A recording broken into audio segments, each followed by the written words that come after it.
Ladies and gentlemen, welcome back. It is time for much more DoorDash LCO action. It's a new week and there's only 3 games left in here in the playoffs before we figure out who is going to be going to Worlds and who is going to be crowned the champion of the DoorDash LCO. This evening, of course, we do have one of the lower bracket games for you to feast your teeth into. But before we jump into that, let's have a look back at last week and have a crack at what happened, huh? Into the back line, Maximize and Chungy.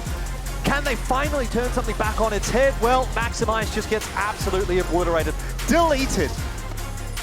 Oh, looks like they're going to go for Claire here. Hex flash over the wall from Beats. Should get the hook through, but a good flash from Claire, dodges it. And it sends Kevy absolutely reeling under the tower. That has gone all wrong for Order. B5, they're going towards him. He hits the counter-strike. There's another Moonfall, follow things up. But he burned that Severstorm. Looking to try and flash away. Both flashing away, but Liv chases, but he will not find him. But it's a little bit too good on this Zarya. And that's now going to be Mboma, forced to flash away into a wave that just does not exist. There is the ace. It's a perfect one. Not a single member of Peace falling on down. And at 33 minutes into this one, Peace mean business. Peace looking to make it back-to-back 3-0s on the night. Peace looking to run the lower bracket and show that whilst the split can start off poorly, they can end on a high. And there you have it. So having a look back last week, there was a whole lot of action, and this week there's going to be a whole lot more. And of course, it's not just going to be me, your boy Mac, to bring you that action. We have 3 handsome, beautiful, pretty, lovely individuals here on the panel with me. Of course, we'll go down the line. We've got Tubes, we've got Elfish Guy, and we have Nat T. So Nat, I heard you got rid of the 3. How's that going for you? Yeah, pretty good. It was a pretty amazing accomplishment on my socials across the board now. Just fully Natty, the N-A-T-T-E-A. No 3s in any of my socials anymore, so it's a pretty good feeling. Very good, very good. So how are we feeling, gentlemen, after last week going into today? Jubes, you're looking like you're looking for equipment, I think. Me, yeah, I'm looking for some equipment. It's on the way apparently. That's all I can say, to be honest with you, because I've been NDA'd to say any more than that, unfortunately. So if you'd like to know, you have to watch this week and next week. Well, I guess we'll see. And Jordan, of course, you've lost the beard. So I'm disappointed. Type 1 in chat if you're disappointed. I think, Jordan, you said you're not disappointed. You're feeling normal again. Yeah, I feel normal again. Although at the moment I am actually feeling a little bit inadequate. Juves is kind of looking a bit large and in charge at the moment, so feeling a little bit small sitting next to him. But hopefully we'll be able to figure that one out, Mac. I know you yourself don't like to feel too small, but hey, sometimes when you're standing next to Juves, everyone looks small, and that is what it is. That's it. I don't know. Just move closer to your camera, Jordan. There's easy ways around it. Now, let's have a quick look back at the bracket and where we currently are sitting here in the playoffs. So last week, the last game we saw was that upper bracket game, PGG and Dials. PGG taking a clean sweep 3-0 and looking like they're definitely hitting playoff form. Direwolves going down to the lower bracket. But they don't know who they're going to be playing yet tomorrow. Of course, we have to get through today's game, which is Order up against Peace.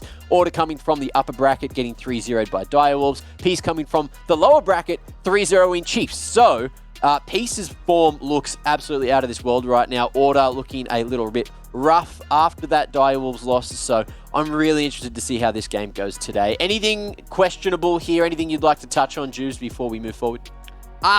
Questionable, not so much, but maybe it was, how easily PGG cruised past Direwolves.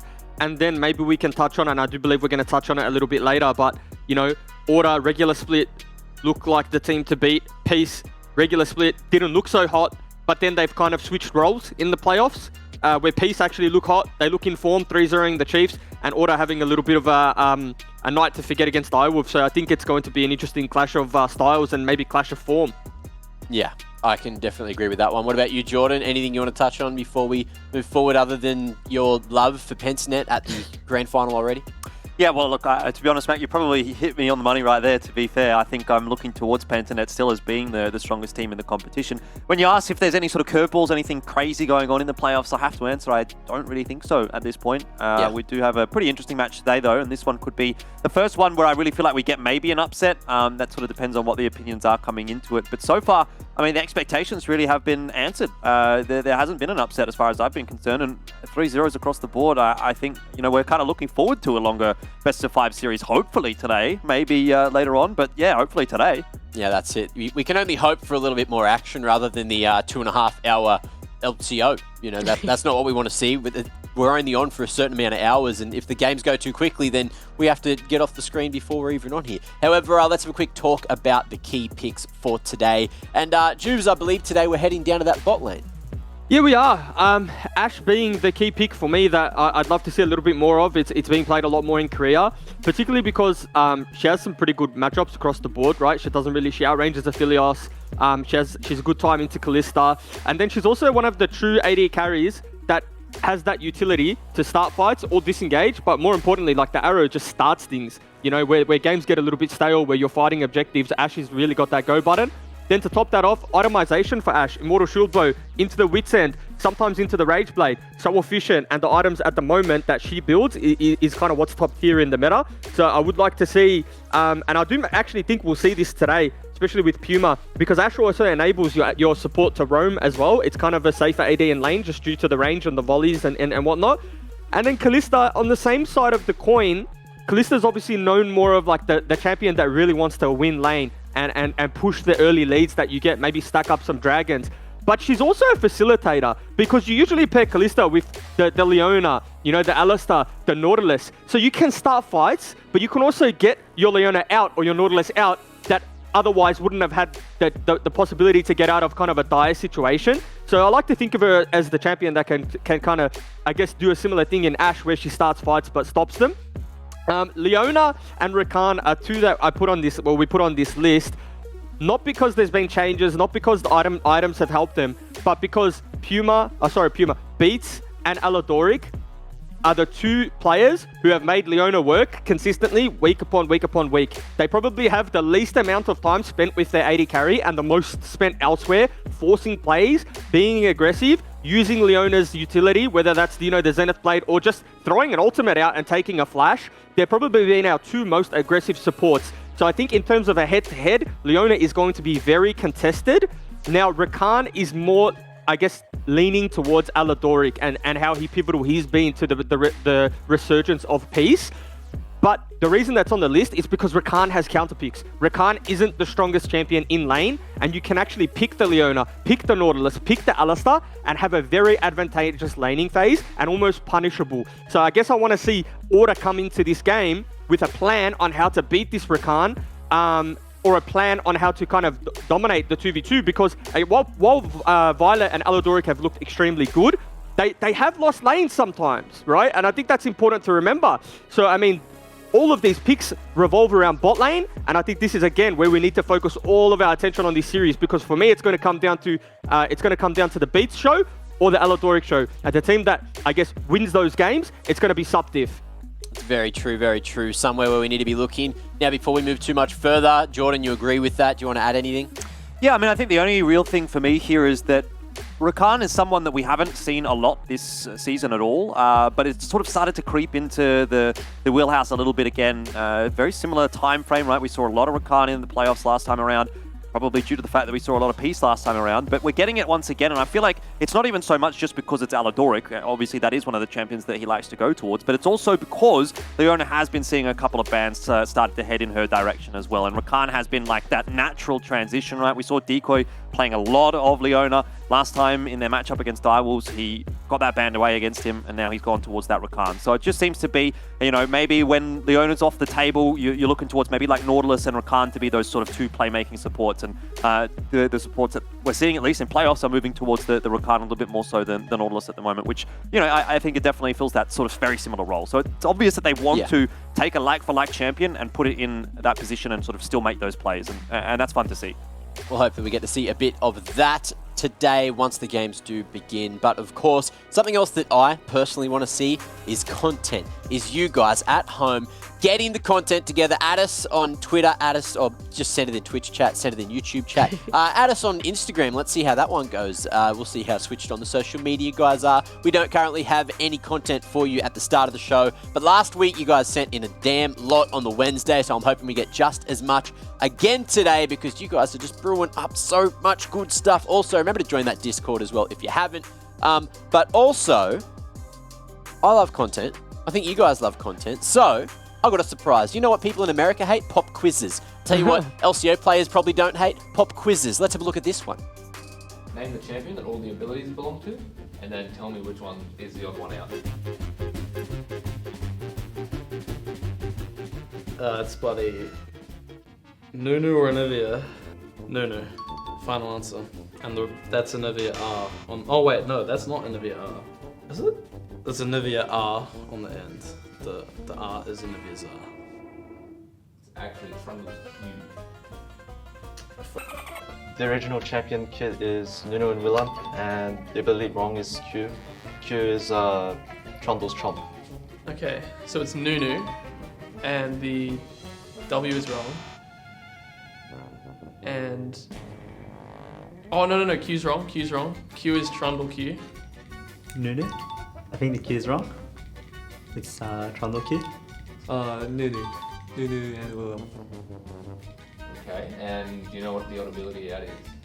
Oh, probably I would say R, but I'm not sure what the skill stands for. Okay, it's gotta be Nunu. I think it says E. I think it's E, that's wrong. I swear it's Nunu and Willamp, but none of them are wrong. Well, that's Nunu. And the ult. Oh no, that is his ult. Oh shit. They all look right. One of these has to be like an Aurelian Soul ability for sure. It's gotta be the ult looks wrong. It can't be Q. It can't be Q. The Q has to be right. The W looks right, and the E looks right, but the ult also looks right. I'm gonna have to say the ult. That's the first thing that comes to my mind. The ult is wrong. This is Nunu. Oh god. It's probably the R. I think that's Anivia's ult. Yeah, the rest look fine to me. I mean, I've played Nunu a few times, but yeah. The R does not look right to me. Okay, this is Nunu 100%. Oh yeah, the Q, and that belongs to Trundle. So the main champion is Nunu, and the Q is different, and it's Trundle. So it's for Nunu. W, E, R are correct, but the Q is for Trundle. That is Rumble, and that is Heimerdinger R. Or his W. This is Rumble's kit. The R is wrong. The R is Heimerdinger's W. Rumble? The R is wrong, it's Heimerdinger's W. Okay, so this is Rumble, and that ult is Heimerdinger. What ability for Heimerdinger? His W. Okay, this is Rumble, and the R is wrong, and the R is. The R is. Who is that? It's Heimer's W. Okay, so that's definitely R. Heimerdinger for the R. Base and global. This one is Rumble. I'm guessing Q and R are changed. Well, this is Rumble's kit, but the ulti is different, and that's Heimerdinger's W. This is for Rumble. And the Q, W, E are correct, and the R is for Heimerdinger. Okay, this is Rumble, and his R's wrong, and I know because I play Heimerdinger, and that's Heimerdinger's W on his R. This is Rumble, but it's just the ultimate. It looks like Heimerdinger's ult W. So this is Rumble, and the wrong ability is his R, and it's the Heimerdinger rocket.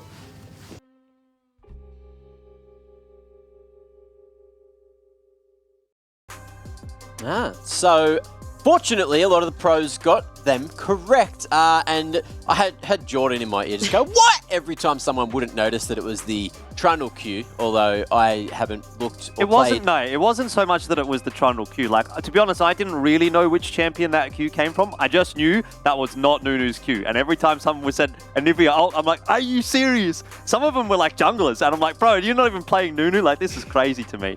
I felt like the Rumble one was pretty cheap. But I do have to give a quick shout out, though, to Guncrab. He was an absolute machine at that game. He just dominated. I feel like everyone got 6 points. That's fine. But Guncrab was the winner, in my opinion. So there you go. Yeah, it certainly seemed that way. However, straight out of one video into another, this one's going to set the tone for today. It's Order and Peace going head-to-head. So let's have a quick hear at what they had to say. I think Peace are the strongest team that remains in the playoffs. They are definitely a very strong team with no like really clear exploitable players. That being said, they have shown that they are lacking a tiny bit in their team play. So if we play better as a unit, we can definitely take the win. We got to learn a lot from watching their game. They didn't adapt throughout the series. They are a team that isn't really able to change their bans or picks because they have such limited gem pools. So I think we'll really be able to abuse that. Well, Peace is the Violet show, has been all year. Puma and Beats have shown they can beat anyone and contest anyone, even them. So if we can keep it explosive, keep things happening, we'll take the lead, we'll accelerate the tempo, and we'll close out the game before they have a chance. It's going to be a lot of mistakes for us to drop games against Order. I think we are an extremely strong team right now, and I'm not too worried about Order. Well, I'd be lying if I didn't say there wouldn't be a top gap. I would say that teams need to triple ban me, because if they don't, I'm just going to get one of my champions, and the game's going to be lost. Puma and Beats are coming for the title of the best bot lane in the LCO. Well, there you have it. Straight from the horse's mouth is exactly how you want it served up. However, we got to put our opinions there as well. I guess before we start to talk teams, anything you guys want to say about what the pros had to say? But the interesting thing for me was that I'm used to Maximize saying like he's going to put on a clinic, but I actually just kept referring to his bot lane that's going to take over. And I'm glad he did, because again, that was pretty much our whole pre-match segment, right? About how important the bot lane's going to be in this series. So I think we will see a lot of fireworks down bot side of the map, and maybe a little bit of a weak side Titan from Maximize. Okay, I guess that may just be the case. Now, we're already talking about Order, so let's talk Order first here. For today's matchup, you guys know them, you guys love them, and we do have the full roster. We've got Chungy in mid again, Puma Beats down towards bot, Kevy and Maximize up towards the top side, and jungle. Jordan, tell me what they have to do to succeed today. Yeah, focus on the bot lane, I think, really does seem to be the key factor. But when we're talking about Order, we also do like to put a bit of a light onto Kevy. So I think he's also going to be a key factor in this matchup. Hopefully they're going to be able to get him onto a comfortable champion. The other interesting thing to note about Order at the moment, obviously, is that sort of rotation that they're going with in the mid lane. You can even see on the replay here, Arc involved in some of the matches that they've been playing in playoffs and towards the later parts of the season. I know on the graphic there it says Chungy, but I did take a little bit of a peek into the roster submissions, and obviously Arc is still in there as a sub. So there is the possibility that he could get pulled out here and chucked in one of these games if things are going right, if that's what Order wants to do. So I think that's really just something else to kind of keep an eye on too. Very good, very good. Now, of course, Jubes, you spoke about the bot lane, and I think Kevy really needs to be one of those standout performers. But Peace is one of these teams now. They seem to have worked out the kinks. Are they going to have everything in their kit to shut Kevy down if he does opt to go for one of those carry champs again? I mean, if there's a team that you're going to lose the jungle matchup to, right, it's probably going to be Order, because they do put a lot of resources, especially in Pickman, towards that role, right? Getting him the favorable matchup. So, you know, I definitely see a way where, you know, maybe he has that advantageous matchup. Babbitt falls behind a little bit in the early game, but potentially Kevy could take over and carry that one, so we'll have to see. Yeah, it's just one of those things, right? We don't really know which way this one's going to go till we get into the game. Order looking a bit flat-footed after losing game 1 up against Direwolves in their last game, and Peace just absolute domination in that lower bracket match. So they are looking in fine form, and it's time to talk Peace as well, because of course it is a battle of two teams. And Jordan, tell me exactly why Peace are... Oh, I guess tell me what they have to do to win. I was going to say tell me why they are going to win. I'm just going to guess that you've gone for Peace because you seem to be a bit of a Peace fanboy lately. Yeah, look, I think part of that is just because I love watching the supports really have a fantastic time, and that is something that Aladoric absolutely encapsulates. So if you were to ask me where the key point for Peace was, I would actually say, I mean, yeah, maybe the bot lane is an answer, but is it necessarily going to be down in the bot lane? It's going to be all over the map, at least in the case of Aladoric. He likes to go for a bit of a wander, take the Great Ocean Road up to mid and see what happens.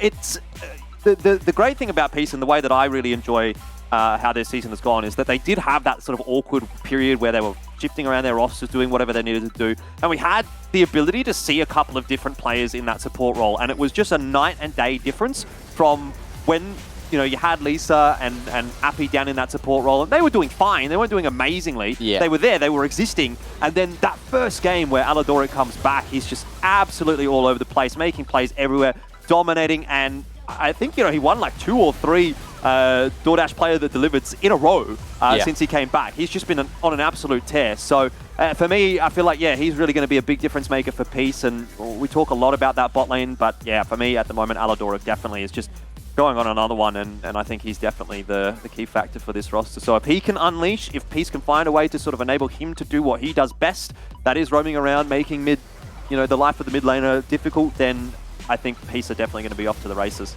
Yeah, and it'll be a great race to watch as well. I've already got my tickets. I'm going to be sitting front and centre for this matchup this evening because it's going to be a banger. I'm going to be happy, I guess, either way with either result because I know that going up against Direwolves, it's either going to be that Order rematch or Peace are going to be able to build the storyline of going all the way through the lower bracket, just scraping in at 5th place through the regular season and turning up just when it matters most. They are hunting for blood. They're looking to go all the way back up against Pentsnet to try to go for a back-to-back grand final performance. However, we're not quite there just yet. Now, Nat, how are you feeling for this matchup? Are you excited? Are you as excited as what we are? Do you have your tickets to the front seats? Yeah, definitely. I'm going to be on the front seat for sure. I mean, you guys have already talked about it. That's definitely down to that bot lane. And I guess if we talk about what Elfish Guy likes to talk about, the recency bias, Aladoric is absolutely just showing up. And if it's going to be between support and we're going to place a lot of pressure on the bot lane, I think just looking at how these two teams have performed and come into the playoffs, it's got to be Peace. Like, there is no real doubt there. But I guess also looking at the broader team, I am interested to know and something I want to hear from the players is like how each role matches up skill-wise, because we have a few stats. Of course, I'm not going to let a segment go by where I don't bring in a few stats if I get the chance to talk.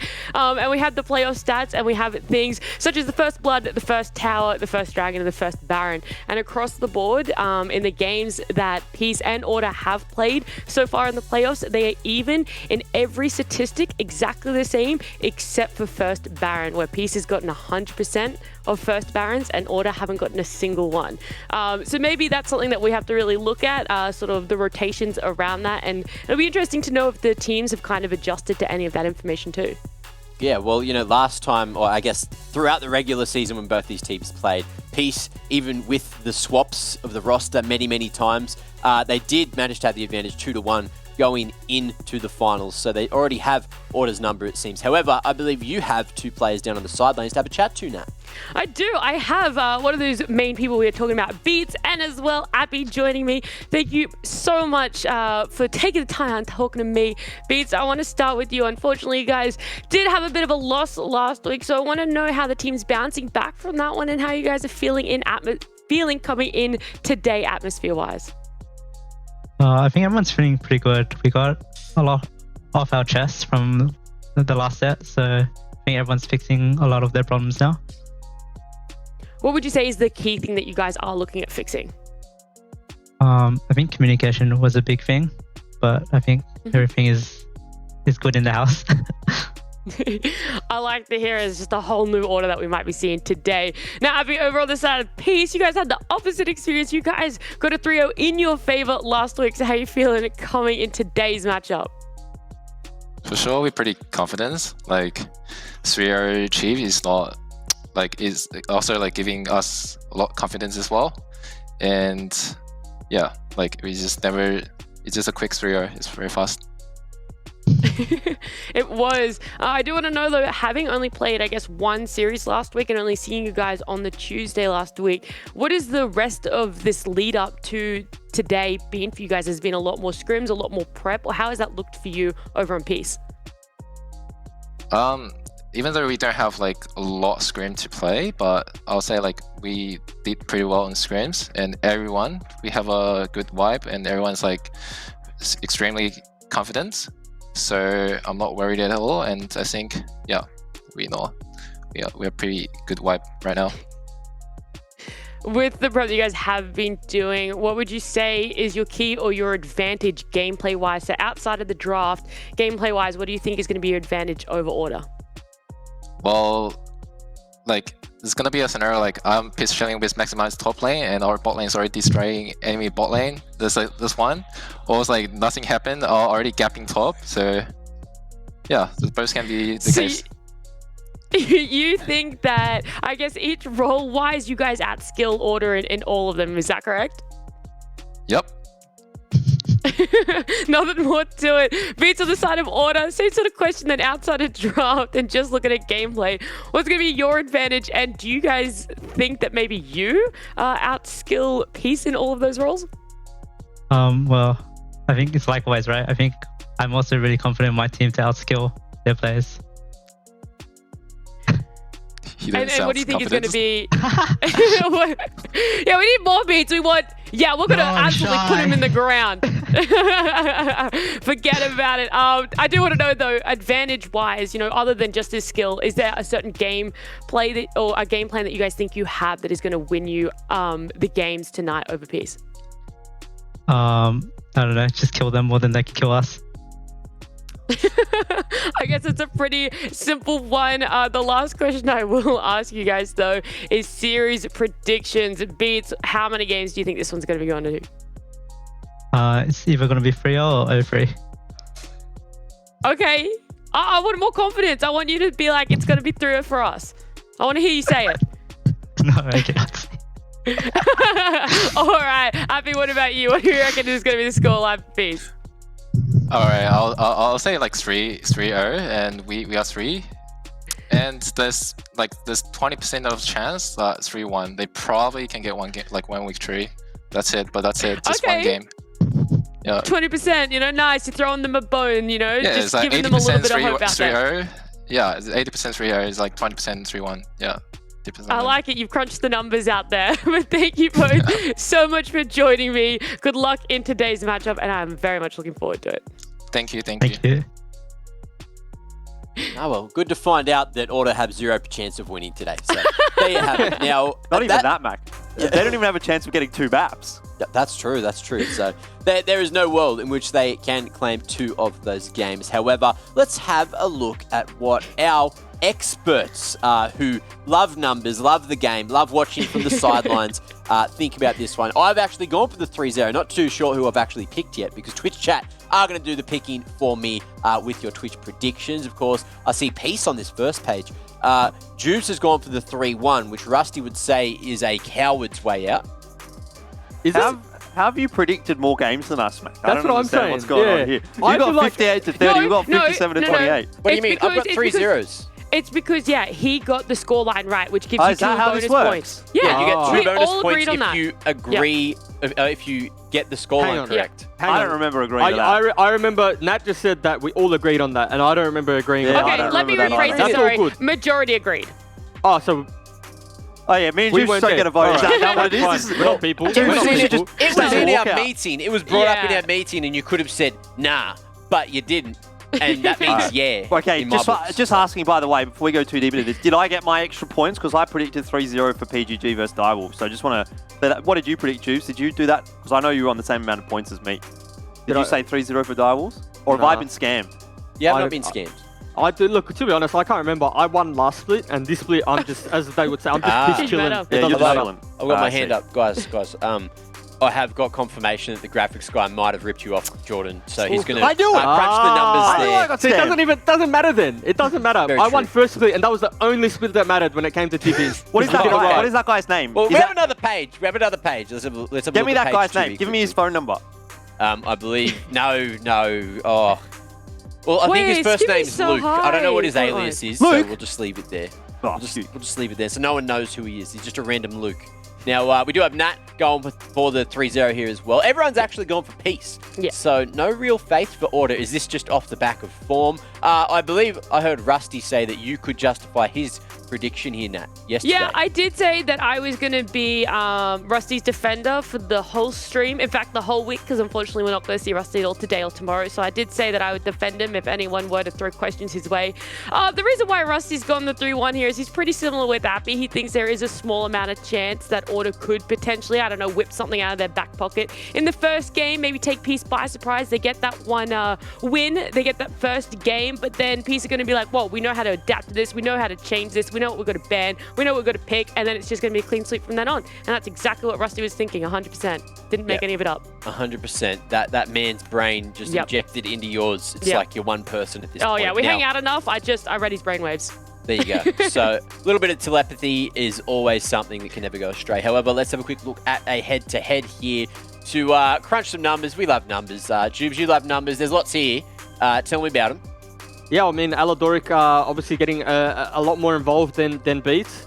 But, I feel like when Aladoric's been in the lineup, they've definitely had a lot more wins. A lot of the slump that came from Peace, I don't think Aladoric was in the actual roster. But nevertheless, you know, he's doing across the board. He's just doing a little bit more work, and he's also getting a little bit more vision down as well. But you know, they're not. It's not a significant difference between these two players by any means. But like we said, it's going to come down between these two individuals, how they perform, but more importantly, how they fare when they leave their AD carry. You know, we know they both love their marksmen. They both consider their marksmen the best in the league. So it's going to come down to a little bit of like, don't let go. But sometimes you got to let go.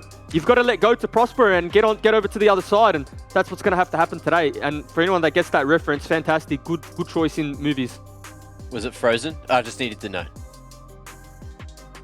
No, do you really think that's something Juice would reference? I have.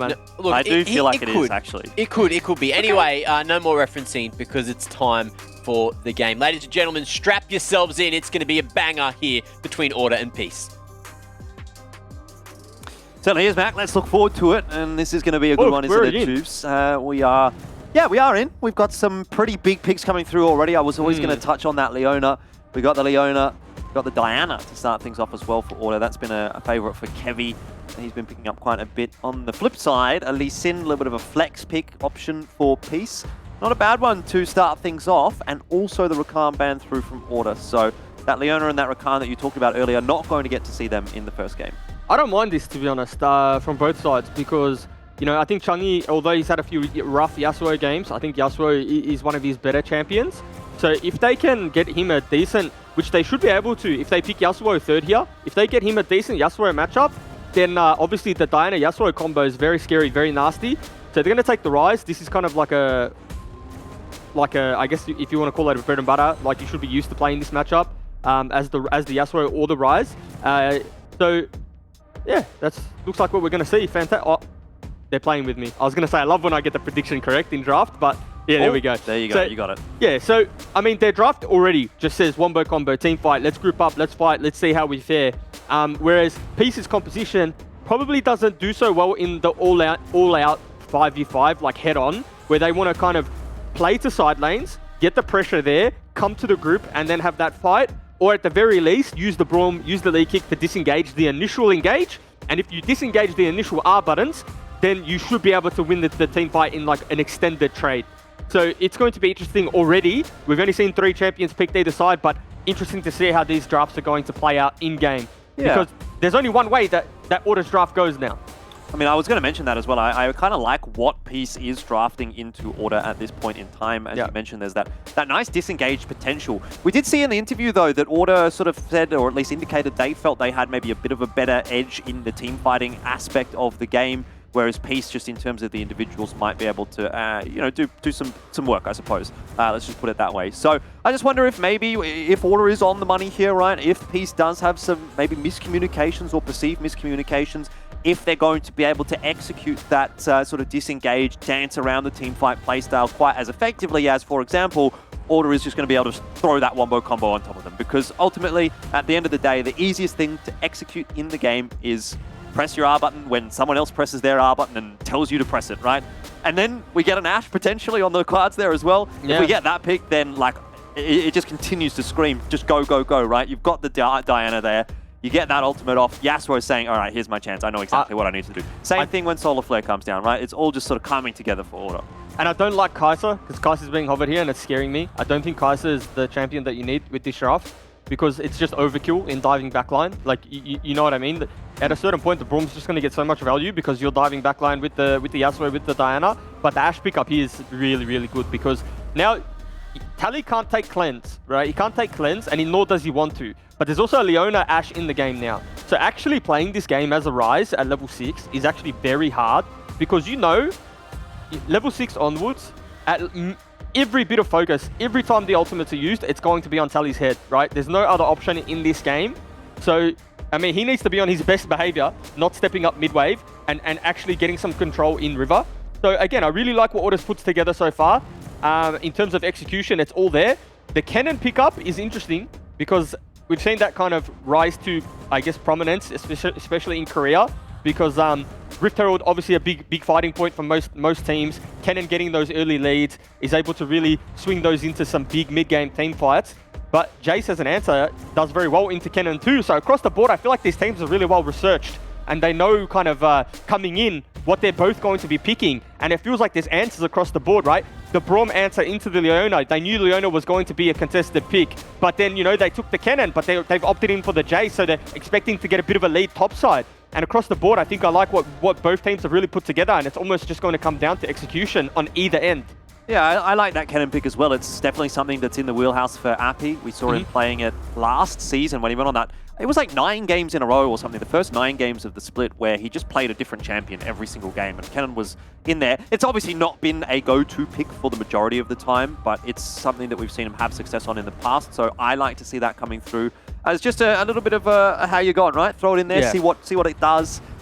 See if it maybe unsettles Order a little bit, because it's not going to be a champion that you're hugely used to playing against, at least in the LCO. Not something that we see a lot, but it is an absolutely dominant champion in team fights when it's executed correctly. So I'm looking forward to seeing what Appy can do on that one. What do you think about this bot lane though, right? I'm looking at that and I'm thinking, okay, Tristana, a bit of an interesting choice here. It can be a self-sufficient carry. And obviously into Ashe, you do have that burst potential. But when you're picking Tristana into something like a Leona, it sort of mitigates the ability for you to really do a whole lot in the early game, right? If you dive in, Leona's going to say, well, thanks very much. That's a freebie for me.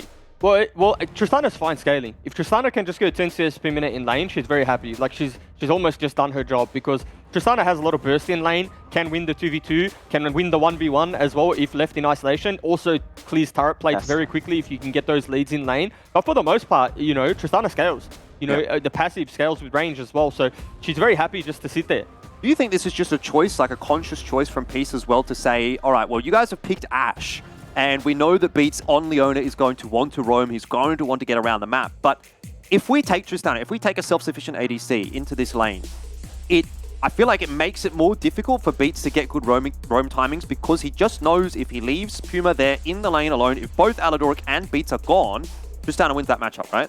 Yeah, well, I don't think it's as simple as I don't think it's as simple as that, you know, because Puma, although no mobility, has the volley, has the Ashe arrow, has a lot of tools to kite Violet out, and ultimately can just win that through withering them down. But before I elaborate any more on the 2v2 bot lane and what I actually think is going to happen, I don't want to get too much into it, because I believe, you know, if I'm not mistaken, is there a Kojit's interview? There is, Jeeves. You're on the money. You're always all over it. So you've predicted the draft very nicely, and predicting the interview timing here as well. Today we've got Omo from Order to start things off. Obviously, we will have an interview with Midlord from Peace in our second match, but let's focus on Order for now. Omo, obviously a tough loss last week against Direwolves. Are there any big learnings coming through from that one? I'm sure that was obviously a massive talking point over the last week.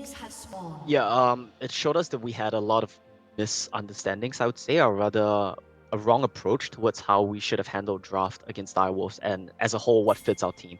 So I think we did a lot of assessments as to how we want to draft going into the rest of our playoff games, and I think we have a good idea generally now of how we want to approach it, and hopefully we'll be able to put on a better showing today. I mean, I guess now's probably a good time then to talk about the draft. It just looks like a straight-up massive wombo combo from you guys. You've got the Ashe arrow for the long-range engage if need be, but then Diana obviously wants to jump in. Yasuo wants to jump in. Beats obviously on Leona, very, very comfortable, wants to be roaming all over the place. So it kind of looks like you've just drafted a press R button and go kind of a composition. Was that more or less the methodology behind what you've got here? Yeah, for sure. It's definitely an option for us, but I think the main thing is comfort for our players. A lot of these champions that are playing right now are things they're very comfortable on and things they really want to be playing. And I think confidence for them, especially since if you consider the fact that most of them are rookies, or at least like very close to rookies, and this is one of their first few playoff series ever, I think it's very important that they have confidence, and I think that was our main approach today. Yeah, indeed, and well, I suppose that's going to be always something that we look for as well, so it does seem like quite a solid draft coming through for you guys. But looking on the other side of the table, right, Peace have looked relatively dominant so far in the playoffs. Admittedly, it was against Chiefs, and it seemed like maybe Chiefs didn't put up the fight that we had expected from them. Is it maybe something that concerns you guys, right? Are you looking at Peace and thinking like they are looking like a really, really solid team here in playoffs? Obviously, not to mention the fact as well that, you know, you did have the 1-2 scoreline against Peace in the regular season, and they did beat you in their last matchup as well. Yeah, I mean, Peace are definitely one of the... In fact, I would probably say that the best or the second best team here in playoffs, even though like the standings coming into playoffs don't really show it. They definitely have one of the best bot lanes, if not the best bot lane in the league, and they're always going to be a serious contender, I think, for the whole thing. So yeah, definitely. We are a bit wary of Peace, but I think like our approach towards draft as well as our game plans today, hopefully we'll be able to handle them. Yeah, I'm hoping so as well. I'm really looking forward to this matchup. Omo, thank you very much for your time, and best of luck in the series. Thanks. All right, Juves, did have a little bit of a pause there, so not a whole lot has gone on, but this will be great news for you. You get to take a really in-depth look at that jungle pathing and let us know exactly what to expect for the first few minutes of the game. Well, I'd love to elaborate and go in-depth, but it has just been a full clear. But the interesting thing is both junglers are going to end up topside, and this Jace Cannon matchup becomes very volatile, right? If the Jace gets a lead, then he can really just run over top lane, and it does become extremely hard for Cannon to play. But in that same sense, Babip's probably going to keep Appy safe, right? Wanting to stop kind of Kevy doing what Kevy wants to do. Now, the important thing is going to be who gets this top crab, because, you know, I don't think that Kevy is going to have access to this bot side crab, especially with the Braum in the early levels. So, you know, you're really looking at Maximize to help him get this crab. Already a couple of assist pings going down from Kevy. He's going to be able to take that top crab for free. Babip really just reading things quite nicely there. He's going to head in the direction of the bot side scuttler, which has already been started by Aladoric. You know, he's already sort of down there. He's keeping an eye on things, maybe trying to get a bit of presence, bit of control. And that's really helping out the jungler. In fact, gone one better. Started to head in the direction of the mid lane. They're not interested in the crab. They're going to go straight for a pick onto Chungy. The flash away. And the wind wall should keep Chungy safe here, although an exhaust goes down from Babip as well. There's maybe not enough from Chungy to get out of here alive. He's running as best he can, but there is no assistance coming. Kevy, on the reset already, knew that his mid laner was dead. And I think for a moment, Peace wanted to try and get that one done without investing a summoner spell or an extra summoner spell. But inevitably, once that exhaust comes down, you know it's curtains for Chungy. Yeah, I mean, this is kind of exactly what we talked about pre-game with the supports and how they influence the map, right? This is the, first 4 minutes into the game. Aladoric found his way mid and was able to pretty much secure the kill there. You know, if he wasn't there, didn't drop the exhaust, maybe he walks that one out. But again, it's really good wave control from Tally, because the way that he keeps that lane, you know, Chungy has to walk up, and he's not going to get assistance from a pre-6 Diana. He's not going to pop ahead into wave to try and break that freeze. So he's kind of damned if you do, damned if you don't situation. And ultimately, he walks up, dies, the wave kind of worst case scenario, and yeah, the buffer. Yeah. Now, the Tristana pick was another one I wanted to touch on, because we talked about the 1v1 being fine for Triss, but more importantly, when you see the composition that they've drafted in the first 3, you know, you try to rattle off 80 carries that can survive. You know, Aphelios is going to die. You know, Kaiser's going to die. But Tristana has the ability to bust the shot, but also buffer the jump, so can get out of a lot of that CC from the Yasuo, from the Diana. And I do believe this is, you know, a big reason why Violet's picked this one up. They're going to try and shove the wave as hard as possible here. Already some advantages starting to creep through for the bot lane of Peace. Not to mention, obviously, that kill that went down into mid. Importantly, went over to Tally as well. Going to make his life a lot easier. It is strange, I mean, I guess, to see that there is already a... It's obviously not a CS lead of note. It's just one CS at this point in time. But the fact that Violet has been spending a bit of time down in the bot lane solo and keeping up in farm is obviously great news for Peace. And that's going to spur on, I think, Aladoric in terms of his ability to sort of roam around the map, with the knowledge, obviously, that it's not affecting Violet all that much. But that's because he roams on the right timings. There's two types, like, you can roam at any time, but certain times will cost your 80 carry farm, and other times you're not going to lose anything. So every time that he's roamed, they've had priority in the lane, they push the wave under turret, and the wave's bouncing back to them. So he doesn't need to walk up, because he's not going to lose anything, and then he's not going to die either. So by the time Aladoric makes his way back to bot lane, they haven't lost any minions, they've lost no farm, no EXP, and you know, and he's had a successful gank in the mid lane. All working perfectly at the moment for Peace. Even topside is going great. I mean, the Jace should be, I guess, in control of this lane, not down, you know, 10 CS. Obviously, he's going to catch a big wave under turret, but I would be expecting my Jace to have a lot more kind of presence, a lot more pressure in this lane. Obviously, maybe, again, it doesn't tell the full picture. Maybe they weren't sure where Lee Sin was for a majority of the game, so Maximize decided not to trade heavily with the cannon. But I mean, that's not a big deal by any means. But you pick this Jace and to be sort of that lane bully and control the topside very early on, even into the mid game. And it looks like Appy so far is having a pretty good time. Some of that solo XP started to come through as well for Violet. He's already hit level 6. Puma still sitting at level 5. Aladoric is actually also out-leveling Beats at this point in time, so both of the bot laners on the Peace side having a really, really good time. I think the only real point of difference that is favorable at the moment for Order is Kevy in the jungle. He has a slight CS lead. I think he has a little bit of an experience lead here as well. Having a look on the left there. And I thought for a moment he might have been ahead, but maybe that has sort of swapped around as the graphic did come up. But either way, he is on the Diana. He wants to hit level 6, and he's very close to doing so. That might be where he can make the difference. Speaking of, an Ash Arrow connects onto Aladoric. Door comes up, but he will not be able to survive. And in the end, a couple of ultimates invested by Order is perhaps going to prompt them a little bit of a rougher time later on in the fight once the teleport comes down from Cannon.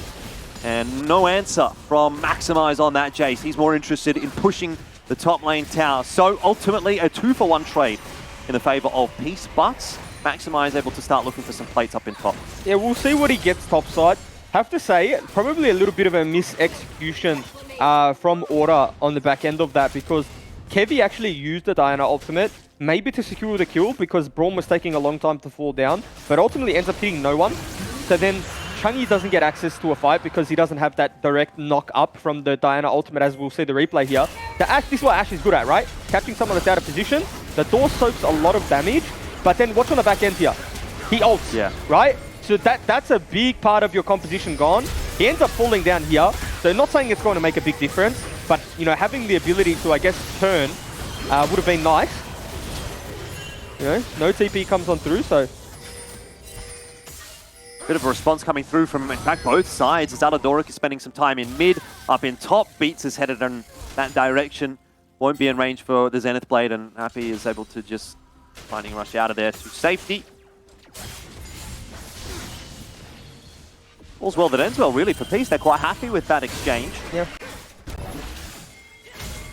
So this is going to be contested, so, I mean, you can already see on the way pings from Peace, so we'll see kind of how this fight plays out. Ashe is going to be stuck bot lane just because of the priority that they have with the Tristana and the Braum. So it looks like they're going to have to give this one up. Max gets himself a little bit of free damage there onto Appy, but Appy's obviously quite aware of the possibility of Maximize just sitting inside of that bush, so he's able to you know, get away before anything really too crazy ensues. Rotation obviously has come up from Aladoric, so now it is time for the Rift Herald to head in the direction of Peace. Kevy's going to get the info, but it might be a little too late. Or perhaps I speak too soon. Was hanging around. Obviously, no contest this time in the end from Order. Puma did try walking up. I mean, but it's just too little too late, right? This is, I guess, all the success that they've been having bot side is kind of, you know, flowing on through to the rest of the map. And this is actually, for anyone that watched kind of the, I guess, the SKT Gen G series, it feels eerily similar, right? In the sense that bot side was for Gen G was winning, but SKT just had Prio on, you know, on those Rift Heralds and Prio top side of the map, and they were able to just use those Rift Heralds and use the pressure that they had mid lane to really generate leads elsewhere. And I feel like, yeah, Violet is down, what, 20 CS because he did walk to the play, but I mean, the value that they're going to get out of that Rift Herald and potentially the next team fight is going to be so big if they're successful that obviously it just all becomes worth it. Two stopwatches starting to get picked up as well across the board. You do have Kevy with his, obviously looking to angle towards that. Zonya's a very important item on the Diana. As far as the supports are concerned, both came in with perfect timing, so they get that stopwatch for free, and Aladoric has his already ready to go, whereas Beats is just waiting, obviously having less of an impact on the game so far, so it's coming off cooldown a little bit later on in the piece. It'll be something to keep an eye on, though, as we head into the next few fights. Maybe this first Dragon fight could be a big one as well in regard to those stopwatches. More Drinker also finished off for Babip, so a very big important item for the Lee Sin jungle. A lot of stickiness in that fight. Stopwatch has so much value into both drafts. Do you think about it, the Kennen, if you can wait out the duration of that ultimate, wait out even the engage from the Yasuo Diana, there's just going to be so much value. Probably not going to be the first ones we see picked up as well. The one all over the place as we do head deeper and deeper into this game. A bit of a CS gap growing in the bot lane. About 15 or so, favouring Puma for now, but has he eaten off a little more than he can chew? Well, knowing that he has the rotation coming in from his teammates, maybe not. And Beats and Puma will make short work of the Rift Herald, though it will get its charge. And that gold is donated over to Violet and Babip. I don't think Aladoric picked up any of it, which is Probably good news for Peace. Oh, a bit of an all-in. Doesn't result in too much, but ultimate down for the cannon. Big news, potentially. Considering it's a 2-minute cooldown and Dragon's up in a minute. And he didn't even need to use flash, right? Maximized. So again, it looks like he's starting to take over in this lane, but sometimes looks can be deceiving because Appy did just go base and pick up the rocket belt. And the ultimate cooldown's not that long. That will be up shortly. But, you know, maybe on this Dragon window, or they will not have that ultimate up and available. So Maximize is channeling that base. We'll have to wait and see. It'll be close. 80 seconds on Cannon ult. Yes, that's the real sticking point, isn't it? When you consider, again, 30 seconds until Dragon right now. The teleports, well, there's 30 seconds left on Appy's, so he will actually have it perfect timing for the Dragon. And that might have been part of the reason why he chose to, you know, drop it down earlier on in the piece, knowing that it's going to come up and going to have it really when it is required. But again, without that ultimate, I mean, how confident do you feel with this composition as Piece 2 contests that Dragon? I guess we have to sort of wait and see. We are getting some resets coming through in the mid lane in particular for Chungy. He's going to go back to base. And it'll be a Vampiric Scepter that's picked up for him. Teleport invested to get back to mid-time to contest the Dragon. It's going to be a big one, this one, I think. This is a huge fight. The way they're setting up, it does look like we're going to get our first big 5v5 of the game. Maximize does have his Eclipse as well in top side of the map. So in terms of gold, in terms of resources, like he's faring very well. They're both on their 1 items. And he might even just get a good trade. Yeah, very good trade, top side. And, you know, the more he does of this, the less likely Appy is to TP to the play. And if he's able to keep Appy here just isolated in the 1v1, you know, he's going to do so well, even just taking, potentially, the turret plate. Well, it's not even going to be a Dragon fight anymore, right? You can see that Kevy has made his way up into the top lane. So while it looks like maybe Maximize is getting the better of things up there in top, ultimately it ends up being a favorable trade for Peace just by virtue of the fact that Appy is playing so patiently. He's just backing away from the tower, recognizing that danger and pulling the rotation from Order. And Peace respond perfectly by taking the Dragon and now the bot side tower as well. It's really without loss for Peace in that entire exchange. It is without loss, but they did lose first turret top side. Now, if there's a person that you want the gold to be on, when there's a composition that you draft, you really need to protect Jace. And this is why we don't see Jace too much in a lot of regions, because the Jace often gets punished, right? But this is a game where Maximize has gone unpunished, has a 15 CS lead, has a turret to his name, and has an item and a half as well. So wonder if Violet, okay, I was going to thought maybe Rocket Jump. So in terms of, yeah, you're down 1.5k, but in terms of game state, where you need your strength, you have it. The Ashe has 1 item completed. Maximize is a strong point. So, you know, it's still going to come down to the execution on this Wombo. Yeah, that's true. And I suppose even if you do get behind a little more than this, it doesn't really matter too much. If the execution is there, you're going to have enough damage with a composition like this. You're going to have enough crowd control to win a fight. Yeah, I mean, they don't like just damage. Completely getting slapped by the wallet. Puma maybe a little bit overextended here. Will be forced to flash. It's an unfortunate result for him because, again, on Ashe, a flash is your only mobility. Well, that's big because that's timed and Appy has flash. So whenever Appy's flash is up, you know, Beat's got to be very quick on that exhaust. But for the most part, I mean, you can chalk that down as a dead Puma, or at the very least one that can't participate in the team fight.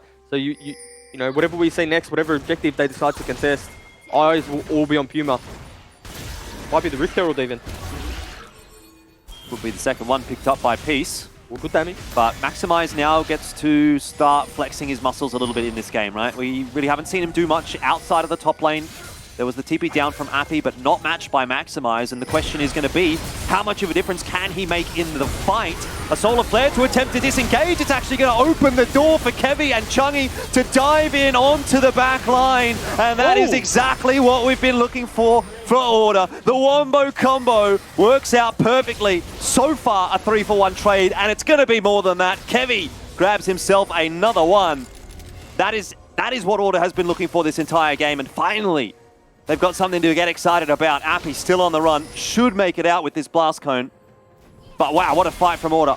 That's quite literally the draft in a nutshell, because Aladoric actually gets a very good exhaust off. I believe it was onto the Diana. But I mean, you still need to exhaust the Yasuo, right? Like, watch on the back end here. Peace opt in for this, by the way. Like, this is a Peace started fight, and they do a decent enough job trying to disengage. But Chungy and Maximize and Kevy are just like 3-man cleaning up the backline. Puma and Beats do so well to stall that 2v2, right, against Tally and Appy, even burning the stopwatch as well. And then it's pretty much rudimentary after that. And it feels like that piece really do just fall into the trap of playing into Order's composition. Because that's Order's bread and butter, that river fight, right? There's no elegance about it whatsoever. It's like, we'll flank with the cannon, we'll try to start the fight, and they just play into their hands. Yeah, I think what prompted that really was that they saw Maximize top. I'll hold that thought for a moment because Aladoric has been dove upon.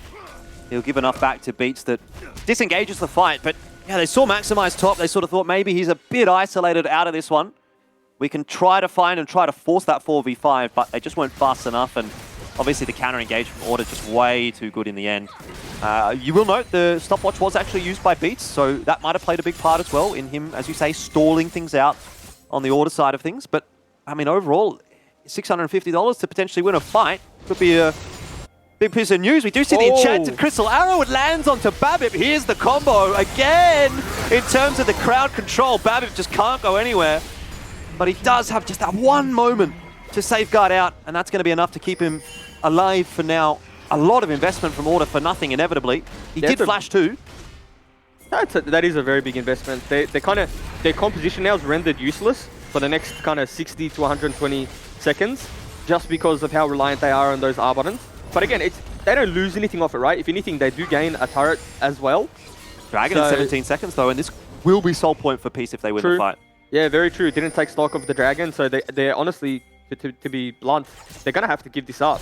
I don't think there's a realm in which they can fight this one without the Yasuo and Diana ultimate. You know, maybe they feel threatened and they feel the pressure to contest, but I do not think it's a good idea. They'll probably have to trade something topside, maybe a few jungle camps. It seems they've recognized that as well. Yeah. Not even in position to do a bit of poke damage or anything like that. The Yasuo ulti was available, but the arrow was still 20 seconds away, and obviously so too was Moonfall. So, and this is the discipline you need to have when playing R button comps. I know a lot of the times people say it's very easy to play, but you do get blood rush. You see someone, you see Babip, and you thought he stepped up, so you burn all those cooldowns to try and kill him. Even if you kill Babip in that scenario, you probably still lose Dragon, right? And you get, what, 1 kill and maybe mid-turret? But they're still going to be on soul point regardless, so I guess you need to have that discipline and just reel it in a little bit and actually use your buttons for objectives or for things that matter on Summoner's Rift. Yeah, I suppose it's one of those things as well to make sure that you're not overextending yourself in any of those situations. Like, do you need to use every single ultimate to find the pick? Yeah. Well, maybe sometimes you do, but if you can avoid it, you don't want to put that extra ultimate in if you can make sure that you secure it without it. Stopwatch check as well, another one has been purchased, and this time up in the top lane by Appy. Yeah. Which is another really, really important stopwatch, right? You talk about it for Diana. I think it's equally important for the Cannon just to be able to stick in the middle of those team fights and, to an extent, even play more aggressively with the Slicing Maelstrom to sort of have that get out of jail free card that sometimes is going into the Zhonya's. Well, he's flashing in, right? Like, when he flashes up, he's flashing forward, so there's no return. And the stopwatch is kind of his return, I guess. Yeah. I like this, though. Like, we're seeing Maximize how strong he is. I mean, he's, you know, the early lane obviously was pretty even, but in terms of how he's played the mid game, he's had a fantastic game. And now he's really grouping and showing us kind of the relative strength he has on this Jace at 2 items. It's going to be very hard to stop this siege from him. And again, you look at the composition of Peace, they don't have hard engage. Like, their draft isn't a hard engage composition where they can start fights. So they only really start a fight on the flank of Appy. But again, what their comp does, kites back, disengage, play side lanes. Yeah, I mean, I think a big thing here for Peace as well is going to be that counter engage, right? If there is that all-in from Order and, you know, maybe you get on top of Tally, you get on top of Violet, then Aladoric is going to be looking to chuck down the Glacial Fissure. And I think what we really do need to keep our eyes on, really, is what Appy's going to be able to do, right? He's 2-0-1.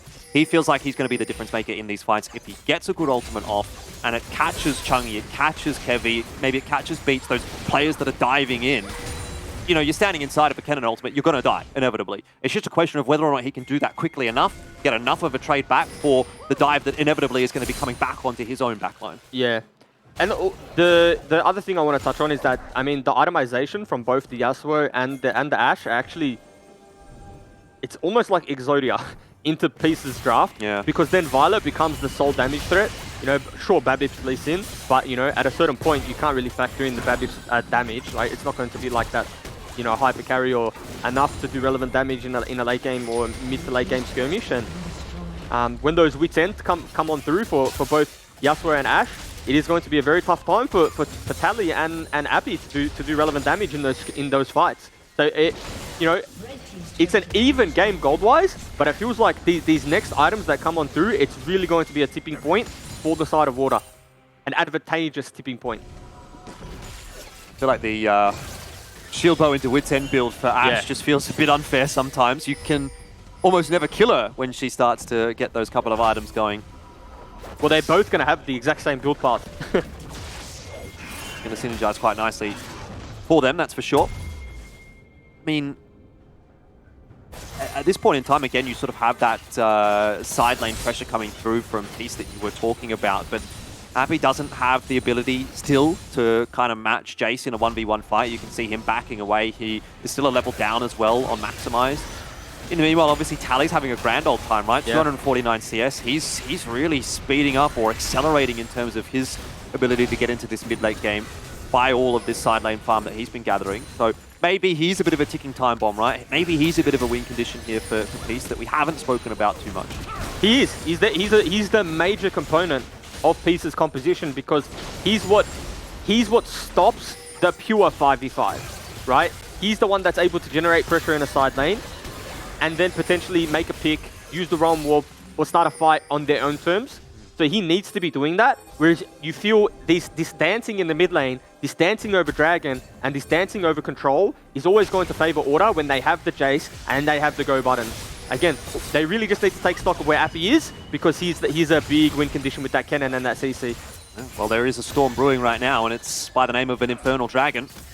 10 seconds, it'll be an Infernal Soul for Peace, but Order look to be the ones in better control of the river.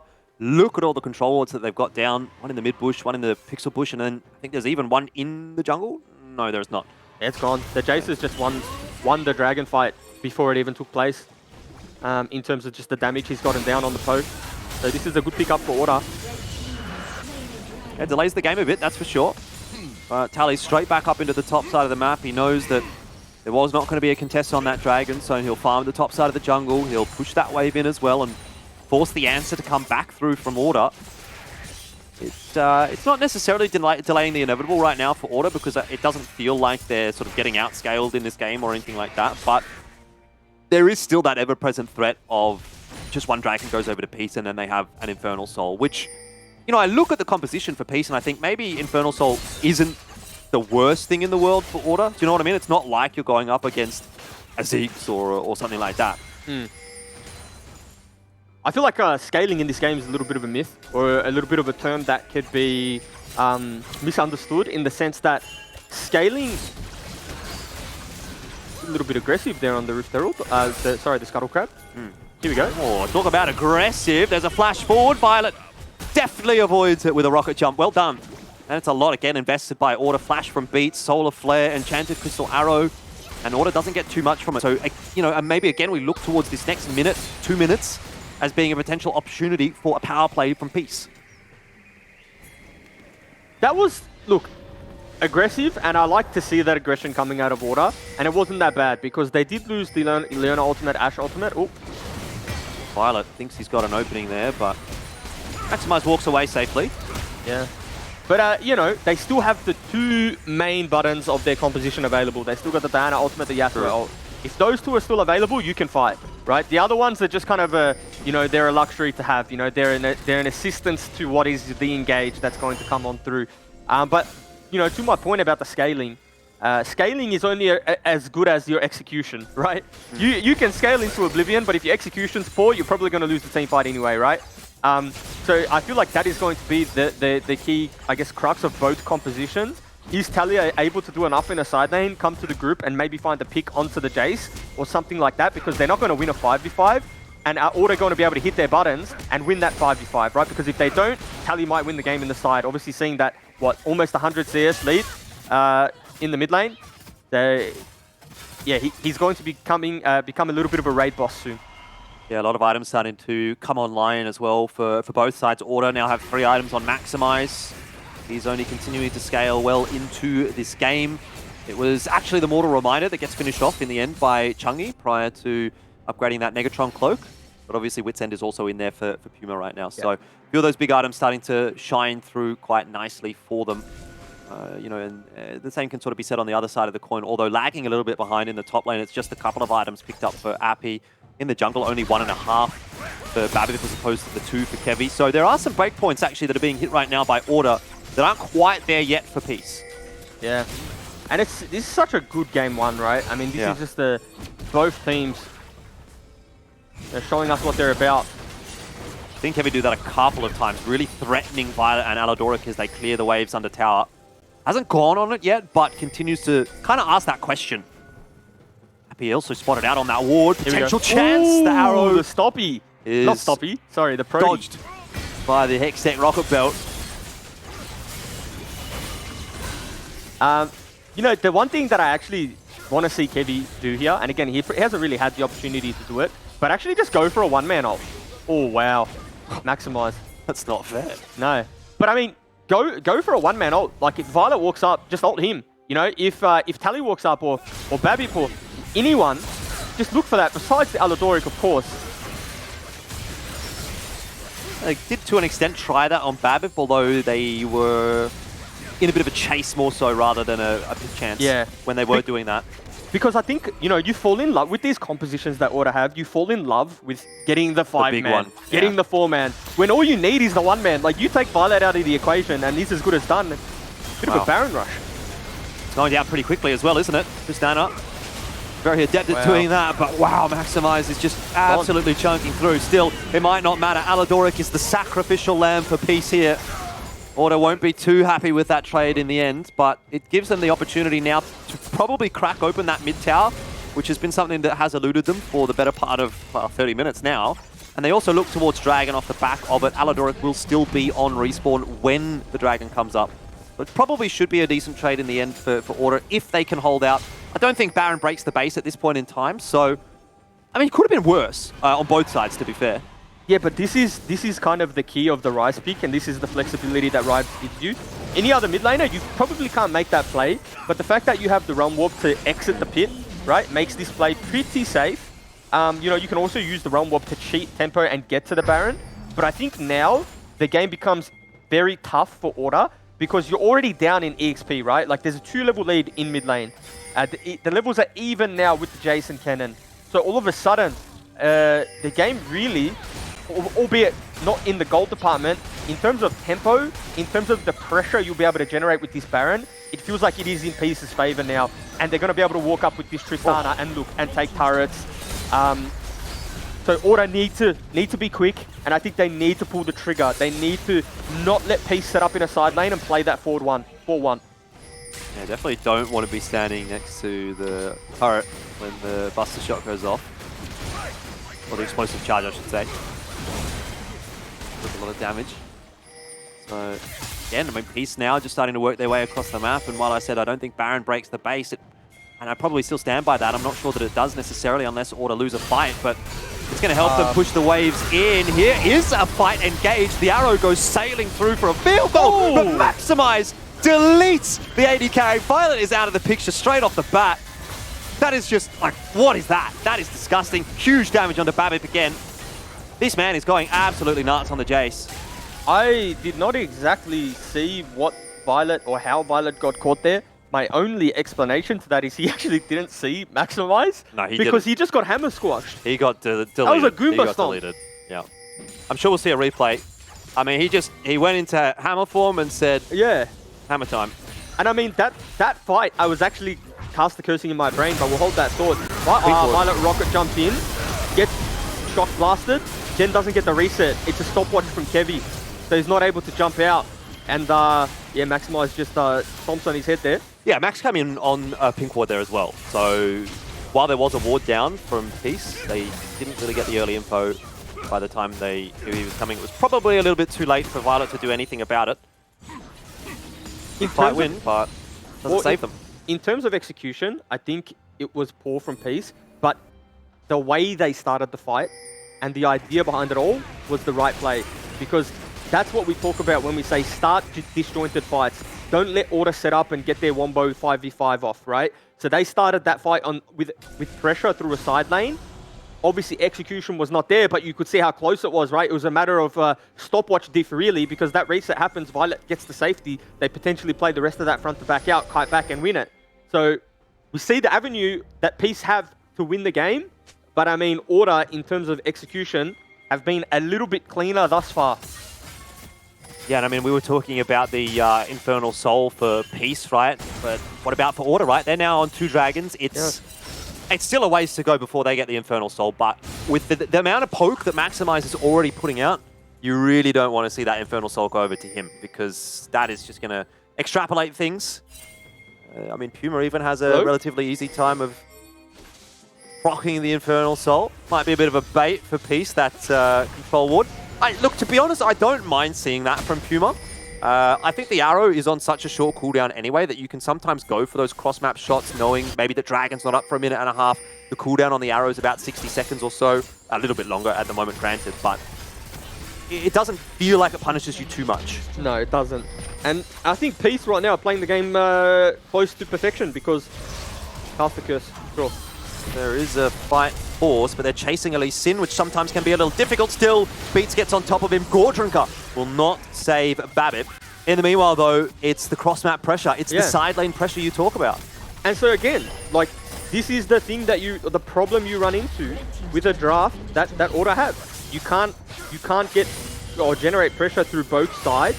So you need to make a decision, collapse on one. But Tally and Babip do a very good job in stalling enough time that they're able to break open top lane. So you know how we talked about the Nexus not really being under threat? Well, the Nexus is under threat now because Ryze does a lot of damage to turrets, and you're seeing the damage Kennen does to turrets too, right? So now all of a sudden, your Dragon fight needs to be squeaky clean because that's a double teleport that goes topside, and potentially, depending on wave state, they end the game after just one successful fight. I mean, I guess we're at that point in the game, right, where one fight can be the difference between a win and a loss. Aladoric is already starting to chug the potions. So he's trying to be the front line for the team. Build that trail behind him, get everyone in, help him out. Violet needs to be very careful that none of that crowd control connects onto him. Now we would, you'd make the argument. There's the Wombo combo once again. It's on top of Aladoric and Babip. Maybe not the targets that Order wanted. Appy with a teleport right into the mid. And it's surely over from here. Just way too much damage done by the Slicing Maelstrom. It's going to be the push forward from Tally and the rest of the crew. Sacrificial Lamb again, Aladoric, but he'll take it. As that is a huge fight win for Peace. Kevy blown up, but Maximize trades one back down onto Violet, which will hurt the push potential for Peace. They'll make two with the Dragon, though, and that will be the soul to go over to Peace. Yeah, that's a soul for Peace, so obviously a very big win from them. And I mean, it just comes down to execution. I feel like that's the story of this game. You know, they engaged on the Braum, if I'm not mistaken, right? The Yasuo ulti goes through on the Braum, the Moonfall goes through on the Braum, he gets kicked out of the damage, stopwatched as well, and Appy on the back end here stalls 4 members. That's 4 members that he stalled for. And then he just walks this one out, and it's just a cleanup crew from here on out. So, obviously, you'd have to say, in terms of target selection, probably mis-executed from Order. Well, not probably, definitely, but on the back end here, watch Maximize. I mean, Oath Jace built different. Indeed. I mean, there's NA Jace memes, and for good reason, but even if Max, I think if Max loses this game, he can still hold his head up high. He's had a bit of a blinder. Starting to give him the DoorDash player that delivered already, Juice. We've still got a best of 5 yet to play, but it's been fantastic from Maximize. Unfortunately, though, it's headed in the other direction at the moment, right? We talk about it. It's Infernal Soul picked up by Peace, and now also the Baron as well. So despite, you know, all the fancy footwork and Maximize being able to take Violet down later on in that fight, it doesn't make a difference. Peace still able to clear house when it comes to the objectives, and now they've got their second Baron looking to finish the game. Yeah. The tough part about this game now is that the Infernal Soul, right? Oh, that's a big arrow. Is he going to get the chance to Zhonya's here? Appy, it was on cooldown. No, he didn't even have it. He didn't even have a Zhonya's. He only had a stopwatch. It was broken. In the end, he's dead. Aladoric drops as well, and maybe there's another twist, another turn in this game as Order fight back. feel like I've said that a lot about Order games, No, though. yeah, it is just that close, right? It's backwards and forwards.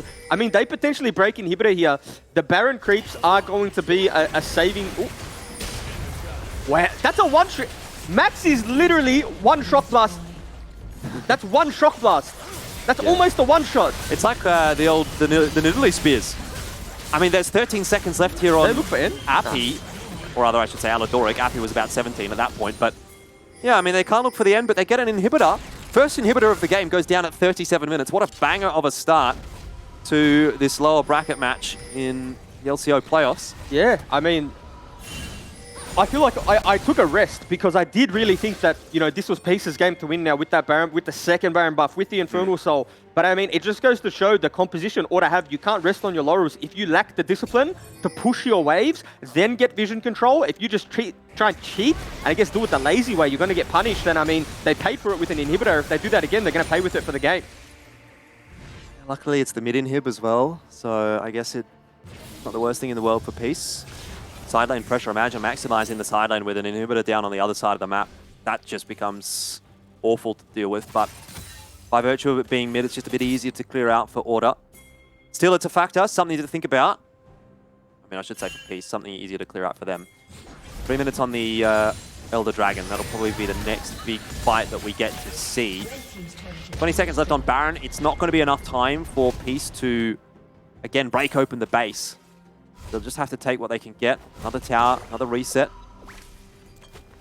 So now I believe we'll see Tally go topside here. He'll use this double teleport, if you will, to potentially get the wave as deep to that inhibitor as he can, because then that will really open up the Elder Dragon, right?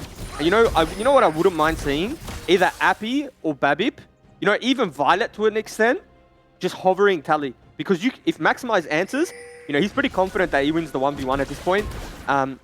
And if he does decide to answer, then you may actually find a pick on him. And if you do take down Maximize, I dare say you probably end the game. Because he's like that final boss. He's that raid boss at the moment. He's kind of what's keeping it together for Order, which is, you know, it's funny to say, right? You look in the mid lane, you see 5-2 and 2 for Chungi. He's been having a pretty decent game by his own rights. And you talk about Yasuo hitting the late game stages, having a bunch of kills and being a huge threat, but it doesn't really feel like a lot of that matters. Unless the engage is perfect on top of Tally, on top of Violet, maybe the wombo combo isn't enough for Order, and they are kind of looking to maximize with this cloak to be the difference maker. Again, cross-map play, right? Appy's up in the top lane, has teleport available. He's going to shove that wave in, and Order don't really get the opportunity to try and look for the end here when their own inhibitor is starting to be threatened with that ever-present threat of the teleport coming back from Appy.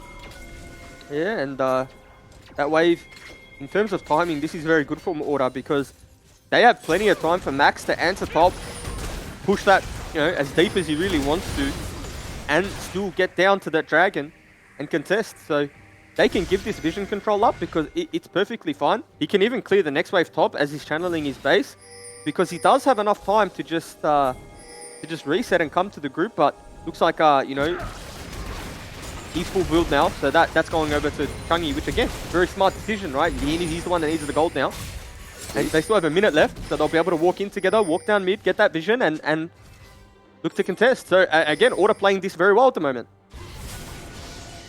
Raptors as well going back over to Chungi, so just trying to eke out every bit of gold that they can. Maybe Order not even as interested in trying to take control of the river. It's quite difficult when they you know, have no vision at all.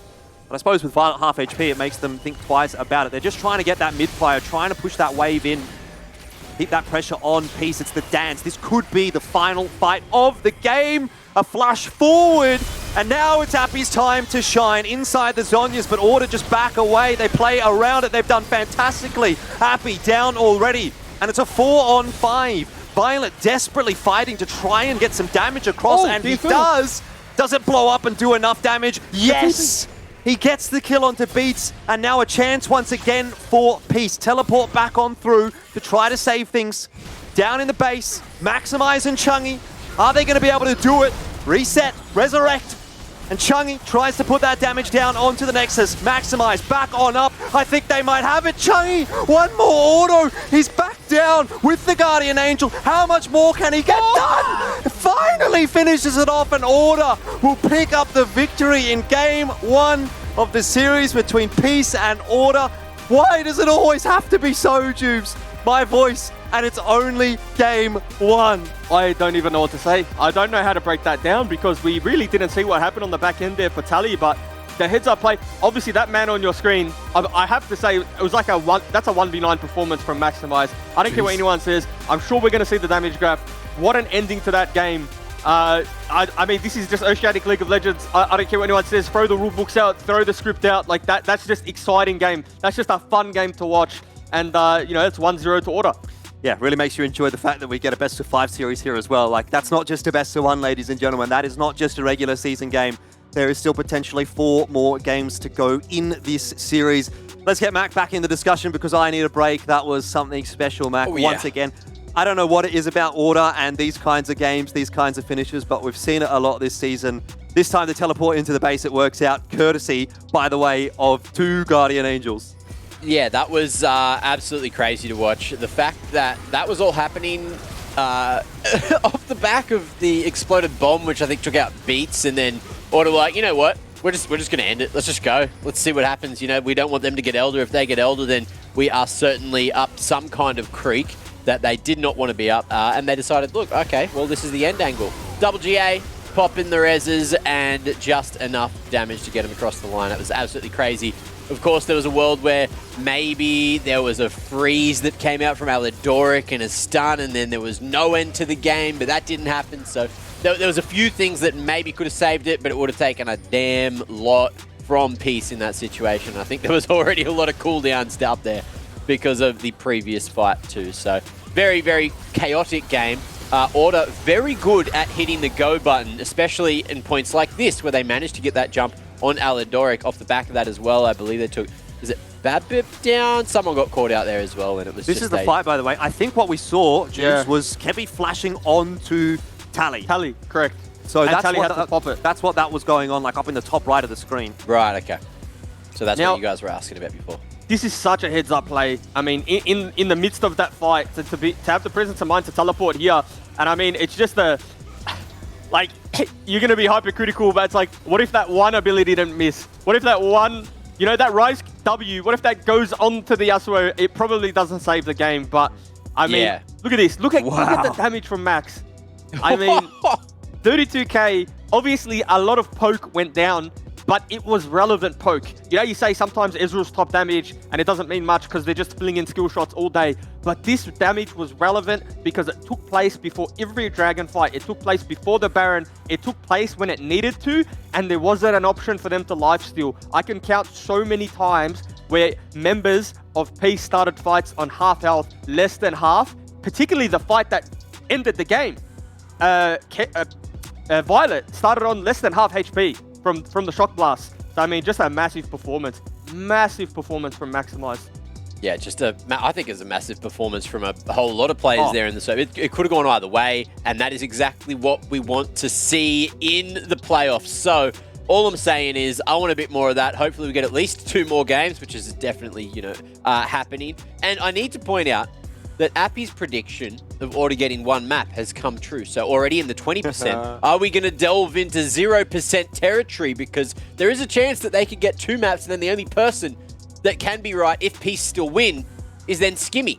So crazy situation in terms of the predictions. I think that Twitch chat went for Peace as well, so I don't think anyone's even gone for Order. However, I'll have to double check that one. And I've got some time to do it because, ladies and gents, we're going to a quick break before game number 2. Don't go anywhere.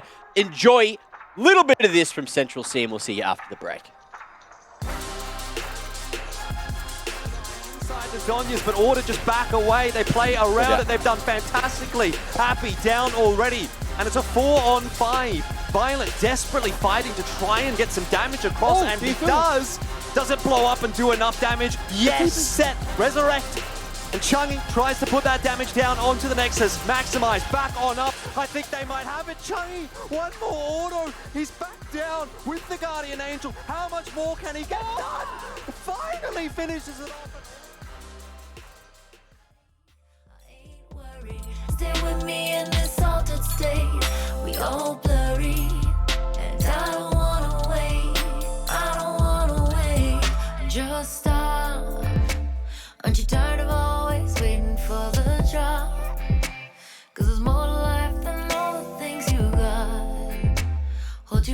much cause you think you need a lot.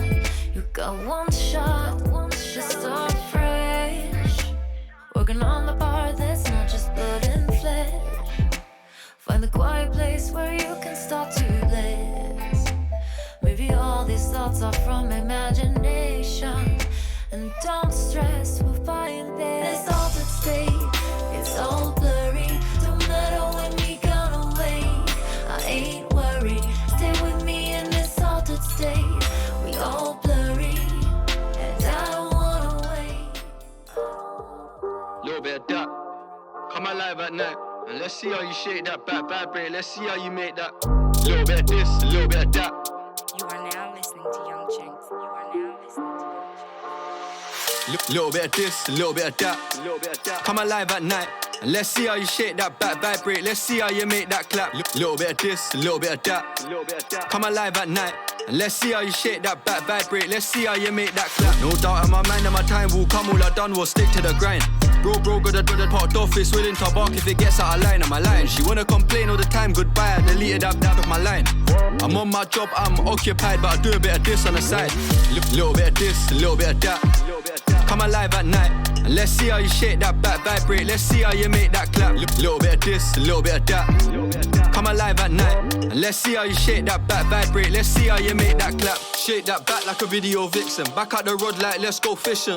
Oh dash your missus. Send her a cab and make her go missing. She wanna spend a day in her life with me and my guy. Bring a friend for a friend. Short and sweet, she's 5'5" with the curly hair. She a 10 out of 10. The way that it's clapping, I'm fascinated. Matter of fact, I'm infatuated. Bend her back, she elasticated. Up it in the sass, I'm activated. You got the vibe just right. Come alive at night, I'm on demon time. She don't trust, man, I got no reason to lie. Little bit of this, a little bit of that. Come alive at night. And let's see how you shake that back vibrate. Let's see how you make that clap. Little bit of this, a little bit of that. Come alive at night. And let's see how you shake that back vibrate. Let's see how you make that clap. The way that it's clapping, I'm fascinated. Matter of fact, I'm infatuated. Bend her back, she elasticated. Stop it in a I'm activated. You got the vibe just right. Come alive at night, I'm on demon time. She don't trust, man, I got no reason to lie. Four bad bees in a ride. Gotta squeeze them, it's a wee bit tight. Mostly females, the deceiving type. Take the peas and then go leave them guys. What you doing in the AM? You only ever holler in the evening times. I'm here for a good time, not a long time. Can you keep it quiet? She wanna spend a day in her life with me and my guy. Bring a friend for a friend. Short and sweet, she's 5'5" with the curly hair. She a 10 out of 10. Little bit of this, a little bit of that.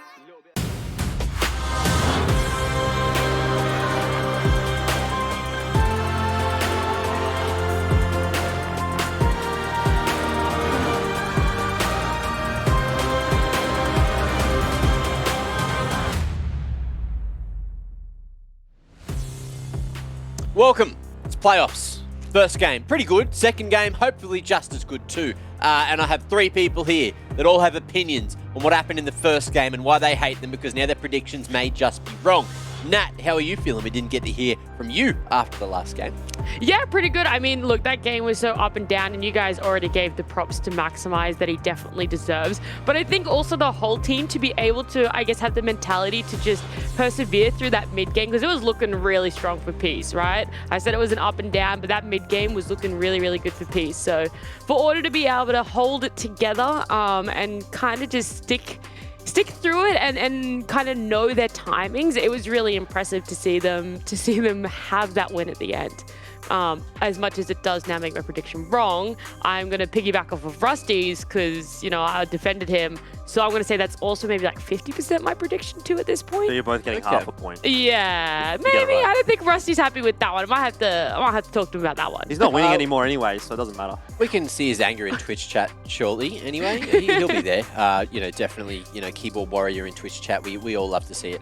But look, as a little bonus for you guys at home, we're heading deeper into the playoffs now, and our good friends at NeoSurf have decided that the first 300 LCO fans that sign up over on their site will be getting a $10 credit. So you can get yourselves a 6 skin. I know that whoever goes to Worlds is probably going to be getting an emote in-game. You could spend it on that as well. LCO.gg/NeoSurf or !NeoSurf in chat. and it'll give you all the instructions you need to sign up for an account and claim one of those first 300 little $10 vouchers. So that's going to be sick for you guys, and I'm sure everyone is going to be happy with that. So thank you very much for NeoSurf for that.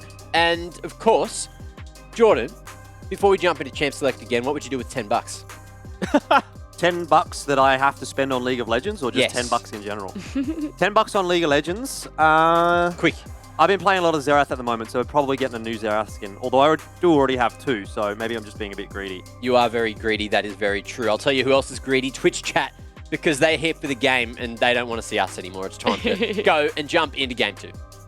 Well, speaking of Xerath, very similar sort of champion to Jace.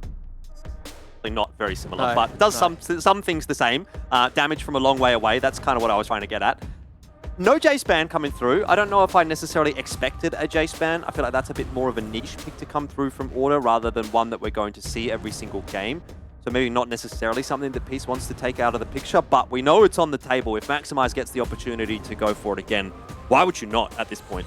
If you're good enough, Jace is blindable. There's nothing that there's stuff that has a better time, but I mean, if you can survive and do what Maximize did in the early game and get to the point of where you're landing those shock blasts when you're a group, it's going to do the exact same thing. So yeah, if he wants to take Jace and he's confident enough to pick that one up, then why not? Obviously, Peace have opted in for the... It's been a priority for them in recent weeks, and it has been flexed, but I think, you know, most of their success has come from when Babip has had that champion, because he does get things done in the early game, and Aladoric and Babip have a very good synergy where they link up and they find, you know, they find those skirmishes, not necessarily bot side, whether it's top side or in the mid lane. We saw that in the early game. And, you know, I think it's important not to overreact as a team when you win that game or lose that game, right? Because if it really did come down to execution at the end. And I think both teams will feel confident putting that position again to close that one out. So it's not panic stations. It's not let's flip draft. Let's do something completely different.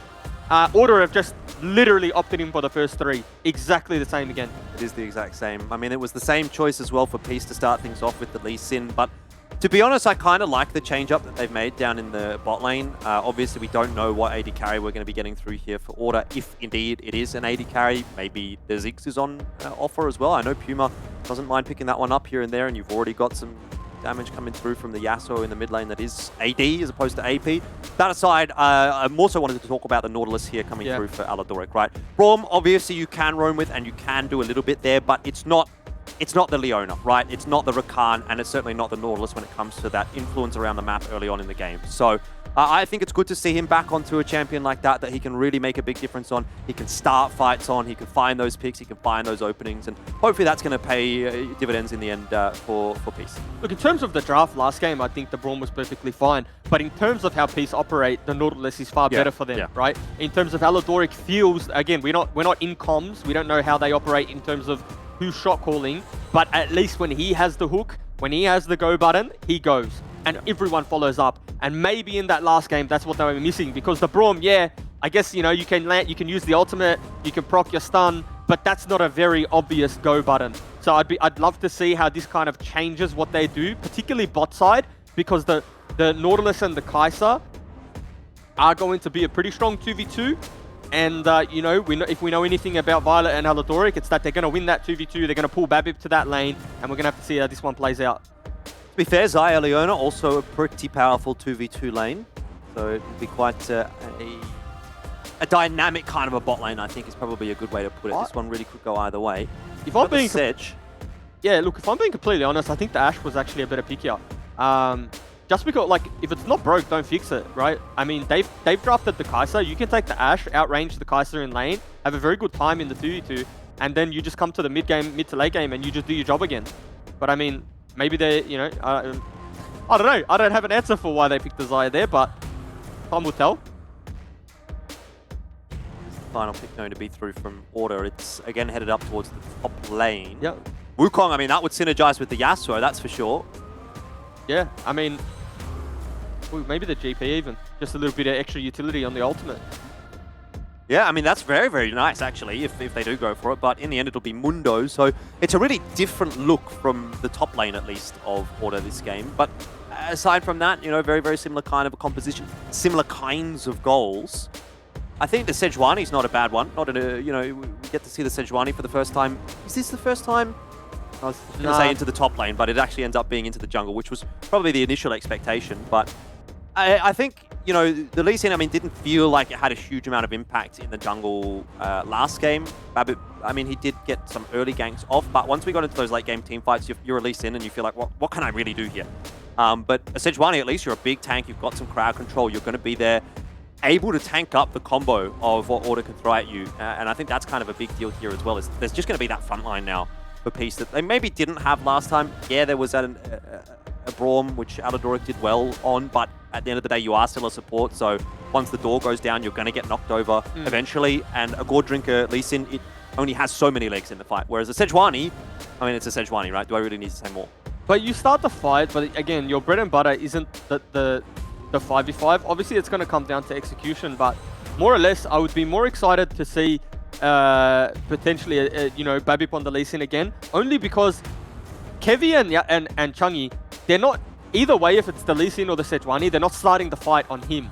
The fight is going to be started on the Kai'Sa, on the Sylas, and you know, and maybe on the maybe on the, yeah, this is a good one, huh? Mummy's Little Gamer. Firstly, I didn't even notice that shirt. Fantastic shirt. Jace looks good here. Love that. Good content. Pay rise for social media manager of Water, and we've signed off on that on broadcast. Yep. We'll make sure that that one gets delivered, signed, sealed, and delivered to the overlords at the LCO. No, that's a good meme. And I forgot my train of thought, but you were talking about the fights and how they sort of play out. Yeah, so I mean, you have to think of the order composition again as something that is going to focus particular players, not necessarily the Sejuani or the jungler. Like if it's a one-man ulti onto Babip, they're going to lose the fight anyway. So we'll have to see how that one plays out. And you have the coach's interview, I believe. I do indeed. I've got Midlord ready to go. I'm sure he has a lot to say about this matchup. And I guess let's sort of just start things off from a little bit of a backward step here, Midlord. Obviously, you have to go through a lot of opponents in the playoffs. In fact, you would play against every single opponent available in the playoffs if you made it to the grand final. So who do you guys sort of see as the biggest threat for Peace right now? This moment actually is the Wolves because they just play some strange champion. It's hard to against. Yeah, okay. Well, that'll be a matchup that you will inevitably have to go up against if you do beat Order today. So hopefully that's going to be, you know, a bit of a banger. But you do have to get past Order. And last time you played against Order, it was actually a super convincing win for you guys. Peace obviously dominating in that matchup in particular. And I was sort of expecting to see a 3-0 sweep today.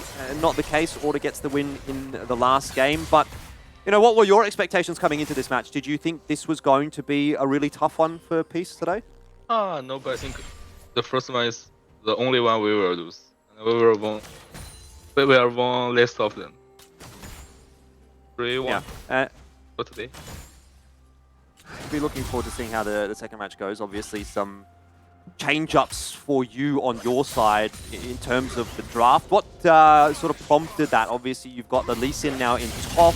Sejuani coming through for the jungle, Sylas in mid, Kai'Sa a change up. You know, pretty much everything has changed up for you into game 2. So did you think the game 1 draft was not good, or was it maybe just misexecution, or did you just want to try something different for game 2? Game 1 just some. Maybe we should put another major in mid, have a hard CC. Can just go one side, one shot. Something big. Reds into. Also, maybe a not good choice. Yeah, maybe not. Either way, you've got a sort of a clean slate here to start off with in game 2. So we wish you all the best in the rest of this series, and thank you for your time, Midlord. Yeah. See you, mate. Well, Juves, a fair bit going on actually down in the bot lane. So it was a bit distracting watching that. Yeah, it's always tough doing an interview when there's a fight early on, but I mean, to sum it up, I'm a firm believer in a competitive game, losing your lane at level 1 is pretty unacceptable, and that's pretty much what happened. I mean, they just landed back-to-back hooks, bit of trading backwards and forwards, and you know, this is kind of the state that we're in bot side now. This is like dive territory for Babip. You know, if he gets this this scuttle and half spot, but instead I think he's That is a nice zenith blade from Beats, and it's going to force the cleanse out of Violet early on in the piece. Now we have Aladoric getting caught up a little bit. You spoke about maybe losing the lane at level 1. Order, and in particular Beats, have found a way to turn it back on its head. After Curse, they just brought the lane back, but we might actually have to pan topside. There might be a skirmish here. That's just a little bit of trade back. Yeah, Max should walk out of that okay every day of the week on full HP Mundo, but way pushing in for him, so Appy perhaps roll the rest of the lane from now on. It's actually huge. The Sejuani actually ended up getting the double crab on the Diana, and in terms of tempo and in terms of the gold that he's going to have on this reset, it's actually quite big. You got to be happy with that if you're Babip, because you don't expect the double crab on Sej too often. Yes, Sejuani does crabs well just through the nature of the passive, but I mean in terms of the skirmish, in terms of your relative strength, you know, in the early levels and your early clear, you're not really expecting to do that, at least on that particular champion. So, I mean, he's going to clear top the bot now and be in a pretty good position. Yeah, double Ruby Crystal back for Babip, so a nice injection of HP, which is always something that you're going to be looking for on the Sejuani. And I think at the moment, again, both junglers probably just looking for that level 6 before they start to get really active in the lanes. Appy, as mentioned, has got the wave in a pretty favorable position here, so he can just play a little bit more aggressively and maximize his... Definitely not in control of the lane right now. And to be fair, maybe expected, right? Lee Sin against Mundo early on in the piece. Lee's always going to have a little bit of a more fun time early on in the game. He did suffer a little bit rotating down to that crab. Yeah. His lane was not in a good position. It was slow pushing towards Appy.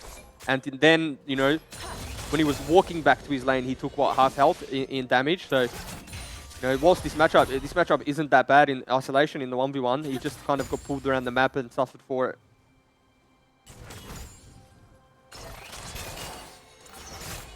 Aladoric still spending a bit of time down in the bot lane, waiting to see when his first roam is going to be executed. Could be an opportunity fairly shortly with this wave shoving in, although it looks like Chungy's going back to base, so not too many chances there, especially considering the fact now that Babip has also walked down into the bot lane. Just offering a little bit of assistance to Aladoric. No flash, very volatile lane state, right? Just outside the turret of Order, so this would be the window where the jungler could gank, and albeit it's not a level 6 Diana, there's still enough CC in this bot lane to kill Aladoric, so just a nice hover there from Babip, good disciplined play. And you know, for his endeavors, he's going to pick up another crab, so that's 3 crabs to his name, and he's going to hit a pretty early level 6, and you're going to be happy with that as a Sejuani, because your first ultimate is going to be of high impact, and wherever he chooses that to be, potentially it's on Chungy, you know, potentially it's, you know, on the bot side. I don't imagine he's going top side to help maximize or focus maximize anytime soon. No, it's going to be too easy to gank the Mundo, and even if you do, it's still going to be a Mundo at the end of the day later on in the game. In fact, he might just opt to go for a very early Dragon here, banking on the fact maybe that Kevi is a bit preoccupied on the top side of the map, and he'd be correct in that assumption. So, looks to be a solo Dragon at the cost of his own blue buff. I think you take that every day of the week. You take that, but at what cost? Because Tally's playing Silas, obviously pretty mana-dependent champion early. You need to go through those rotations to get those like empowered auto attacks, as well as using the W to sustain in lane. So you pick up that little win now, or it's like a win in the bank, right? Because you're banking to get that soul, and you're hoping it's a good one. And Tally's just going to suffer a little bit, no teleport, potentially has to reset on this wave. You know, Chungy's going to be able to push this one in, and it's not the end of the world by any means, but it's just that trade that you take. Well, it's going to be a 50-50 between a Cloud and an Infernal, because we have the Ocean Soul coming up, Ocean Dragon, I should say, coming up next. Maybe not what Peace would be looking for in that kind of a gamble, but still an early Dragon is an early Dragon, and Aladoric, another hook very deep into the back line, right on top of Puma, has sort of blown up a little bit in his face. Violet forced to push forward and take the trade now as well, and he cops a huge chunk of damage back in his direction as well. So I guess not the end of the world if you're looking to reset anyway, which I think Peace were, but a scary moment for a second. Yeah, you can't hook first in this lane, at least pre-6, because what happens is, right, Aladoric procs his Aftershock first, and maybe I'll hold the thought. So he might be okay. So what happens is Aladoric lands the hook, right? Aftershock gets procced. Beats secondary procs his Aftershock. Xayah puts down the feathers. You wait out the Aftershock passive, and then you rip the feathers back, do the full damage. and then you kind of just Aladoric stuck in no man's land, right? So that's a couple times now that that's happened. Obviously having to burn the exhaust and the flash. Flash coming off cooldown and heavy looking topside. Wave's still sort of pushing it. Happy, so I don't know that there's much of an opportunity there for Kevy. He'll turn his attention back towards the Rift Herald. Now rotation has come out from both Beats and Aladoric. Both the supports are in the vicinity. Sejuani starting to hover here as well, and Aladoric will look for the hook. Multiple points of CC, but it doesn't matter. The wombo combo is in there from Order, and it feels like a bit of a sense of deja vu. Yeah. The early fights that we saw in the last game, well and truly going the way of Order as well. This time maybe not to as much of an explosive start, but 2-0 plus the Rift Herald. Yeah, that's not too bad. Yeah, and it's really hard to play the game against this this top side of Order, right? I mean, Mundo, Diana, Yasuo, if they pull the trigger, if they go first, you're going to lose. You know, this Sejuani pick is good if you go first, right? If you're able to get off all that CC, all that utility, have that followed up by Tally and Appy. But I mean, if you're the one that's getting engaged upon, you're just going to come off worse for wear. You're not going to be able to return any damage. I mean, the hook lands, right? And then it's the cleanup crew. I mean, as simple as that. It's just R buttons going down. Hey, I guess it's a hook on a Mundo, right? Yeah. And at the end of the day, like, yeah, sometimes you can make that work, but it also ends up being a 4v5 because Tally isn't rotated across yet. Changi was already on the move. So it's not an entirely favorable engage for Peace. And maybe, you know, to be, I guess if we had to be a little critical of Aladoric, the weeks where we did see them kind of, oh, hold the thought. Well, Beats has got the stopwatch, so he'll be surviving for the moment. Teleport is on offer for Maximize and for Appy. They're both going to invest. And that might actually end up being the white flags being waved by both sides as they both look to back away. Perhaps I spoke too soon. Violet comes charging in from the bot lane. Rotations coming in from everywhere at the moment. A 1-for-1 so far. Both supports out of the picture. It's an absolute mess right now. But Babbitt finally falls and Order will walk away with the spoils of war. In fact, they're looking for more. Puma flashes over the wall, chucks the ulti in there as well, and Violet can do nothing but run and fall over inevitably. Order 5-1. What a fight. Yeah, what a fight. They're in firm control of this game. And I mean, again, this was the point I was going to touch on before it actually happened. I feel like, you know, if there was one thing you're critical about Aladoric, sometimes he's a bit too aggressive, right? Like, he starts that again. I mean, Talion and Aladoric group up for vision, and that's fine, fantastic. Get your vision down, but you don't need to kill him. You don't need to take that fight. You take the win of the vision, right? You even just take the stopwatch, but you hang around and you play for the 5v5. And again, this is the bread and butter of Order's composition. You're skirmishing around the Diana, the Yasuo, and the Mundo. It really does feel like if this is your game plan, you are not going to win. You need to come up with something else. Watch Kevy on the back end here. It's only a one-man Diana ultimate too, right? But it's still enough because Kevy's in there now doing AoE damage to everyone. Chung is there on the back end.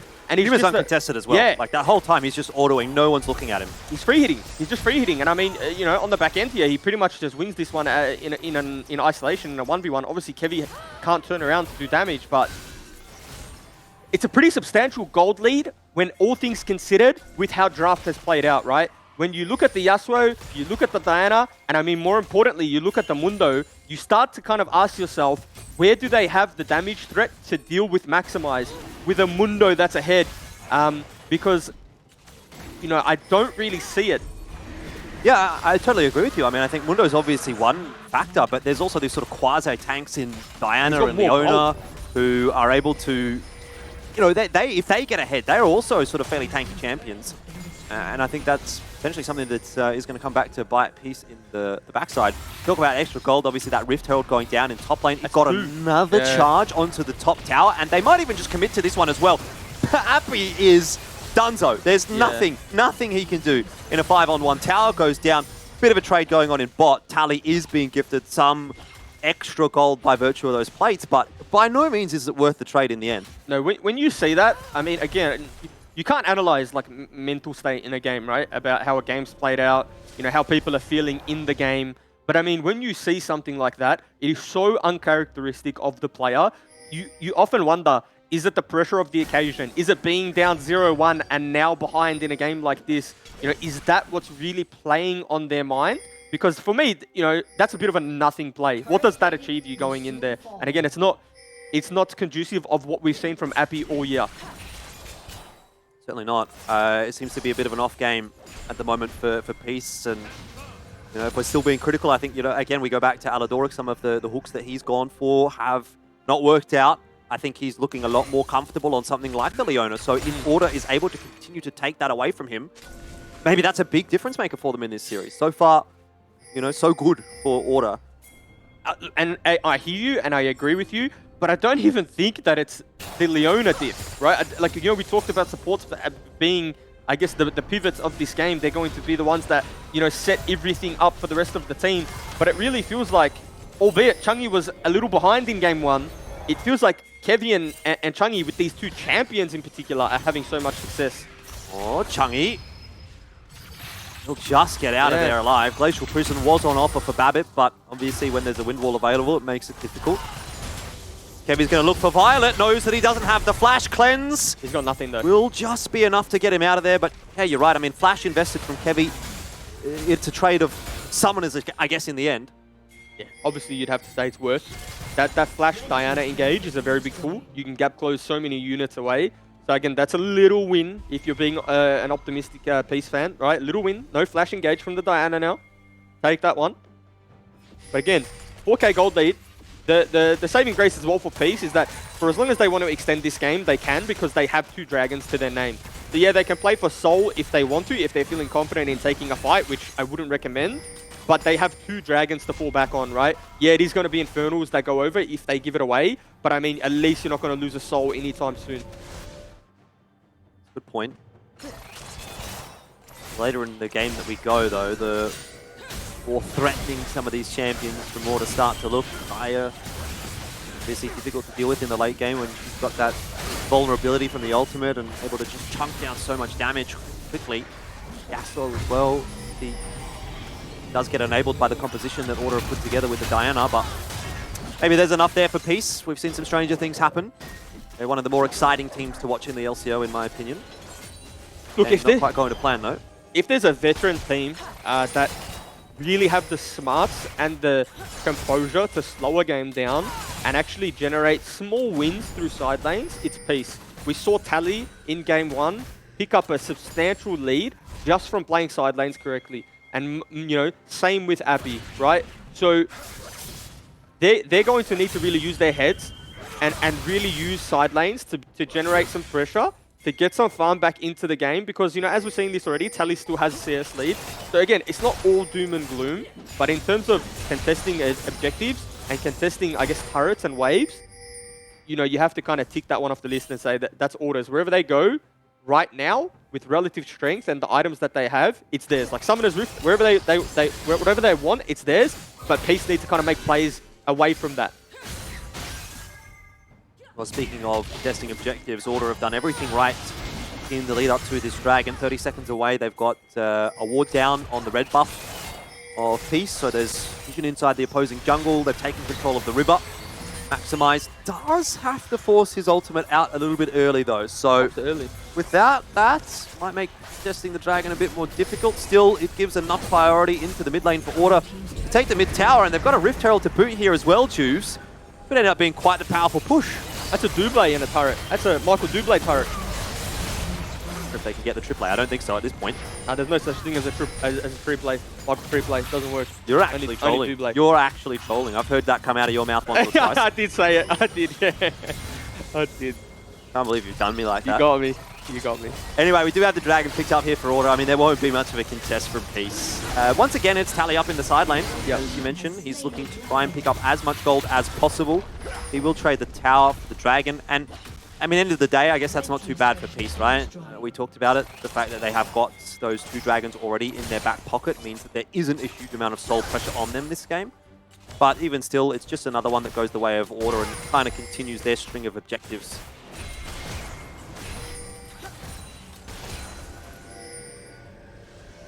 Ooh, I thought Bitchy, I was waiting for it. I was waiting for it. He'd have needed to have flashed. But Puma had ulti, Puma had flash, he had everything. He was fine. As long as he was watching, which sometimes, to be fair, carry players don't. You really hope that they're in the shop when that happens. Yeah. Like, I just took stock of you know, EXP differentials and a little bit of a disaster. Appy's down a solid 2 levels. Yeah, that's not good. Yeah, it's not good, especially on the Lee Sin. You never really want to be playing from behind in general, but that's definitely a champion that is harder to operate from a deficit. Well, even despite all that time that Tally's been spending in the side lane, Changi is at the moment keeping pace and even doing better than him in terms of XP. Not by a large margin, but something to make note of. It's a lot of red at the top of that graph, though. A lot of red. Yeah, so that is obviously favorable for Order. And Changi's also completed the shield bow now too. So in terms of relative strength, in terms of what Changi needs to participate in team fights and the Order composition in general, like they are sitting on their like Exodia. There's the 2 items on Diana. There's the 2 items on Yasuo. Diana with the Zhonyas is able to just basically start a fight any manner that he pleases, and that's going to be followed up by Changi, and then that's going to be finished off by Puma, right? Sometimes people think of Yasuo in this comp as like that super hard carry, but he's also just an extension of CC, an extension of that utility, so that Puma can actually take over.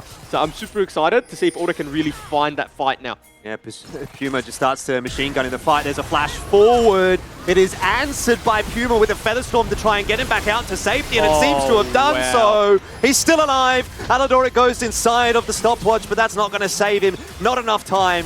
Not enough HP, and not enough chances right now for Peace. They tried to force a fight, and it's blown up in their face. Tally wants to make the difference, though. Steals the Solar Flare, gets on top of Puma, and maybe, just maybe, he can find the equalizing frags. Not quite in the end. Beats will survive. Glacial Prison over the wall, and Order walk away with a 3-for-1 trade. It was a nice attempt from Tally, but he couldn't get it done in the end. Yeah, do they contest this? Do they... I mean, you have to try for the steal. I'm not a believer in trading your life for steals for Barons in general, but I feel like in this instance, he did flash.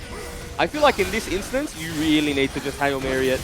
Like, you get this Baron, maybe you can win. You lose this Baron, I do believe it's game. And he's in the pit! He's going to try and go for it. Appy was in there as well, but well done from Kevy. Secures the Baron for his team. Aladoric arrives. Do they want to fight this 4-on-3? I'm not sure that might have ended up favorably for Peace, but end of the day, Order don't want a bar of it. They're happy with what they've got. Back to base for the reset, and the game begins. Yeah, now, I mean, you take stock of Peace's composition now, and we'll just watch the replay first. So it's a force from Peace. He does land the hook onto the Xayah. Violet goes backline, but that's just such a good moonfall. Yeah, and the feather placement, of course, but the moonfall really what saves Puma there on the back end, and then he rips the feathers back, and you know, Violet's as good as dead. And then, you know, there's still Valiant attempt, and this is a big play from Tally. You think maybe he's able to kill Beats as well, and then potentially they can contest that Baron as a 3v2 because Tally will fall down, but look at that. That's just a whisker. I think the unfortunate point of that was that for Peace, Appy and Babip had sort of already given up on that fight. Yeah. Whereas Tally saw the opportunity, saw the opening, and if Babip and Appy are right next to him there or close enough to get to that, surely Beats dies, and then maybe something else happens in that fight. But ultimately, it really ends up being a 1v4 for Tally, and you know, even if you do pretty much perfectly execute that, there's almost 0 chance you're going to win it. Yeah, he did a good job. He did well on the back end, but yeah, you're right. And the thing that I wanted to touch on about Peace's composition. Don't know if you're going to get a chance here, Jews. There is a full force through from Order. Tally, not long for this world, will fall. Appy teleports in, but it's too little too late, and once again, another advantage falls by the wayside. Order. Maybe we've completely underestimated them coming into this lower bracket round 2 match. Look, I think the analysis that we had was fair, granted how the games against Direwolves played out. But I mean, they're showing us a different, I guess, class. Brand of gameplay, maybe? Yeah, different brand of gameplay even. We're seeing a complete different style, and I think this is what we needed to see.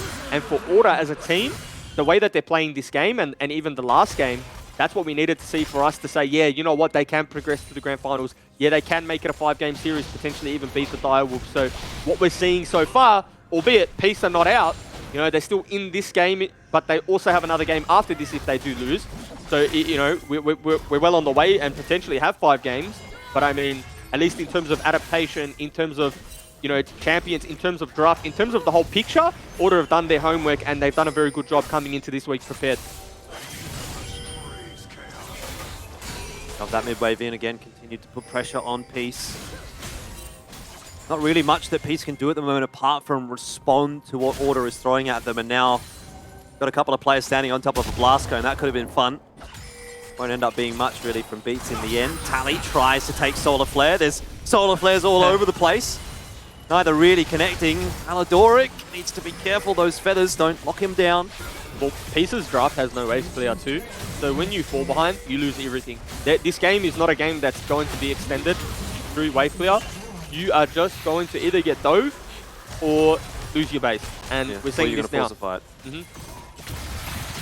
Seems to be something that Order has recognized as well. They're not trying to do too much too crazy, not really forcing much at the moment.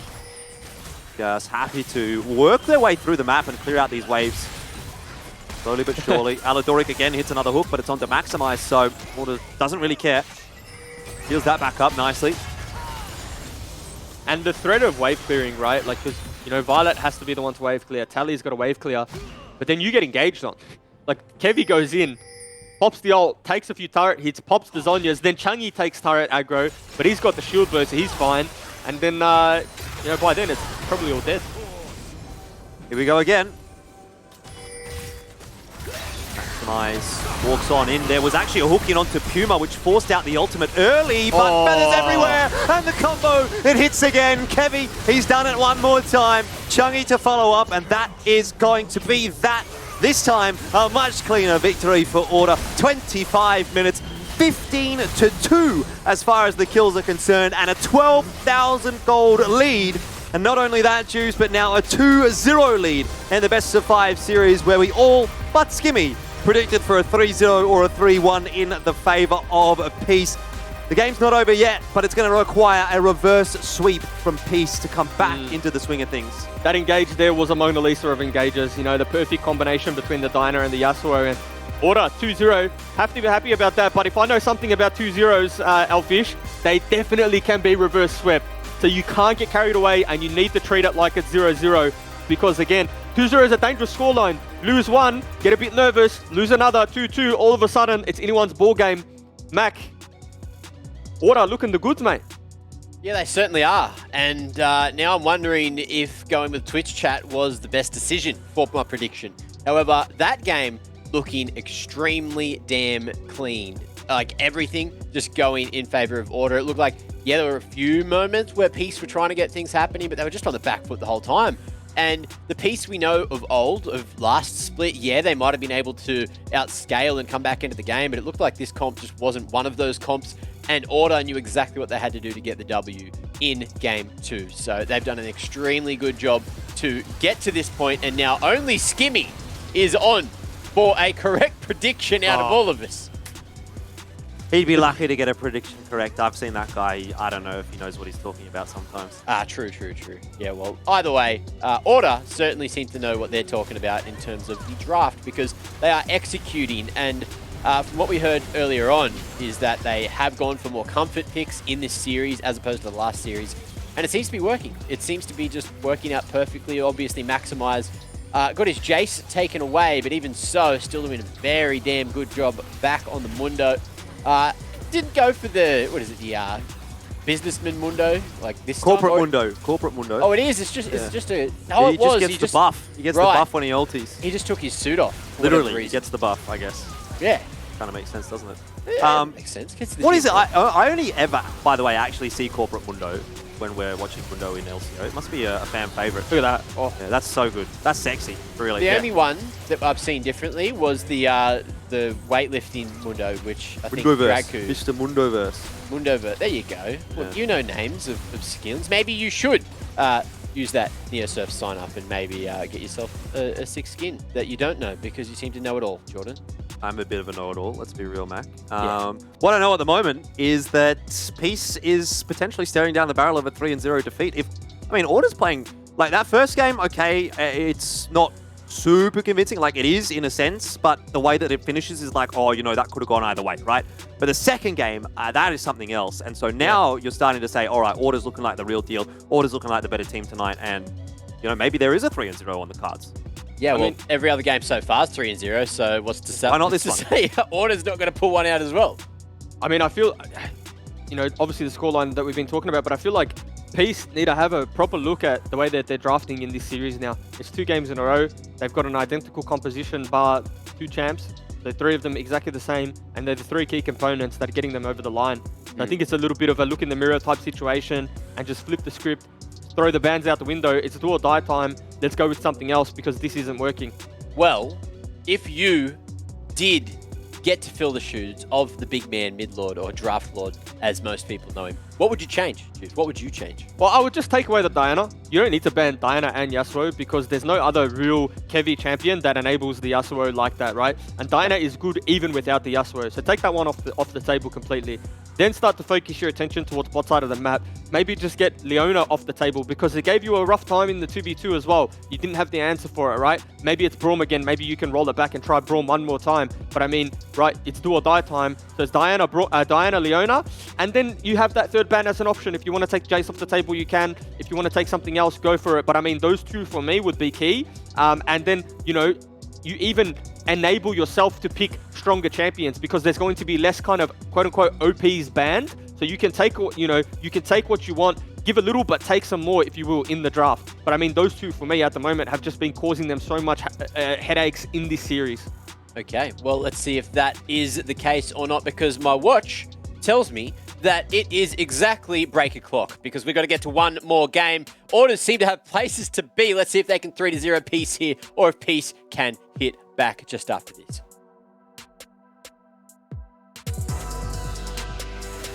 Nice. Walks on in. There was actually a hook in onto Puma, which forced out the ultimate early, but feathers everywhere, and the combo, it hits again. Kevi, he's done it one more time. Chungy to follow up, and that is going to be that. This time, a much cleaner victory for Order. 25 minutes, 15-2 as far as the kills are concerned, and a 12,000 gold lead. And not only that, Juice, but now a 2-0 lead in the best of 5 series where we... Little bit of that. Come alive at night. And let's see how you shake that back vibrate. Let's see how you make that. Little bit of this, a little bit of that. You are now listening to Young Chinks. You are now listening to Young Chinks. Little bit of this, a little bit of that. Come alive at night. And let's see how you shake that back vibrate. Let's see how you make that clap. Little bit of this, a little bit of that. Come alive at night. And let's see how you shake that back vibrate. Let's see how you make that clap. No doubt in my mind and my time will come. All I done was stick to the grind. Bro, got a parked office, willing to bark if it gets out of line. On my line, she wanna complain all the time. Goodbye, I deleted that of my line. I'm on my job, I'm occupied, but I do a bit of this on the side. Little bit of this, a little bit of that. Come alive at night. And let's see how you shake that back vibrate. Let's see how you make that clap. Little bit of this, a little bit of that. Come alive at night. And let's see how you shake that back vibrate. Let's see how you make that clap. Shake that back like a video vixen. Back out the rod like let's go fishing. Oh dash your missus, send her a cab and make her go missing. She wanna spend a day in her life with me and my guy, bring a friend for a friend. Short and sweet, she's 5'5" with the curly hair, she a 10 out of 10. The way that it's clapping, I'm fascinated. Matter of fact, I'm infatuated. Bend her back, she elasticated. Flop it in the sass, I'm activated. You got the vibe just right. Come alive at night, I'm on demon time. She don't trust, man, I got no reason to lie. Little bit of this, a little bit of that. Come alive at night. And let's see how you shake that back vibrate. Let's see how you make that clap. Little bit of this, a little bit of that. Come alive at night. And let's see how you shake that back vibrate. Let's see how you make that clap. The way that it's clapping, I'm fascinated. Matter of fact, I'm infatuated. Bend her back, she elasticated. Stop it in a I'm activated. You got the vibe just right, come alive at night, I'm on demon time. She don't trust, man, I got no reason to lie. Four bad bees in a ride. Gotta squeeze them, it's a wee bit tight. Mostly females, they're deceiving type. Take the peas and then go leave them guys. What you doing in the AM? You only ever holler in the evening time. I'm here for a good time, not a long time, can you keep it quiet? She wanna spend a day in her life with me and my guy, bring a friend for a friend. Short and sweet, she's 5'5" with the curly hair, she a 10 out of 10. Little bit of this, a little bit of that. Come alive at night. And let's see how you shake that back vibrate. Let's see how you make that clap. Little bit of this, a little bit of that. Come alive at night. And let's see how you shake that back vibrate. Let's see how you make that clap. Come alive at night. Little bit of this, a little bit of that.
Ladies and gentlemen, welcome back. It's DoorDash LCO time. I know we've only been here for about 10 minutes so far. Very quick games. That's a bit of a lie. First game was a long, very entertaining game. Second one, not as much in terms of the length.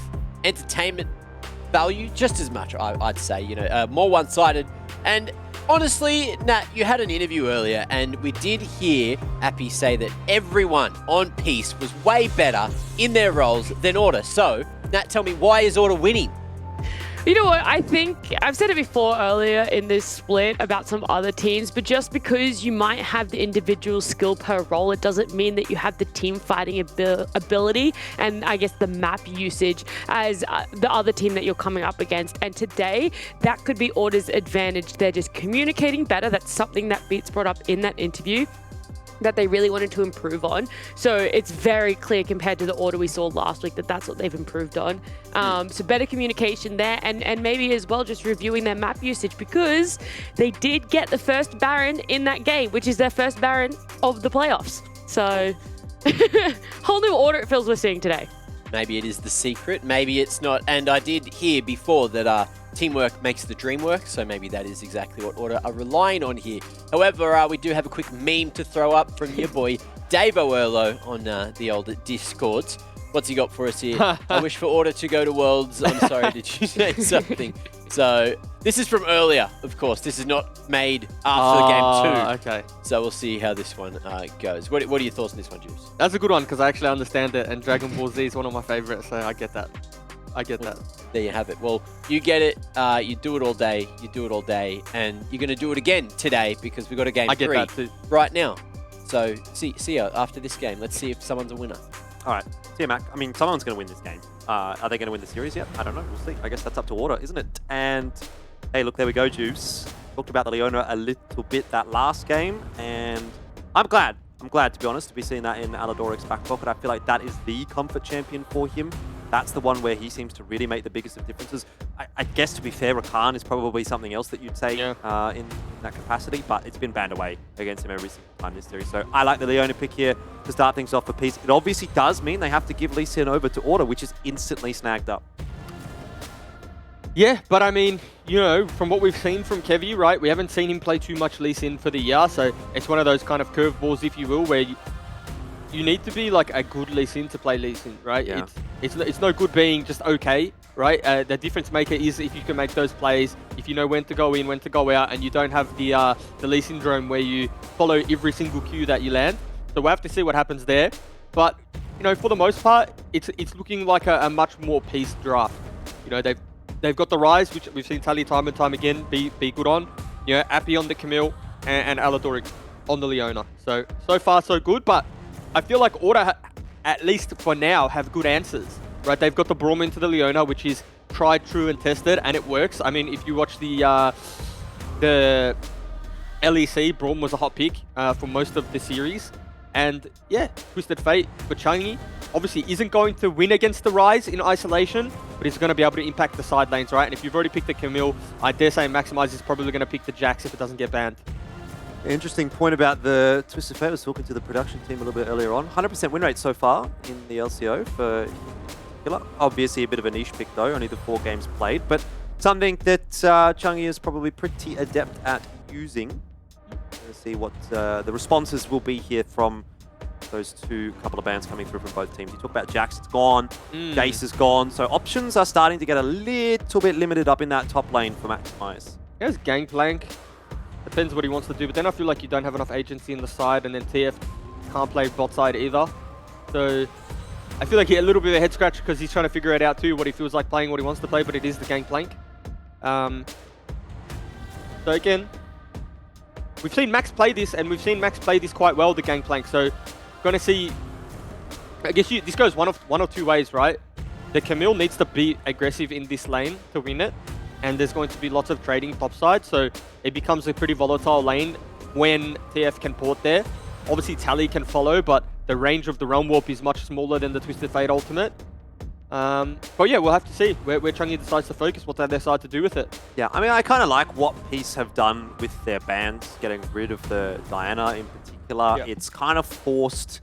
it's forced the adaptation to come through from Order, right? You're not going to run that same composition if you can't get the Diana through. So it's a nice little change up in this series. And it's, in a sense, a bit of a gauntlet thrown down by Peace, saying to Order, look, you've done it to us twice. You know, fool me once, shame on you. Fool me twice, shame on me. We're not going to fall for it a third time. Now you have to go back to something a little bit different and see if you're better than us at that as well. So at least that's not going to be a discussion point. At least it's going to be something that we get to see something a bit different coming through Order, and Peace haven't let them get, I suppose, the 3-0 sweep, just doing the exact same thing three times in a row. Vayne is actually a choice from Puma here. Again, not a bad choice, given that that is a champion that he doesn't mind playing. We've seen it from him in the past. Also, I think it's a pretty decent matchup into Ezreal, and even to an extent Leona as well, if you're really good on those timings with the Condemn. A lot of agency in the bot lane, actually, for Puma. Yeah, I mean, it's in terms of the 2v2, they have a pretty good 2v2 bot side, right? Into the Ezreal, into the Leona. You know, obviously the Puma's going to get better with items, going to do way more damage with the items that come on through. But in terms of Peace's range and the composition that they put together, it's quite short range. So Puma can actually auto-attack, can get things off. It's not like he's versing a Ziggs, he's not versing stuff that's going to keep him at distance, and a Zia that's going to find a hard way to get access to the team fight. And then you think about the components surrounding the Vayne. You've got the Braum to help with the Trundle, to help with the Camille when Camille dives backline. You've got the TF gold cards that you can really just kite back on. And then when the time's right, you can flash on forward, or you can tumble forward and try to make some big Uzi play, if you will. So again, the bits and pieces are there. The Gangplank ultimate can even create a lot of space for the Vayne too. So again, it really does feel like all the eggs are in this Puma basket, because Gangplank can be that traditional weak side top laner. Tally famously in OS was the Gangplank guy, but he was the weak side Gangplank guy with the stopwatch, leaving him in isolation and being able to use the GP ult to affect bot side dragon fights and things of that nature. So the bits and pieces are there for Order, and when you're feeling confident, why not pick this volatile kind of composition, right? Where you have the Vayne, where you've got the Twisted Fate, where if things go wrong, maybe you fall behind and you can't play the game. But I mean, 2-0, they're feeling themselves. Why not opt in for this? Well, I suppose you've got games to play with as well, right? If it doesn't go well, there's obviously still that opportunity for adaptation from Order. They can change things up over games 4 and 5 if need be. Obviously, that luxury isn't really there for Peace. They need to be on point. They need to win every single one from here. Order do go for a little bit of a cheeky play down into the bot side of the map, but won't be finding too much. And so is over towards the fire bush that they do end up heading. No connection. They continue pushing forward here as well, Juice. This is where things start to get a little bit risky. They could potentially wrap in behind Aladoric, but happy to just get that ward down, get the vision. Kevy obviously wants to know where Babbitt is early on in the piece. I wish they were a little more aggressive with the with the invade, right? Having the Braum, the Twisted Fate. I mean, you honestly, around, just wait. Like that level 1 fan was not great. Like they don't even know this is watered. They don't know anyone was there. Massive hole. There was a massive hole. Yeah, like that's dangerous territory. I mean, you're face checking a Braum there with the Twisted Fate. Lee Sin, you probably lose that. So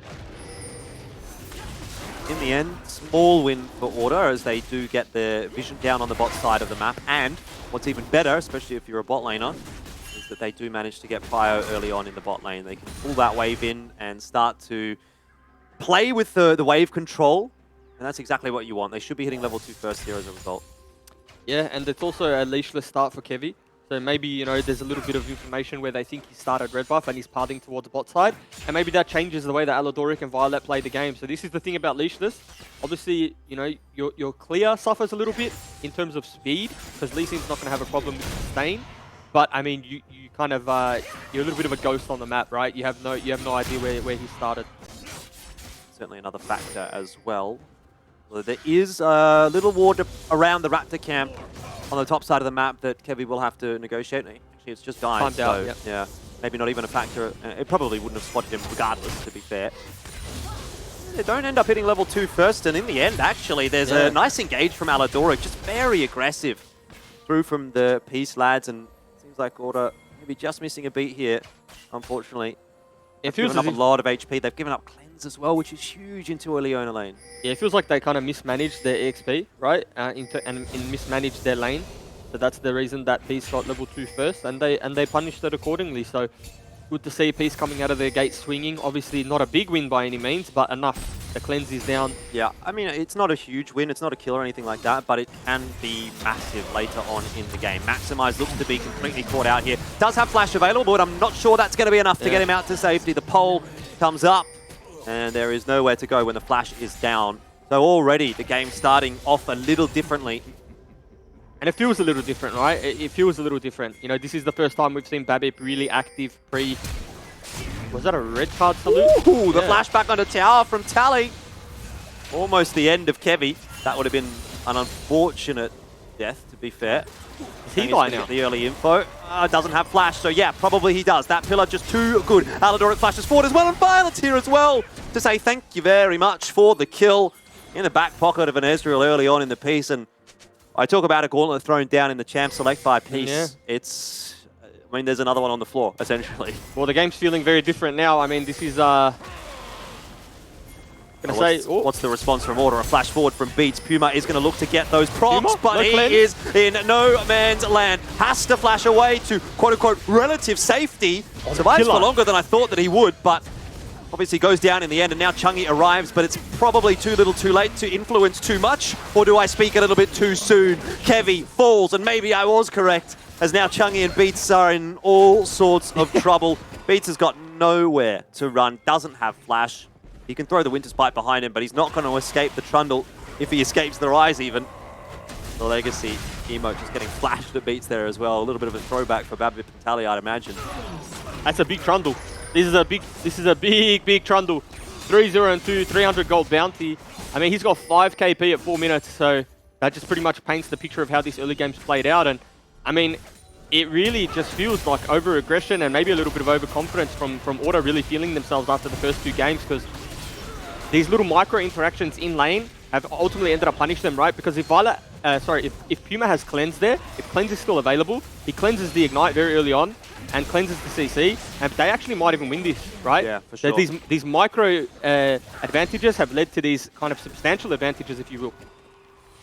Yeah, I mean, obviously Alidoric as well, like he didn't use Ignite in that early fight either, where he forced the cleanse out. So it's just like, you trade one summoner for nothing, and every day of the week that's going to be a win.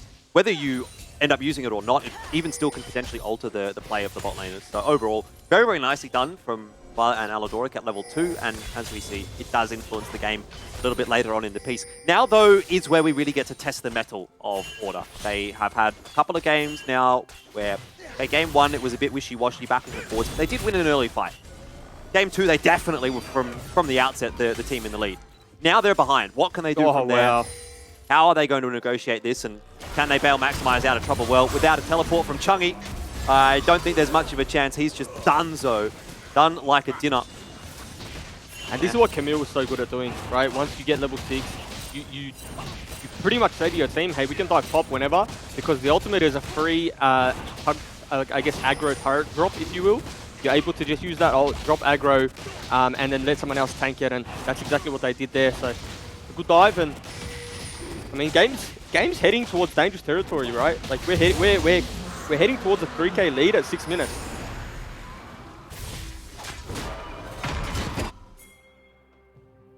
Six and a half minutes in. It's looking pretty dire for Order. 0-2 in the top lane, 0-1 in the jungle, 0-1 in mid, 0-1 for the ADC, or 1-1 at least, I guess. So there's maybe a little bit of hope there for Puma, but look at how much CS he's down as well. You just know, like, everywhere across the map you're losing. You don't have agency anywhere. You don't have priority anywhere. And it's kind of a question of hoping maybe that Peace makes a mistake here and allows Order back into the discussion, because right now it doesn't look like they deserve to be part of it. And in Game 3 in particular. Obviously for the series as a whole, it's a different story, but in Game 3 right now, this is all Peace. They're fully in control. And Order's draft's a little more elegant this game, so it's less about just pulling your R buttons, and it's more about coordinating fights, using a little bit of macro to then set up the fights that you want. So, I mean, it then becomes even tougher from a deficit to play, right? Because then you don't have this agency through top lane, you don't have the agency in bot lane, and you definitely don't have the agency in mid lane. So you need to kind of figure out those bits and pieces, because the game isn't going to get better for you. Yeah, we look at the Vayne. Yeah, you look at, the GP, and you think, sure, they scale at 6 items. But I mean, Peace in the scaling department do just fine as well, right? Ezreal is a very good mid to late game 80 carry, self-sufficient. Then you have the Camille. I mean, Empowered Q is pretty much going to one-shot the Vayne, right, at a certain point, as well as Tally on the rise. So in terms of the scaling department, they're more than fine as well. And maybe that's a bit aggressive. Yeah. Yeah, but the Winter's Bite doesn't connect onto Violet, and with that, there isn't really that much recourse for the Order bot lane. They need to get those passive procs coming through from the Braum.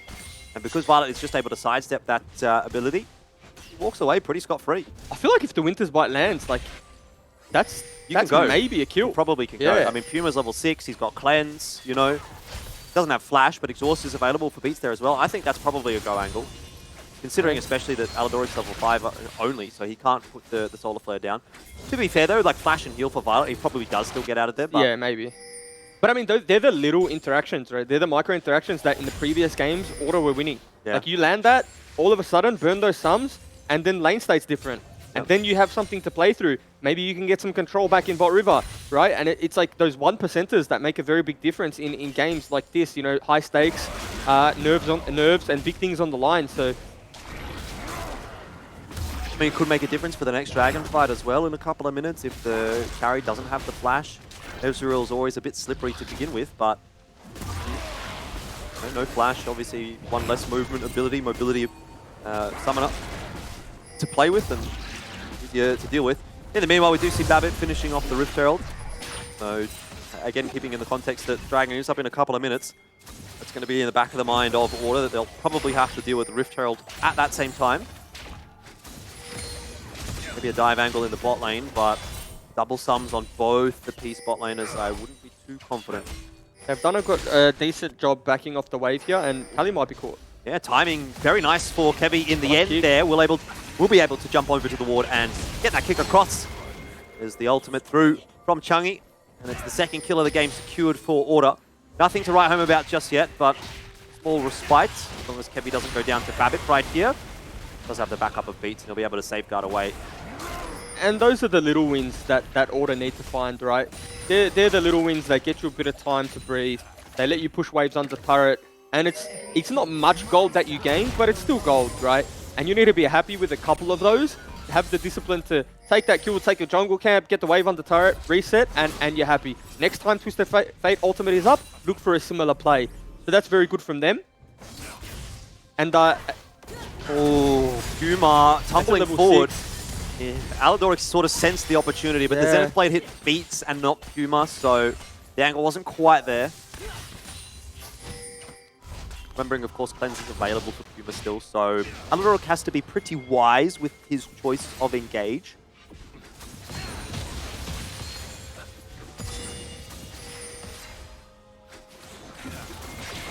So we'll pencil that in as the first Twisted Fate ult has resulted in a net positive play, right? Like that's what you want. Yeah. Not in the same fashion which you'd normally expect, but it works. They needed something, I suppose, so they get it. 13 seconds on this next Dragon. It'd be really nice for Order to be able to pick that second one up. Not an easy task, but with that said, you do have that sort of cross-map pressure from Maximize, as of yet hasn't used the Cannon Barrage to influence anything on the other side. That was something that we talked about being relatively important. Sun comes down onto Tally, but he'll walk away before the Sonic Wave does connect. And, of course, Rift Herald falls into the mid lane when the Dragon does spawn. So, a battle on two fronts for Order right here. They do deal with the Rift Herald. It might mean they're a little bit too slow to the rotate on the Dragon. Given the fact that Puma is back in base, they will opt not to contest. I feel like we've had good Dragons tonight, too, because this isn't going to be a Cloud Salt. This will be an ocean or a mountain. And either way, you're happy with that. And, I mean, Order have done a pretty good job in stabilizing. You know, they're not closing the gold lead, but they're also not losing. And as I say that, nice sidestep. Investment of the Solar Flare from Aladoric. Again, it's one of those ultimates where it's fine to sort of throw out the 50-50 and see if it hits, because it's just so short of a cooldown. It's very non-committal, right? Like, you're not putting yourself in any danger, and if you land a good enough... Ooh, they've split. This might be a peace angle. Yeah, Puma knocks him up into the air, Violet over the wall, but he's run right into Chung, and Puma finishes him off. Really important to be seeing Puma pick these kills up as well for Order. 2-1-0 now. Looking like a win con starting to establish itself, and Order slowly but surely creeping their way back into this game. And it's not huge, again, but again, what did we talk about? We said that they need a few of those little wins, a few of those little victories. Now, what really needs to happen here is Maximize needs to not die to this roam. He can give farm. I thought Tally might pop his head topside, but doesn't look like he's going to do that.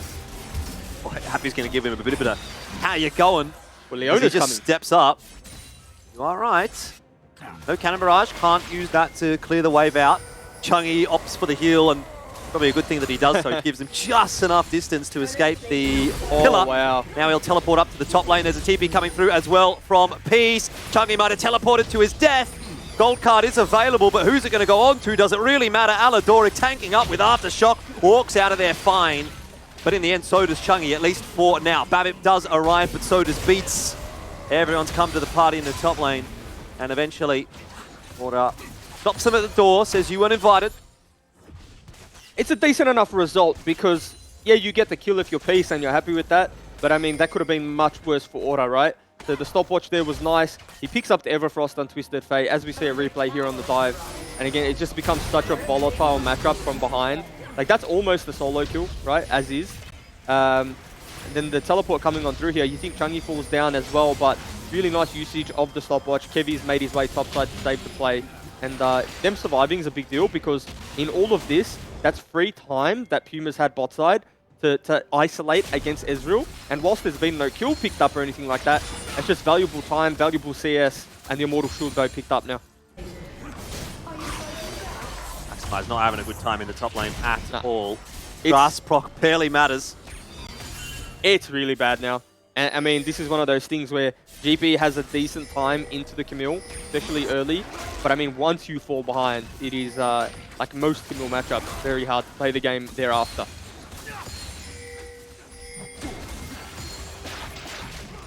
To make matters worse for the rest of the team as well. Solar Flare goes down on Beats, and opening maybe onto Babbitt, but the damage really just is not there.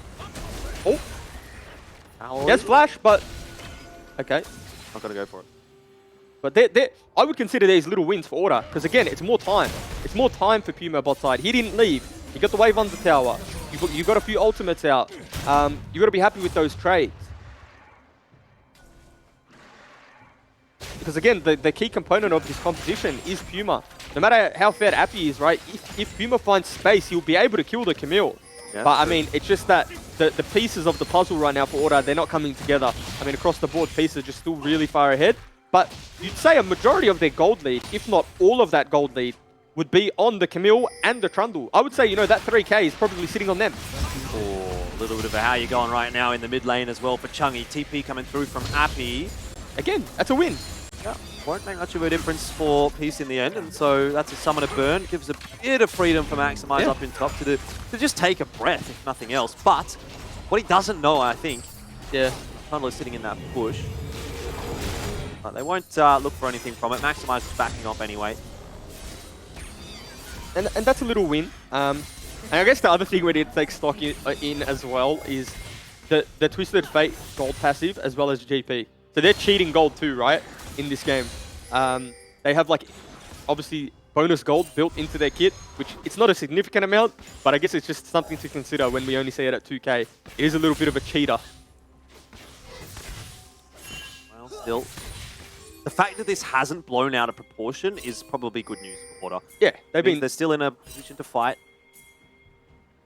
It's still at a point where execution matters, right? Like for sure. Like Peace have to play the team fights accordingly. They're not just going to be able to steamroll the game, because again, GP from behind still has that ultimate, right? He's still able to influence a skirmish from other side of the map, and I wouldn't mind seeing Peace contest this, to be honest, but they just might be a little bit too late.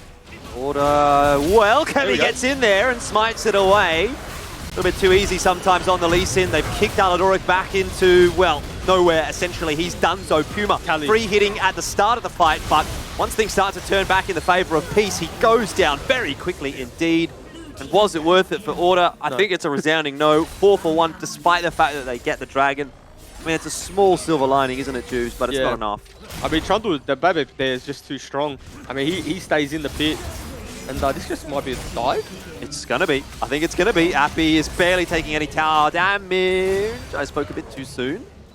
Not able to quite finish things off against Maximize. Yeah. I'd say he might re-engage there, but I mean, yeah, I mean, not much to say from that Dragon fight. They played for the steal, got the steal, tried to play for the fight as well, but the relative strength of the Rise, of the Trundle at that point was just too much. And I mean, Tally just got, I think, two or three bounces off on multiple members too, so it was just perfectly played. Nice smite from Kevy. Yep. I almost wonder if they should have just been happy with that. Well, you need to disengage Trundle ult, and they didn't do that. Right? They had time to wait. They could have just played that from range, waited for Trundle ultimate to fizzle out, because that's a big or a major component of Trundle's kit, especially at that point, as we get a pause. But, the problem seems to be a little bit of lag, maybe. There's a reconnection. It's coming back on through. That's, yeah, I mean, pretty important person to have in your composition at this point in time for Order, so they won't be wanting to miss out on him. Looks like we can still see his player cam, so he must be back all good. Must have just been a spike. I mean, even in that fight, you look at Chungy flashing over the wall, and Heavy ends up actually kicking Aladoric out of the pit, so maybe in an ideal world, Chungy just sort of catches Aladoric in a way. Instead of having to flash into the fire, he can walk up the river, and then he's next to Puma, he's next to Beats, and it's not going to be quite as much of an easy time, I suppose, for Peace to pick him off. Little things, I guess, and it's not really something that's worth talking about. Of course, we do have a bit of extra time, so we mention it anyway, but just, yeah, not quite perfect in the end from Order, and that's kind of what they needed to get them back into the game, right? They needed a perfect fight. They needed that Dragon, and then at least a 50-50, like an even trade. But the fact that it's 4-for-1 just keeps Peace with that gold lead rolling along. Yeah, now it's in dangerous territory, right? 5k at this point. Tally is going to be very hard to deal with in the side. Babip, hold the thought. What about Appy in the side? Chungy, oh, he's going to land right on top of that Solar Flare, and in the end, wow, maximum damage coming through from Appy. He's like a nuclear bomb landing on top of Chungy. Heavy will not be able to escape either. And it's starting to feel a bit like Wallet Warriors on the Peace side of things now. They can kind of do whatever they want. Wallet Warriors is actually a good term. I like that. Oh, Beats. Not going to survive. Oh, maybe he is. He's got the flash there as well. Would have been so nice to see like a fadeaway Winter's Blight that keeps Babip under the tower for one more hit. Would have been a sick outplay from Beats, but not this time. Now, the one item, I guess, while we have time, I want to touch on is the Trundle pickup. The chains being picked up from Babip. A lot of the time, I think it's a overused or over-purchased item or an item purchased incorrectly. Because if there's a composition with multiple damage threats and you pick it up and put it on one, then you're better off with just another item, right? Because you're still getting focused down by two of those carries. But in this particular composition, where Puma is A, the only player that's doing, I guess, well, and B, the damage source is not really consistent when you factor in the Twisted Fate, the Lee Sin, and the GP till a little bit later, then that leaves just the Vayne to be hitting you. And if you put the chains on the Vayne, then, I mean, Babip at this point is just such a raid boss and such a tanky boy. Yeah, not to mention Subjugate coming through as well. Yeah. He just keeps healing up. You think you're going to get him done, and pretty quickly he's back to half HP, and you know that it's done. There's no way. So 13-4, massive change up from Peace. It feels like they've kind of forced Order off of their comfort picks. Oh no. And now things start to get a little bit hairy. Maximize at this point. Maybe you just go for the tower. Maybe you just say, at least give me the tower. He's going to try and run away to the safety of Kevy. There is a kick through. Never mind, he's played it perfectly. He knew. That was calculated, Juice. Yeah, but for what? At what cost? Because he did debate him, but at what cost? Good point. Well, Baron is most assuredly going to the way of Peace. Could be a tower or two for Order. But this is going to be the pain train beginning for Order. They have their time in the sun for the next 10 seconds. Once those resets come through, though, for Peace. Dragon up in 50 seconds. Baroned up players. Tally just went straight to the top lane to put the pressure on instantly. Didn't even reset. Yeah, I mean, probably has nothing to buy. Why not? Yeah, Gets he's the only got Krugs. 900. You know what I've noticed about Tally? He's a serial jungle camp goblin.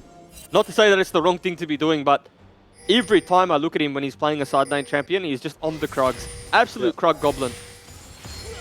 Krug life. Yeah. Well, Violet, I don't think reset either, but really matter. The items are so advantageous for Oh, Peace. wow. They don't really need to. That is a problem. When you see your Ezreal shifting forward like that, you know what kind of game it is going to be. Peace are so strong. He's literally jumped on top of Chungy, eaten an Everfrost and everything else, and still walked out of there alive with Flash available. Yeah, in another game, in another realm, in another world, we might be talking about the Violet inting there, but... I dare say he wouldn't have done that. Well, yeah, probably not, but we've seen Double Lift do it. True. But yeah, I mean, it kind of just goes to show, when your Ezreal can do that, then... Look, it pretty much sums it up. Yeah, it's a tough time too. It's a very tough time, and gonna see an inhibitor fall down here at 22 minutes. Trundle sitting in the side lane. There's just no engage for the side of Order too. Obviously, 2 members are still being dead, but they don't really have anything to start fights. You know, it's all off the back of what Peace decide to do with it. Gold card with a rapid fire is probably the best thing that you have, which is we're gonna see here. Man, but I mean, floating on top of Babbitt, but do they even have the damage here, dude? Like, flash over the wall. Going to get him away from Chungy, which ultimately is all of the crowd control. Still Puma chasing. Cleanse invested as well. Oh no, Babbitt. He's absolutely done them. No. He has absolutely bamboozled them. Oh no, he's done the dash. He's done the dash, and he's out. He's done the 100 meters, or maybe that was a 200-meter dash, and he's made it out. That's a quick troll. That is troll's fast. I don't know. Sometimes. But that's my DoorDash delivery driver, you know, working his way through the Sydney streets. Everyone's trying to take him out, but he's committed to getting my order. And he's done it. Babbitt, well done. Maximize just instantly gets blown up by Appy, down to about half HP. You just can't be anywhere in a lane that's not under a tower at this point against Peace. No, you can't. They just have everything to start the fight. I mean, the way Appy's been playing the game, he's probably just going to dive. I mean, we've seen him turret dive time and time again. Bane's topside as well, so I mean, this is just as free as they want. Yeah, Violet having the dream Ezreal game, isn't he? Just get to sit back, throw those Qs all over the place, and if they hit, fantastic. You've just dropped someone to about half HP. If not, I mean, another one's coming up in 2 seconds. Aladoric looks for another engage. It's going to be Appy that gets on top of Kevy. Kicked away, cancels the Hextech ultimatum. There's a last-ditch attempt here from Order. You can see at the moment Puma is being given room. He's full HP. He's got that shield bow still available. Witsend also completed. Himself a kill. 2 inhibs down though. For the cost of 1 kill. Not a favourable trade for Order. I mean, they've stalled, but they've lost 2 inhibitors in the process, so...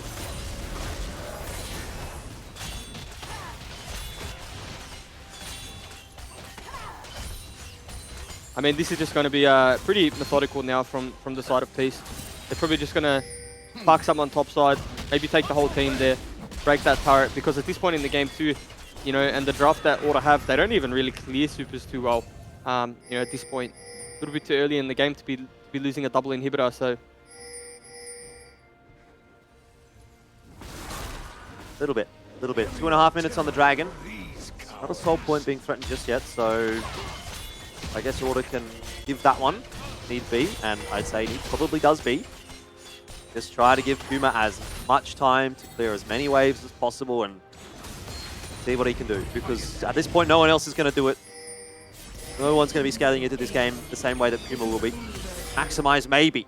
Think about him hitting a bunch of barrels in a fight and could make a difference, but not for another 10 minutes. Heavy's at least in, so he's already fallen off. He's not really a huge factor. He was never on. Yeah.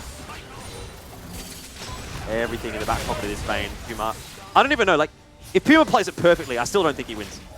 No, I mean, it is a very big hill to climb. Something miraculous has to happen. Maybe it's got to be a kick.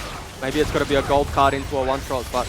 Yeah, kick on Violet, maybe? Yeah, I mean, I'd say Tally, to be honest with you. Like, because he has lesser of the two in terms of mobility. Like, he doesn't have the arcane shift, he's got the flash, and that's it.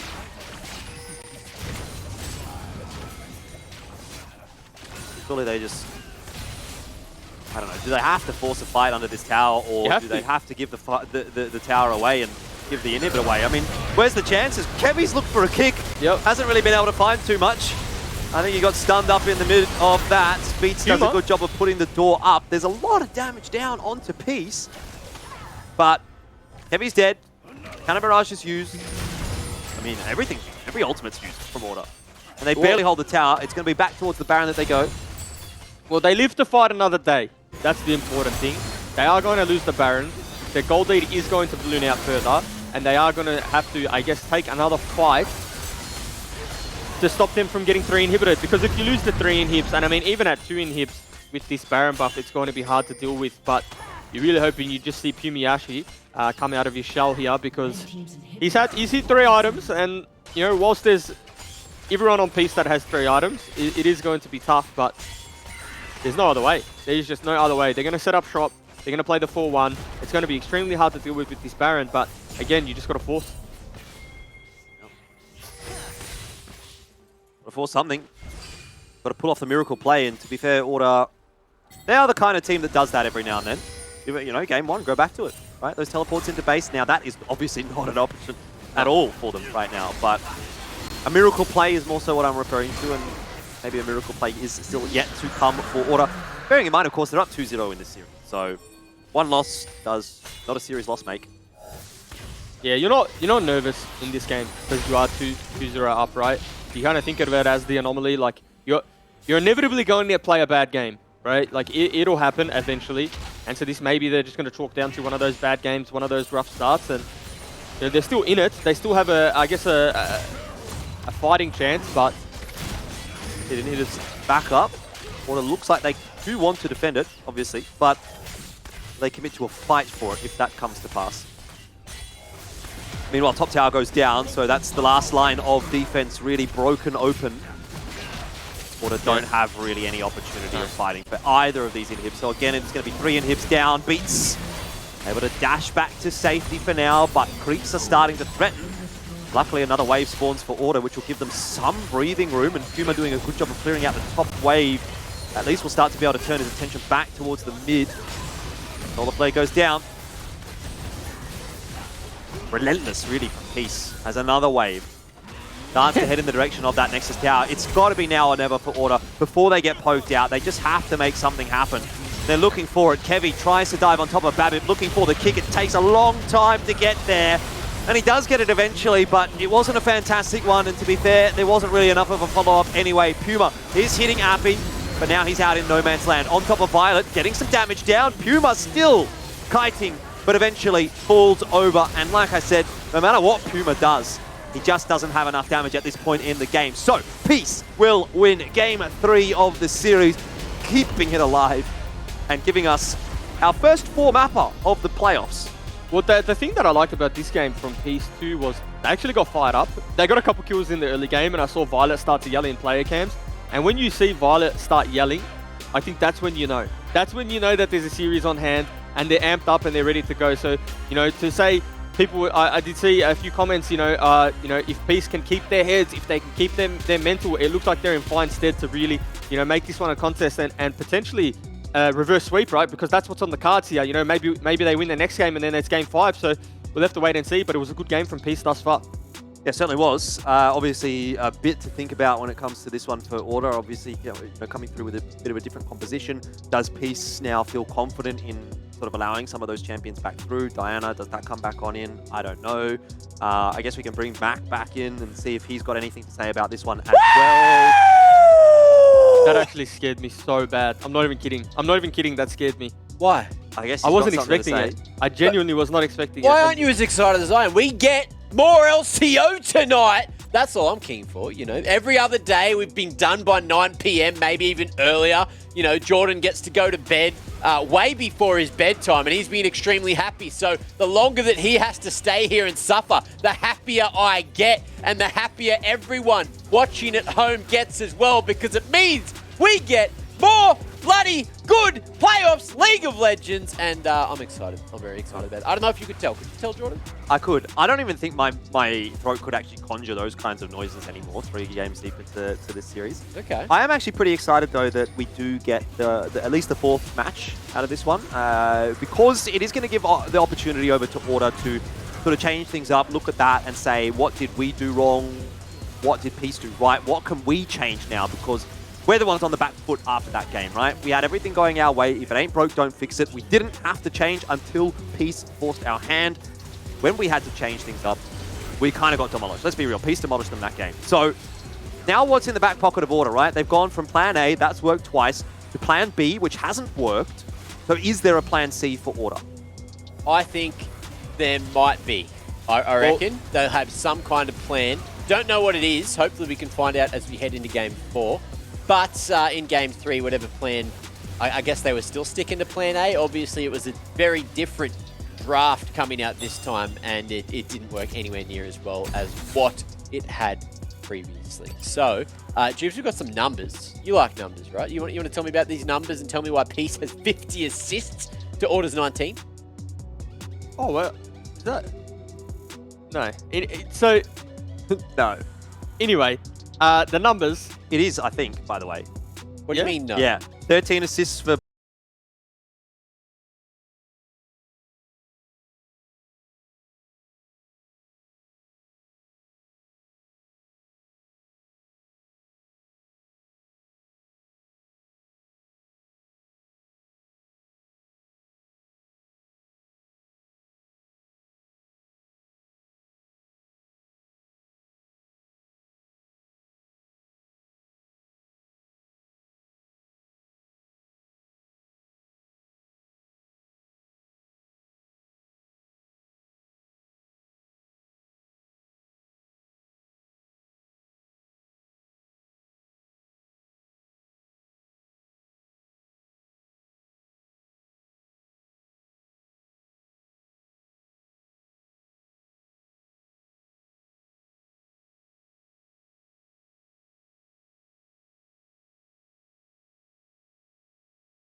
needed. It was elephant in the room, I guess. Anyway, we have another game to get to. So before we jump into that one, Nat, what do you think needs to change for Order if they want to close this one out? Or alternatively, what do you think Peace did really well last game that they can continue to do to maybe make the reverse sweep happen? Oh, look, I'm not going to pretend I have the most analytical mind on this desk when it comes to League of Legends, but I think for, speaking on behalf of what Peace did, I don't know what their mental game was coming into that one, but it seemed to shift completely. They obviously got a better draft. Maybe they felt more comfortable on it, or knowing that they had taken some comfort away from Order, and they played accordingly. They played confidently. They were very decisive in what they were doing, and they just really utilized that map a little bit more. They didn't really feel snuffed or like cornered as much as we saw them in game 1 and game 2. But of course, got to give you some stats, Nats, because every other time we've had a best of 5 so far, we got to game 3, and it wasn't really that interesting to give too many stats because we weren't going to have another game. But so far in this best of 5, we've had 3 games, obviously. Peace have lost 2 and only won 1 of them, but they have gotten more total towers, more total dragons, and more total barons than Order across the 3 games combined. So even though they've lost 2 of the games, they actually, coming out of it, have gotten more objectives. Oh, there you have it. Yeah. That is a solid stat. Now, before we do jump into Champ Select, we do have to have another shout out to our good friends at NeoSurf, who are trying to provide a safe and secure way for you guys to buy RP. All right, and if you want $10 free credit on NeoSurf, you need to sign up at lco.gg/NeoSurf or !NeoSurf in chat to get the instructions to do so. And it's open to the first 300 LCO fans that that sign up for a new account off these links. So make sure you go and do that, and you can get yourself $10 to spend on a skin, to spend on an emote, to maybe spend on, what else can you buy? Keys? If you have 1 million chests there, but you have no keys because you're not a nice person and you don't get the key fragments, you can buy yourself some keys and finally open up the bloody chest. However, Champ Select is ready, so ladies and gentlemen, don't hold your horses, because let them go and let them be free in the paddocks of the Rift. Why does it always come back to horses? That's what I don't want to know. Like, I feel like this is the 2nd or 3rd time Mac's thrown to a Champ Select with horses in mind, and I've had to think about some horse thing. And it makes me think about Hecarim and Rel and Senna, and I mean, we're not going to get to see any of those, I don't think. Right now, things are looking pretty damn tried, true, and tested on both sides of the field. You got the Leona coming back through for Aladoric. Camille, it worked out great for Appy, and obviously Tally back onto Rise Comfort Champion. Lee Sin through again for Order. Braum through it as well. Twisted Fate. So I guess they're going back to what they had. They're sort of backing themselves, I suppose. They say, look, it didn't work out for us, but maybe it was a misexecution rather than a poor draft. We're just running it back exactly the same. I mean, again, there was windows in the last game where we did see Order's composition. I'm not going to say come online, because they definitely were never online, but they showed us glimpses of kind of where they could be if they weren't, 10k down or 8k down or even 5k down, right? So maybe they're feeling comfortable enough. This is something tried, true, and tested, through all the scrims they've had throughout the year, and this works. Obviously, when you put 2 and 2 together, the Braum into the Leona, that's fine. The 2v2 is fine. When you come to the skirmishes, there's a lot of value in the Braum. Twisted Fate into Rise. I didn't see any red flags to say, yeah, you know what? Can't pick this one into Tally. Obviously, it all came down to execution. And again, I feel like that's just been the key word this whole series. Execution. Not really getting outplayed. More or less outplaying yourself. Like we said on the Dragon fight earlier in last game. Flashing forward on the gold card, maybe on the wrong target. Using, missing that 1%er of an ability. Losing the level 1.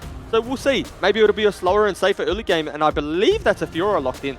I mean, I can tell you it is a Fiora, and it is locked in. Yeah. And so that's interesting from Maximize. Only played it once this split so far. That was on day number 4. Something that doesn't really get picked too often, but he didn't feel too good about that gangplank into the Camille. I think we all saw the way that went, so he's going to give something else a bit of a crack here. Well, we used to, Skimmy and I used to cast Maximize when he was a rookie, when he was playing in like the Challenger series, and he was the Fiora guy back then, so he's definitely practiced on it. It's just a question of where does Fiora fit in the meta? Like, does she even fit at all? Because I don't think she's a very good champion at the moment, but it has a good matchup in isolation in the 1v1 against Camille. So if you're able to get yourself a little bit of a lead, potentially you can start to take over the game. The problem that I have with the Fiora pick is Rift Heralds are so important now, and Dragons, that you can't just leave Fiora to a side to win the game while you give away objectives, right? You actually have to come group and fight. So, I mean, this is where we might see the difference between having the Camille and having the Fiora, but time will tell. Maybe Fiora will be far ahead enough that the kill wheel won't matter. But I mean, this is kind of where I maybe see the problem for the Fiora pick. I suppose that's something that we kind of need to keep an eye on, isn't it? Because it's going to be an important factor. But yeah, in isolation, it doesn't seem too bad. And I think that was kind of what Maximize was primarily focusing on last game, right? He was a lot of the time just up in that top lane, trying to deal with the Camille. Getting dove, he wasn't really able to do too much, and he just felt like, look, I can't rightly run Gangplank into this again, otherwise it's probably going to go the same way. Now, they did ban the Trundle away as well here, Order, so they've gotten rid of that, and that has forced Babip over to Nidalee, obviously a tried and true for him, something that he's quite comfortable with and confident with, and has had some very good games with as well. But I feel like the Nidalee actually really changes the dynamic of the team composition as a whole, right? You take the Trundle out, that's your main frontline presence. Now you've got a Nidalee there instead. The rest of the comp is exactly the same per piece. It's just that one little change up, and it's not a like-for-like change either. So very cool to sort of see how this little bit of game of cat and mouse is going, right? We get the Fiora through for Order, now we get the Nidalee through for Peace. There's that change up down in the bot lane as well, which is going to be Varus. It's the Halo Blades Varus as well, so we're probably expecting him to just try and stay quite far away from the fight and chuck those Qs in all over the place when need be. So a change up in the bot side of the map for Order, a change up in the top side of the map for them as well, and then a little bit of a change up all over the place, I guess, for Peace when it comes to their jungler essentially working their way around the map. But yeah, quite interested to sort of see how this one goes. I don't think the Vayne was necessarily a poor choice in the end, but I'm sort of surprised that they've actually gone over to the Varus. I like the Varus. The Varus is strong in all lanes, has decent scaling too, even with the lethality, right? You look at the draft that's coming out from Peace, it's going to stick. Whenever I was going to say a spear, but whenever an arrow lands, yeah, it's going to be relevant, right? It's going to do damage to the Ezreal, to the Nidalee. There are the heals that will come on through from Babip, and, you know, I would imagine that Babip's not going to go for your traditional just glass cannon Nidalee build and maximize spear damage just because, you know, there is a rise as well. Generally, we see that when it's Nidalee being the sole AP. But I'm excited to see this Nidalee pick because I've said this before, and I think Babip is the best Nidalee that we have in terms of LCO junglers, right? Like, he kind of made his name on this champion. So again, I guess what I like about it is that it says to me, you know, he's confident and he wants to be the focal point. He wants to be the point of success for this team, and he's feeling comfortable enough to carry the team. Got a banger coming through from StatsNat. Leona with a 100% win rate this series, and Lee Sin with a 0% win rate so far. So both of them having been picked in every single game we've seen thus far. And, well, the Leona back over there on the side of Peace, and the Lee Sin over on the side of Order. Wonder if that stat will continue here into game number 4. Down in the bot side of the map, see what Puma can get done this bot lane. The Ezreal, it's a bit of a like-for-like kind of an ADC, isn't it, right? Both of them really just like to get that poke damage down and really be a bit of a... cause a bit of a ruckus, I suppose, before they fully engage. Well, the one thing we could say about the Lee Sin not winning a game, Elfish, is that if you pick it enough, eventually it has to win. It can, sure. Right? Like, it has to win. If it's not this series, it could be next. But it'll win eventually, right? So, I guess they're banking on it being a win this game. I suppose they are. I mean, they're putting quite a priority on it as well. It's like really high up in the draft. I suppose. Yeah, but I mean, to be fair, Appy's actually not having a bad time in this lane so far. Just watching some of the trading patterns, it's getting the better of it. It's not bad early, right? Like, this is most Camille matchups. Most Camille matchups aren't bad until a few levels get put into certain abilities. Like, even the Jax matchup isn't terrible early. You can never just stand there and bang with him. Like, no one can really do that into the Jax. But in terms of getting a bit of poke damage down, trading around your shield, in this instance, it's fine. Like, you'll do fine in the early levels. It's when level 6 starts to come around where you run into some problems. Now, the thing that concerns me is Maximize has done... he's in a similar spot to last game, but now he's smarter. He's scared about getting ganked. I was going to say, I thought he was just playing a little bit disrespectfully for where Babip was on the map. Well, sooner or later, he's going to get some info as to where Babip was. I thought maybe for the hover in mid that Babip was actually going to try and gank that, but he'll just head back over to his Rift Scuttler. Pick that one up. Kevy takes the one down on the bot side of the map, and maybe this is something that Peace would not be expecting. Down towards the bottom side of the map. Wave is pushed in, but there is an aggressive push forward from Aladoric. Exhaust goes down courtesy of Beats. And I think that's given the game away, to be honest. Peace have a little bit of a spider sense tingling here that the jungler is nearby. Bit of an overreach maybe from Beats with that exhaust, and so he's just expected back off. Yeah, it's a little win there for Peace, right? Because that exhaust doesn't really find any value. Not enough relevant damage coming on through to the Ezreal 2 to warrant anything, and Babip's going to have a field day on these topside camps. So again, a little bit of a win. Well, Krugs are going to go the way of Babip before Kevy can get there to do anything about it. Kevy will be arriving fairly shortly, so we might see a little bit of a stoush up in that top lane. Ward is there though, so Babip has that early warning system as to where his opposing jungle is, and I mean Kevy gets the scraps, I suppose. The problem here too is that Maximize can't really play the lane that he wants to play it to, just because of where Kevy was on the map, and he knew Babip was topside. So he's had to let this wave come in. He hasn't been able to trade, and because of this, Maximize, Appy, sorry. Again, Aladoric back in on top of Puma. It's difficult though when you're up against a Braum who puts the door up, and Aladoric, now the one on the receiving end. I mean, Beats just stands in front of Puma, and Violet's like, what do you want me to do? I don't get to play the game. I don't really like Braum very much. No. I mean, Braum's just a good answer into Leona, right? And that's exactly why. Yeah. Especially Ezreal too, because you get even more value from the door. But the thing that I wanted to touch on with topside is that Appy actually gets the save teleport, which is kind of big, because Maximize is going to have to inevitably use his teleport. So there'll be a little advantage topside, or should be at least. But Dragon being picked up here, it's a good thing to pick up this early into the game. Infernal one as well. Yep. Mountain up next. So it'll be the flip between Ocean and Cloud later on in the game. Again, the wave pushing away from Maximize, and Appy just confident to step up here and farm it. Bit of a float coming through from the jungler and the support towards the top side of the map, and Maximize, well, he spots them out on the ward.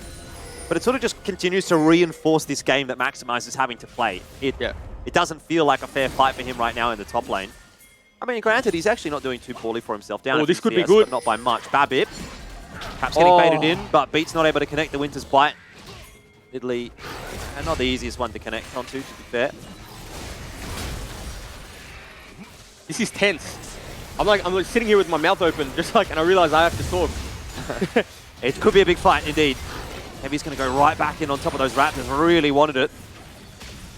Heavy's just getting get bullied away. I guess in the end, that could be a game winning or losing fight if it goes one way or the other. You know what I mean? So neither team really going to go for it. Maximize probably should have been a little more aware though, as his teammates have allowed his opponents to walk up into the top lane. He does try to get out, but he can't. And this is rough for Max, because you pick a volatile 2v2, right? You pick the Camille de Fiora, but you're just being pathed away from what feels like, or at least for 7 minutes. Because I don't think we've had much jungle proximity for the side of Maximize. Now, could he do better with his wave management? You know, we haven't been able to watch the majority of it, but it just feels like that Peace, in terms of identifying their win conditions. I was going to say, surely that's a flash angle for Chungy. It forces the same out from Tally. That's deep. But that is not good for Order. Oh, that's really bad for Order. A head scratcher from Chungy in the end. It was just such a nice flash from Tally, and it was a kind of a sunk cost fallacy, really, for Order. Once Chungy puts his flash in, Kevy hits the Q, thinks, I've got to go for it. And in the end, Tally just baits them under the tower, and, well, Beats is going to die here as well. That's 3-0. Yeah. And for how safe they were playing around that topside fight in the jungle, and then to go and do that, it feels like they've done the hard work and then thrown it away.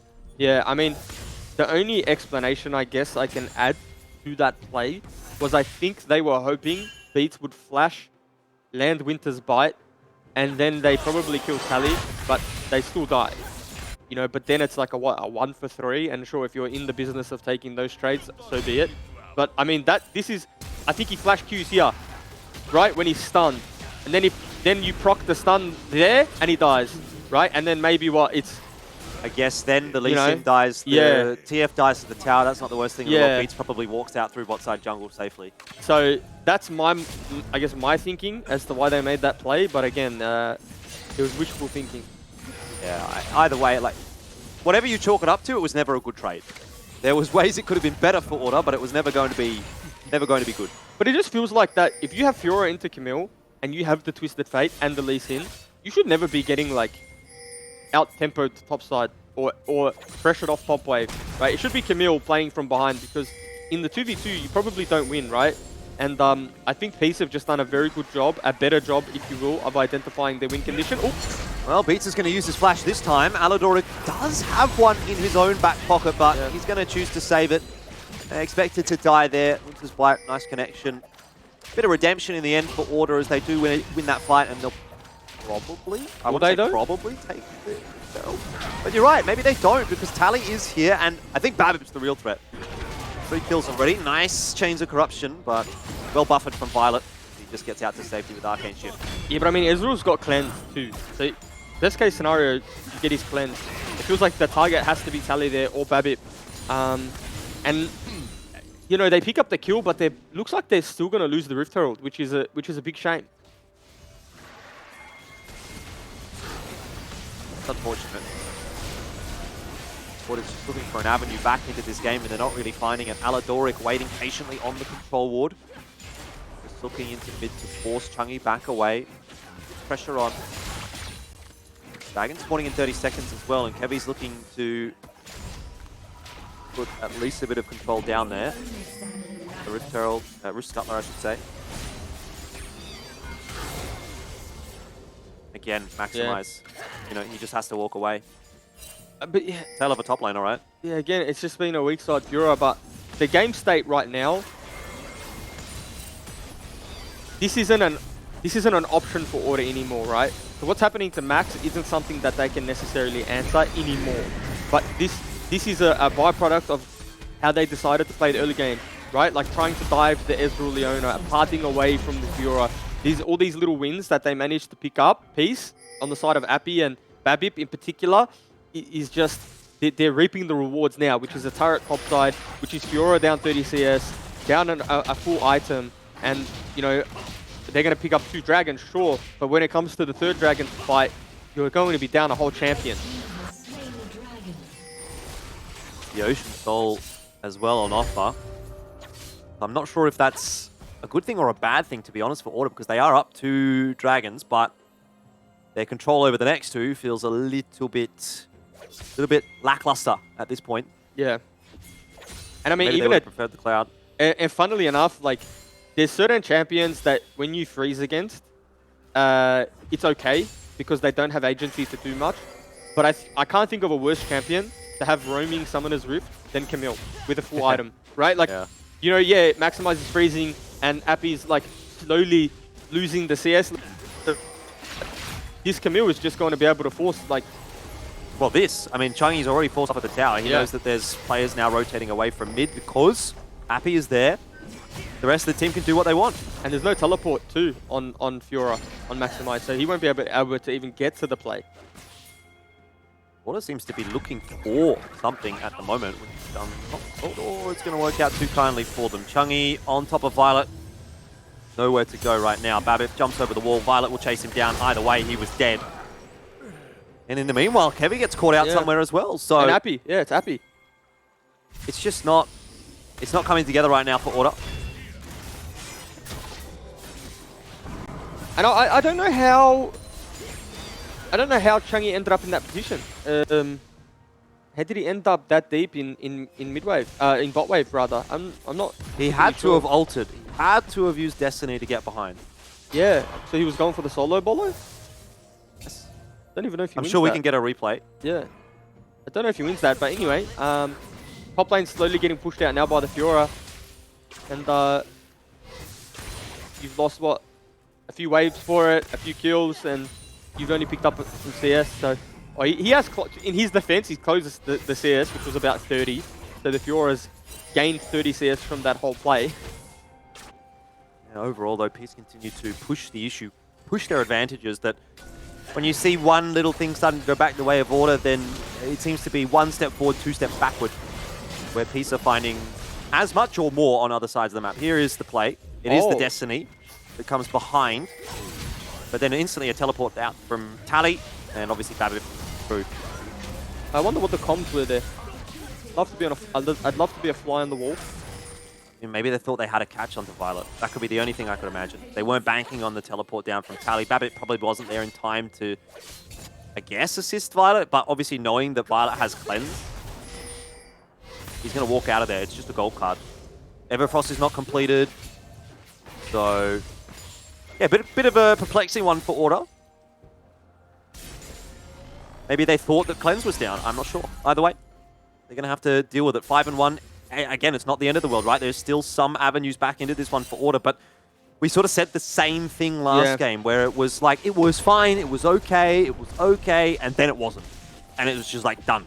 Yeah, and I also think, too, we're seeing probably a bigger gold lead than last game, too, if I'm not mistaken, at least this early, right? It's around the 5k mark now, and yeah, just look at the items on all of the champions on the side of Peace. They're all at their power spikes, you know, they've all got their mythics completed. And it is just going to be a tough task. Again, Order have done a good enough job in securing those dragons. So they're not going to be at risk of an early soul point. So if they can turtle this one out and find picks, like, that's great. But the agency is just going to be with Peace to really make plays. I mean, and for me, Camille is one of the best playmaking champions in the game. So it's really hard to turtle and be defensive when she's running around Summoner's Rift, as we saw before.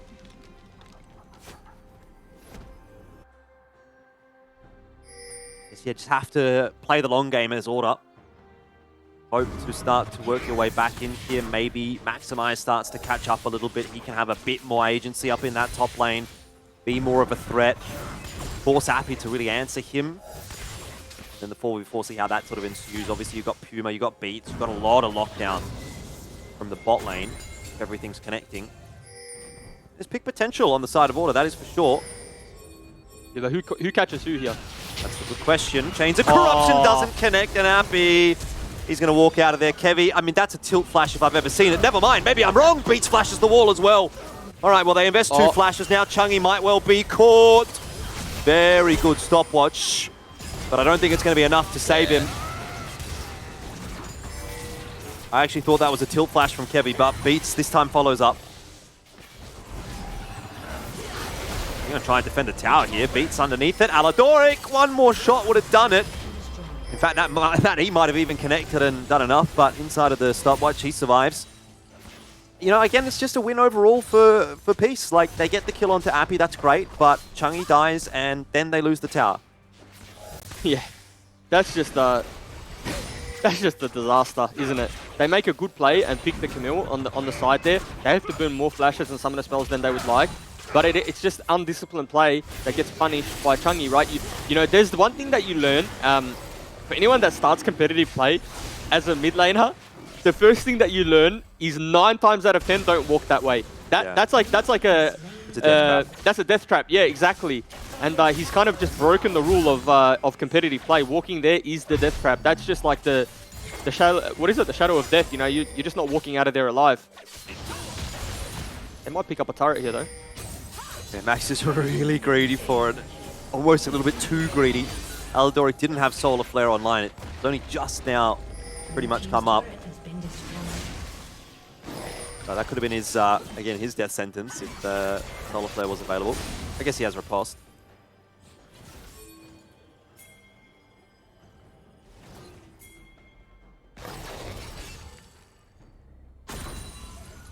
So, I mean, what is it? It's a 5k gold lead. He hasn't ballooned out by any means, but in terms of map control, losing all those tier 1 outers, it becomes very hard for Kevy to have any, I guess, playmaking ability or any form of relevance because... and I might hold the fort. Solar Flare down, instant cleanse from Puma. You take that trade every day of the week, right? Solar Flare's like 60, 70 second cooldown at this point, maybe. 81 seconds, so a little bit off, but 80 seconds, and, well, Puma's cleanse is 3 minutes. So in this game state, junglers are the first one to lose, always. Because what's the lowest risk resource that you can take? It's jungle camps, right? And jungle camps short that, you know what, 70 gold, 65 gold, 30 there, it's 120, like what, 100, 120 for that camp? It adds up, because you lose them every minute off cooldown, and you pretty much lose 1/2 each time. And so all of a sudden, like, you do a few tab checks, you've lost 1,000 gold, right? And it's not only that, it's the EX. Glacial Fisher does go down, but is it going to be enough to get Beats out of this one alive? Aladoric most definitely on the chase. Has Babip there as well. Oh, that's actually not too bad of a trade, all things considered, I guess, for Order. A 1-for-1. I mean, at this point, you can't have to take that. Yeah, I mean, why not? It's okay. Like, it's okay. It's not great, but it's fine. You're still going to lose jungle camps, and I mean, it's just like, this is just an investment. They're just investing right now. They're taking jungle camps. The Kevy's falling further and further behind.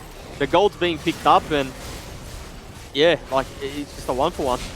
It is just a 1-for-1. Just the 1-for-1 continues to give advantages over to Peace. They grab themselves their first dragon as well, obviously. Because when I look at game state too, and I look at draft, I mean, it doesn't get easier for Order. I don't particularly think that they scale into this game. You know, maybe the one place that they do scale is the 1v1, is the Fiora, right? In a perfect world, she gets the 3-4 items, and maybe she can win the 1v1, but I still don't think you outscale the Ryze, the Ezreal, you know, the Nidalee in the jungle matchup even, and then Camille. Like, it's just looking like a tougher and tougher task the longer that this game goes, where where Order are just trading 1-for-1. Felt like it was not a fun game to play from the outset, where Babbitt gets those 3 kills, but now it especially gets even worse, right? Babbitt 3-0 and 2 has started to give some of those kills over to Violet, and so now you have 2 poke threats. So it's not even a case of like, oh yeah, if we get into a fight, do we win? It's also a case of, can we even get into a fight at even HP? Yeah. Or do we get blasted out of the river, or wherever that may be, just by virtue of existing against an Ezreal and an Nidalee? Yes, we've got a Varus, but, and to be fair, Puma's 2-0-1. He's not having a terrible game again. But it's kind of like, you ever play a bot lane against 2 poke champions as 1 poke champion, and you just think, I never win this. Doesn't matter how many things I hit, doesn't matter what I do, doesn't matter how good Puma is. He can't really hold up against the Nidalee and the Ezreal. Oh, he's got Smite, actually. Changi's got Smite. Is he going to go over the wall? He's got Flash as well. Yes! He's pulled it off! He's pulled it off! The Baron steal! Can they get out now? No, I don't think so. The Ryze is going forward as well. Appy's there. Maybe I spoke too soon. Kevy safeguards away. Beats, avoids the solar flare. And yes is the answer. It's not no. Order survives yet again. Are we on for a game here now, Elfish? Because Max is up EXP now. It's EXP across the board has been evened. Actually, across the board, Order's ahead now. Now can they use this Baron to actually get full value out of this Varus pick? They'll be able to set up in a lane, potentially ward the flanks. I mean, Chung is the hero here, right? They just don't expect it. They're really just not expecting it. They see Kevy locked up by the Camille, and Babip has no idea he's flashing the wall there for the smite, so it is a little bit of a tough task. But, I mean, all of a sudden now, do we have a win con? I think that question is something that we're going to have to answer over the next 2 minutes. And I think a lot of it depends on what happens in this DoorDash Baron buff power play, right? It's going to have to be a big one from Order. Because if that Baron fades away, you talk about the experience starting to equalize and whatnot, but you still look at the side of Peace and you say Ezreal late game, they Ryze late game. Yeah. These things are going to start to come into effect the later and deeper we go into this one. But I mean, Maximize is doing a great job up in top, though. Yeah, he's not behind anymore, is he? Like, if you look at itemization, Appy's built kind of for the group, for the team fight, if you will, not necessarily for the 1v1. So I feel like at this point, Max is just going to win the side lane. Like, look at that damage coming through from the Vital. And I mean, Kevy's doing a good job now playing off of his side lane. It almost feels like this Baron has kind of let them, I guess, A, get some gold back, much needed, but B, refocus on where their win condition lies and how to play the game. Like, this feels like how Kevy should have played the game first 10 minutes, first 15. Oh, that's almost a good catch onto Puma. Lucky he's got cleanse available, but still, it leaves Order reeling. And look at that, the return. Nice onto Violet. He's going to have to respect and shift it away. Maximize gets jumped on. Tally with the teleport. He's just taken the entire team up to top, and all of a sudden, it's disappeared a little bit for Order. they had the agency. I think that was kind of the... I mean, what you were saying was all true, but the other thing that I wanted to put in there was it feels like it's given Order the ability to actually play the game instead of react to what is being thrown at them. And they did that for about a minute. And then the TP comes through top from Tally, obviously with the ultimate, and all of a sudden it's sort of back to square one where it's Peace that are making the plays and Order that is having to really just play reactively, and that's probably not what they want to be doing with a composition like this. Well, there's two things I want to touch on here, okay? The first thing is that I believe Order actually had the wrong lane assignments. So what they did there was they went mid, where I think you want to be, with no objective up, you want to be the furthest from your Fiora as possible, right? So in this case, if they're bot side, Tally can't use his Realm Warp to get 4 people there and then defend the turret as well. Right now, imagine the world where Order break bot turret, then they make that play, Order will still break they'll open in-hit bot, right? So I think they were just a little bit too close to max because at this point in the game, the Realm Warp covers mid lane to top, right? So they just need to kind of put max on the opposite side of the map. And the beauty about going bot side or top side for Order is that you can only be flanked one way. And hold the thought. Yeah, Maximize has arrived in what could be a team fight. He's getting stunned up, focused down by Violet. Beats is there, providing as much assistance as possible. Meanwhile, in the backline, Babip surely dies here. Can he get away? It seems like maybe today is not his lucky day. I thought for a moment some of those skill shots didn't quite connect. There was a chance, but Order with the priority into mid lane first. It's Maximize that'll have to go back to base, but remember he has teleport available. So what can Order do? I believe that... I mean, that's a good fight for Peace, and they didn't win that. So I'm starting to get a little bit monkey-ass about, you know, do Peace actually know how to win this game, like how to close this out with their draft, because it should be relatively easy for the Camille and Tally to just bully Maximize in the side, right? They got enough global threat, they got the double teleports, like they should have a field day really picking kills up from him. But I mean, it feels like they're kind of just opting in for the 5v5s. And in those corridors, the Chain of Corruptions from Puma is going to do so much work. And I mean, the damage that came out from him on the back end there was just huge. 10-4. I mean, you look at the kills and you think this game is super one-sided, but it doesn't feel like it anymore. No, it doesn't. It really doesn't. And Dragon in a minute as well, Jubes. This is going to be a big one.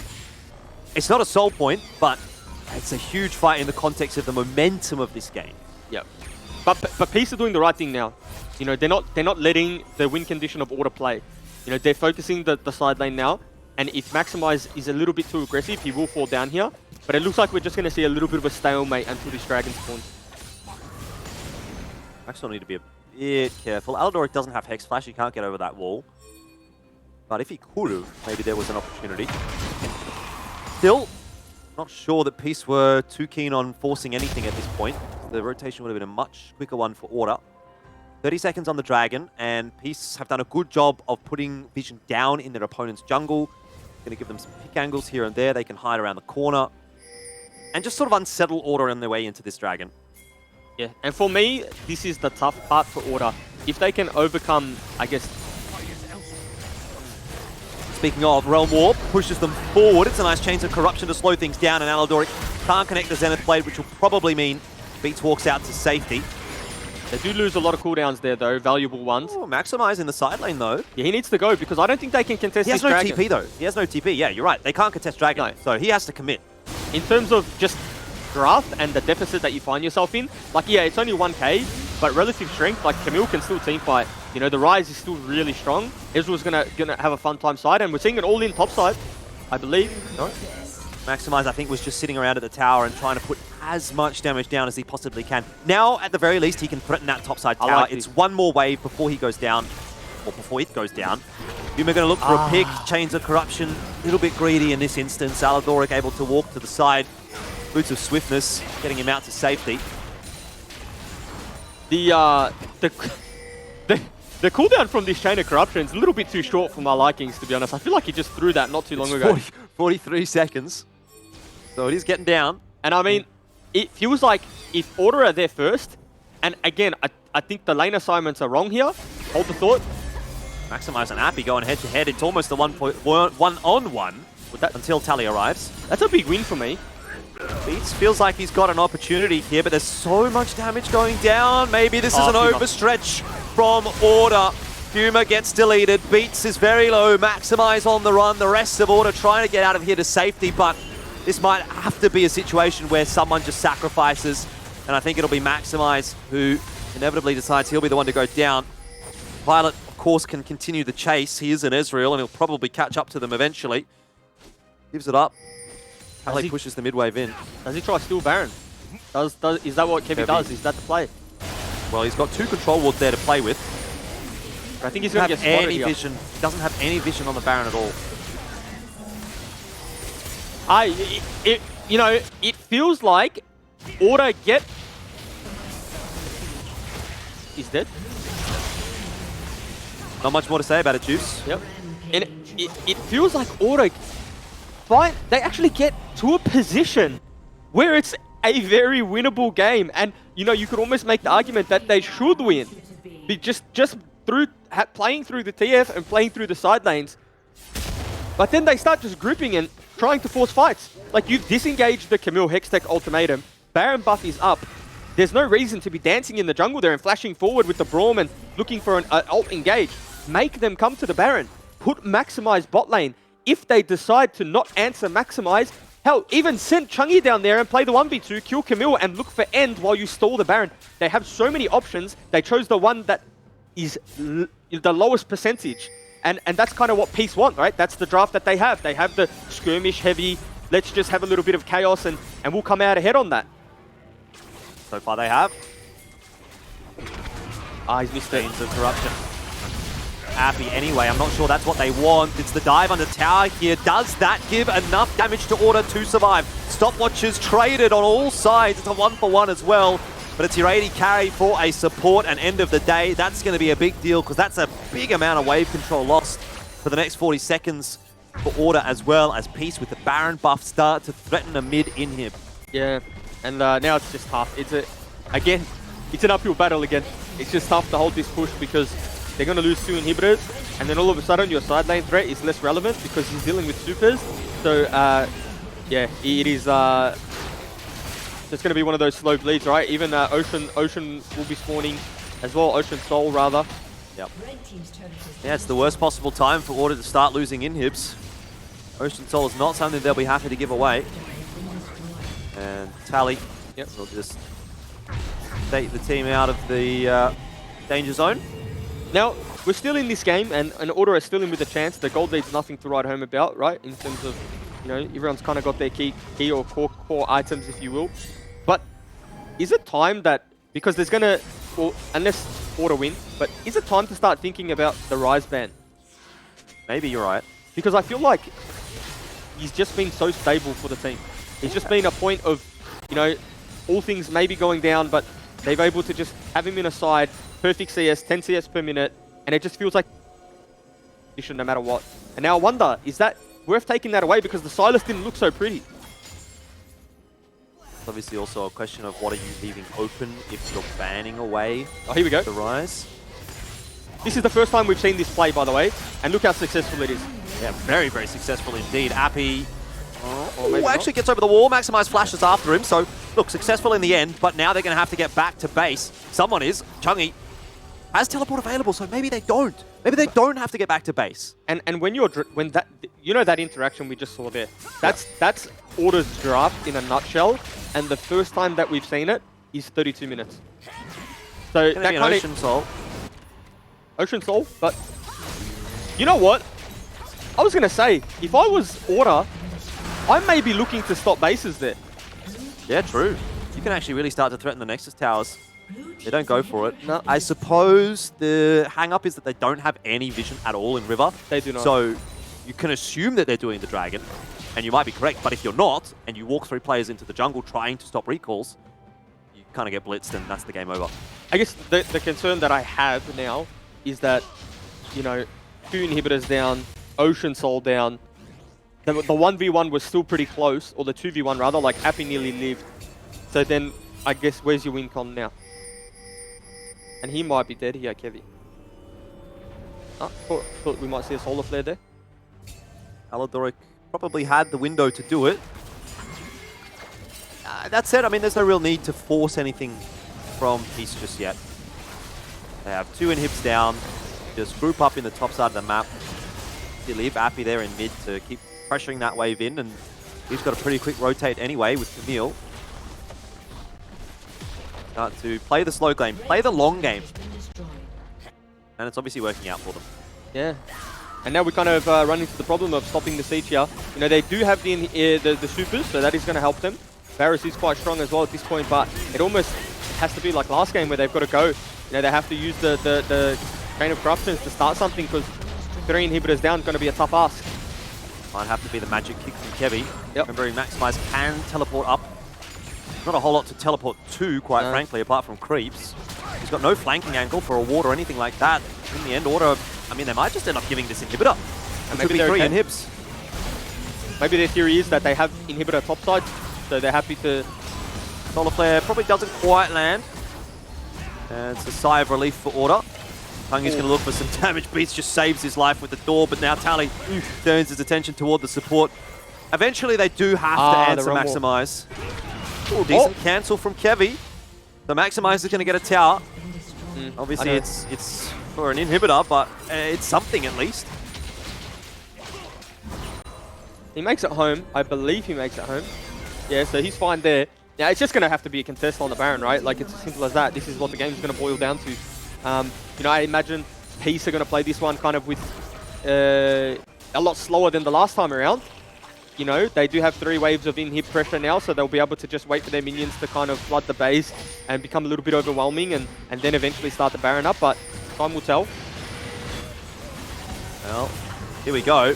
Already some significant damage being put down by Violet. Like, he's not even looking at the Baron. He's just focusing on poke. And it's working out pretty nicely in the end for Order. Teleport through here from Chungy. In fact, it was Destiny. And he's caught, so the fight begins in earnest. Kevy gets in deep. Chains of Corruption did land, but stopwatch for Tally. Keeps him alive for the moment. Maximize not able to get too much done in the 1v1. Big damage onto Appy, but ultimately the numbers are going to favor Peace in a position like that. Kevy tries to assist, and that will be the nail in the coffin for Order in game number 4. Puma goes down. Not a single player is lost for Peace. Teleport forward just to halt the minion wave one step further for Tally. And I think we all know where this one is going. It was a 2-0 lead for Order, but Juves, we talked about the reverse sweep. And now that may very much be a possibility as Peace run into game 5 with all the momentum. They made it tough, didn't they? They made it tough for themselves, but they managed to close this one out, and they got, I guess, some extra game time on Summoner's Rift. But yeah, I mean, I feel like this series is still anyone's game, right? Like, Order had a very good 2 games, and now Peace have kind of fought back, had 2 good games as well, and we're sitting 2-2 here, game 5. This is what we wanted, wasn't it? Right? Game 5, we've been seeing 3-0s across the board in playoffs for, I mean, the entire season. Even most of last season felt like it was 3-0s and pretty clean series, but now finally we have something that is going to go the distance, and I feel like that's sort of ringing true with what we've seen from international competitions as well. So we're a bit lucky to be blessed by that down here in the LCO as well. Blessed by MacMate as well, I think is probably a good way to put things at the moment, Tubes. He's back again, and game 5, Mac, no more woos. You got that out of your system last game, but surely now is time for a cause for celebration.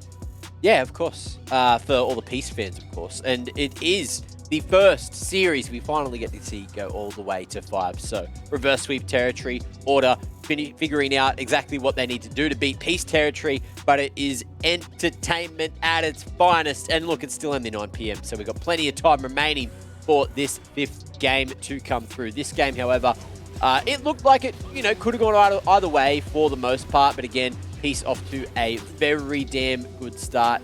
As mentioned, it was a well-played first 5 minutes for Order, and then there was this weird kerfuffle where it just turned into 3 kills for Peace, and it looked kind of wrong. It kind of takes me back to the initial interview that we saw. Great smite by Chungy, by the way. And to be fair, like, maybe the game should have been over even faster, like if all things went the way for Peace. But look, it takes me back to that interview that we watched before this match where Order sort of said like they felt like maybe their communication and team fighting was their strong suit, and we saw a lot of that in game 1 and 2, but I feel like maybe some of the communication was a little bit off in this one. It just seemed to be a bit messy in some aspects. Yeah. Some points they really pulled it off, right? But in a lot of very, very important fights, like things just didn't seem to be quite as cohesive as they needed to be. And maybe Order was on like 2 different pages, right? But obviously they've still got one more game to play with, so not the end of the world. It's going to take a lot of mental fortitude to come back from this, though. Yeah, I think all Order need to do is just not pick the 0% win rate Lee Sin in the series, and then they'll probably get someone into the hands of Kevy. That continues, doesn't it? It continues. Look, 4 games and 4 Ls for Kevy. Not for Kevy, rather, for Lee Sin.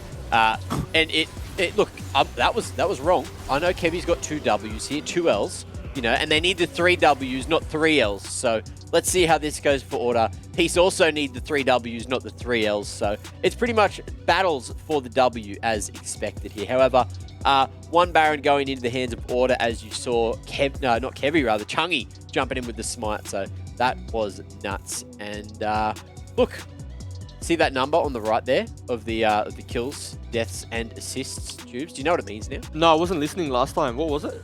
It means that your team is helping you get more kills. So the 19 kills with 41 assists mean that there was, you know, roughly 2.1 persons at every single kill. So there you go. You might need to tell me next game because I wasn't listening. Yeah, but anyway, okay. Obviously, do you want me to run through the numbers? Okay, well, I think we've... There you go, guys. You ran out of There's time. the numbers. Yeah. There are the numbers. And enjoy them. Enjoy them for what they're worth. Few kills, few assists, few cheeky drafts. Lee Sin hasn't won a game. This and that. That song, actually, this and that. Brat. Yep. There you go. Good on you. God, you have the best insight on the analyst test, Tubes. That's all I'm going to say. Why they pay me the big bucks to I'll analyze it better myself. Yep, they sure do. Now, if you guys want a Cat Jam, Rat Jam, or even Mac Jam, or even, is it Elfish Jam? I haven't used yours because mine's better, that's all I'm saying. Yeah, we need a Juice Jam, really, at this point. We do need a Juice Jam. We've got the exclamation more Juves in chat. Soon, hopefully, there'll be some kind of emote. No promises, though. No promises at all. But if you do want to jam, it is a little bit of this by Central C for the break. We have one more game. Whoever wins that game is going to win the series, and it's going to be sick. So after this break, it is, of course, Game 5. One team is going to be leaving us from the playoffs, and one team continues on their journey. See you soon. In terms of identifying their win conditions, I'm going to say surely that's a flash angle for Chungy. It forces the same out from Tally. But that is not good for Order. Oh, that's really bad for Order. Keeps him alive for the moment. Maximize not able to get too much done in the 1v1. Big damage onto Appy, but ultimately the numbers are going to favor Peace in a position like that. Heavy tries to assist, and that will be the nail in the coffin for Order in game number 4. Puma goes down. Not a single player is lost. Little bit of that. Come alive at night. And let's see how you shake that back vibrate. Let's see how you make that. Little bit of this, a little bit of that. You are now listening to Young Jinx. You are now listening to Young Jinx. Little bit of this, a little bit of that. Come alive at night. And let's see how you shake that back vibrate. Let's see how you make that clap. Little bit of this, a little bit of that. Come alive at night. And let's see how you shake that back vibrate. Let's see how you make that clap. No doubt in my mind and my time will come. All I done was stick to the grind. Bro, good at popped off, it's willing to bark if it gets out of line. I'm a line. She wanna complain all the time, goodbye. I deleted that of my line. I'm on my job, I'm occupied, but I do a bit of this on the side. Little bit of this, a little bit of that. Come alive at night. And let's see how you shake that back vibrate. Let's see how you make that clap. Little bit of this, a little bit of that. Come alive at night. And let's see how you shake that back vibrate. Let's see how you make that clap. Shake that back like a video vixen. Back out the rod like let's go fishing. Oh dash your missus, send her a cab and make her go missing. She wanna spend a day in her life with me and my guy, bring a friend for a friend. Short and sweet, she's 5'5" with the curly hair, she a 10 out of 10. The way that it's clapping, I'm fascinated. Matter of fact, I'm infatuated. Bend her back, she elasticated. Up it in the sats, I'm activated. You got the vibe just right, come alive at night, I'm on demon time. She don't trust man, I got no reason to lie. Little bit of this, a little bit of that. Come alive at night. And let's see how you shake that back vibrate. Let's see how you make that clap. Little bit of this, a little bit of that. Come alive at night. And let's see how you shake that back vibrate. Let's see how you make that clap. The way that it's clapping, I'm fascinated. Matter of fact, I'm infatuated. Bend her back, she elasticated. Stop it in a I'm activated. You got the vibe just right, come alive at night, I'm on demon time. She don't trust, man, I got no reason to lie. Four bad bees in a ride. Gotta squeeze them, it's a wee bit tight. Mostly females, the deceiving type. Take the peas and then go leave them guys. What you doing in the AM? You only ever holler in the evening times. I'm here for a good time, not a long time, can you keep it quiet? She wanna spend a day in her life with me and my guy, bring a friend for a friend. Short and sweet, she's 5'5" with the curly hair, she a 10 out of 10. Little bit of this, a little bit of that. Come alive at night, and let's see how you shake that back, vibrate. Let's see how you make that clap. Little bit of this, a little bit of that. Come alive at night, and let's see how you shake that back, vibrate. Let's see how you make that clap. Come alive at night. Little bit of this, a little bit of that.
Throw me aside at the end of the game. Turn your back cause I call your name. Another love gone bad again.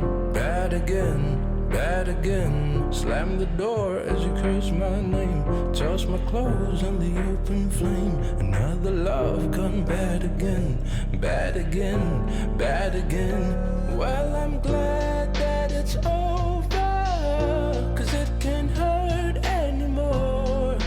Hurt anymore. And I won't look past my shoulder, cause it can't hurt anymore. Hurt anymore. Then it's already done. Now you're on your own, hope you feel the pain of your thoughts inside, driving you insane. Now another love gone bad again. Bad again, you're bad again. That you're on your own, hope you feel the pain of your thoughts inside, driving you insane. Now another love gone bad again. Bad again.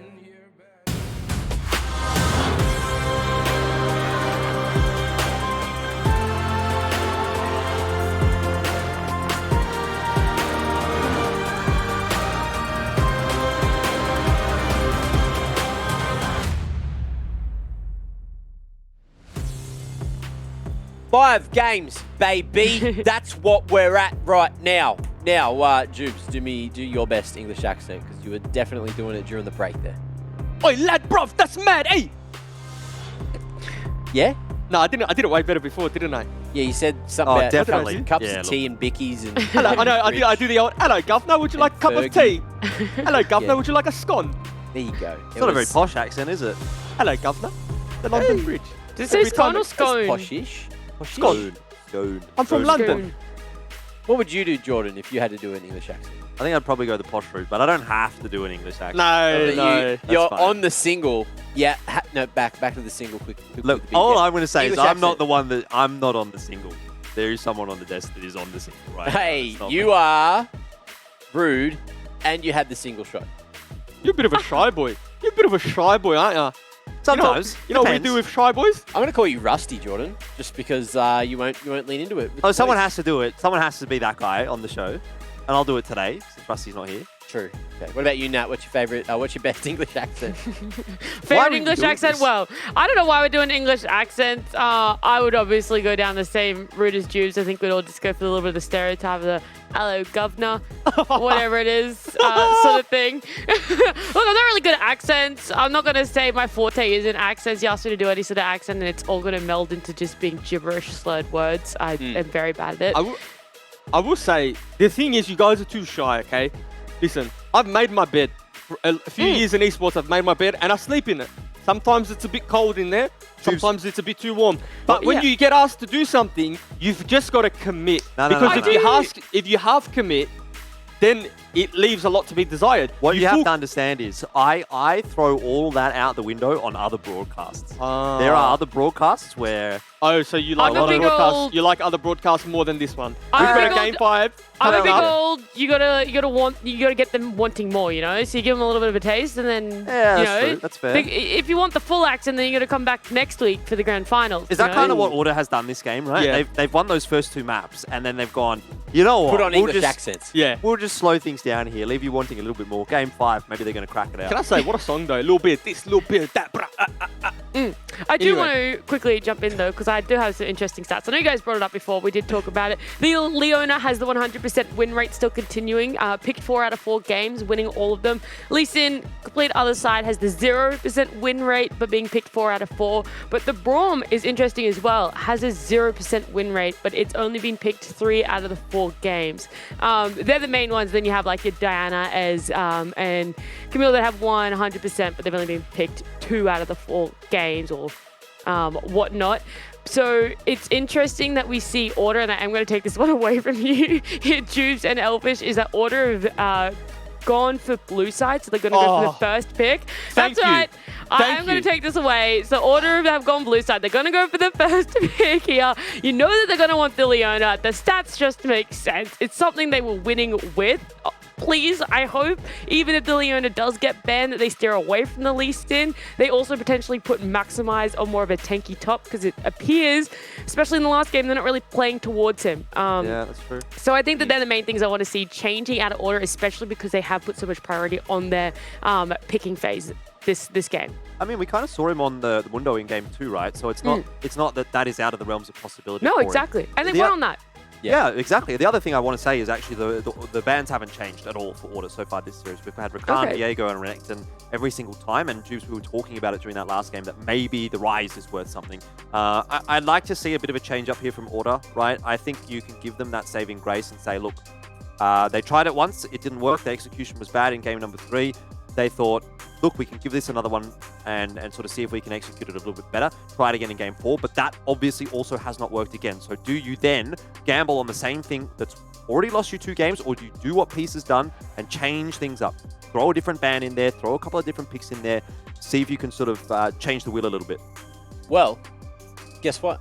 It's time to bloody find out. It is time for game 5. We are going to have a winner after this one. Ladies and gents, who is it going to be? Order or Peace? Well, let's find out. Let's find out indeed. This one is going to be an absolute banger. Order and Peace going to game 5 in the playoffs, and it is something that we've all been waiting for, isn't it, Jubes? We've been really, really keen to get to game number 5, and here we are. We do have the Rakan and the Renekton taken away by Order. Braves again from Peace, Diana again from Peace. So the bans so far are not changing. Leona I like it. Is a changer. I like it. And now what the Renekton ban, what it hints to me is Camille was going to be a priority in this draft. Because Camille was kind of the one champion that gets shut down by the Renekton. Obviously, you take Camille too early, you can get jaxed. Obviously, we saw the Fiora didn't work out too well. But I also think, too, it was a little bit of a playstyle problem, not necessarily a champion problem. Obviously, I think there's better choices than the Fiora. I'm not saying Fiora was the best pick in that scenario, but I just do think that it would be... ooh, I like this, actually. Yeah, I like this. because it denies this from Tally now. So this is kind of what we talked about, right? It's not so much a case of getting the ban through, but at least you're denying that away from Tally. The only thing is, we sort of said, you know, if you do leave if you do leave the bans the same and you don't ban away Rise, in this case was what we were looking for, but you know, it opens something else up, right? And that is Viego. Viego has been banned this entire series by Order, and now they've given it over to Peace. So they prioritize the ban on the owner instead. And that was going to be my thing. Like, what do you give away? Because now you've given away Viego, and I think, I don't have the stat for this, to be honest with you, but Viego has been a very, in the last, even playoffs, but also leading up to playoffs, Viego was hot property and had, I would say, a very successful time in winning, like only had some blinders on Viego, right? So I think that, you know, you've taken the Rise to deny this one from Tally.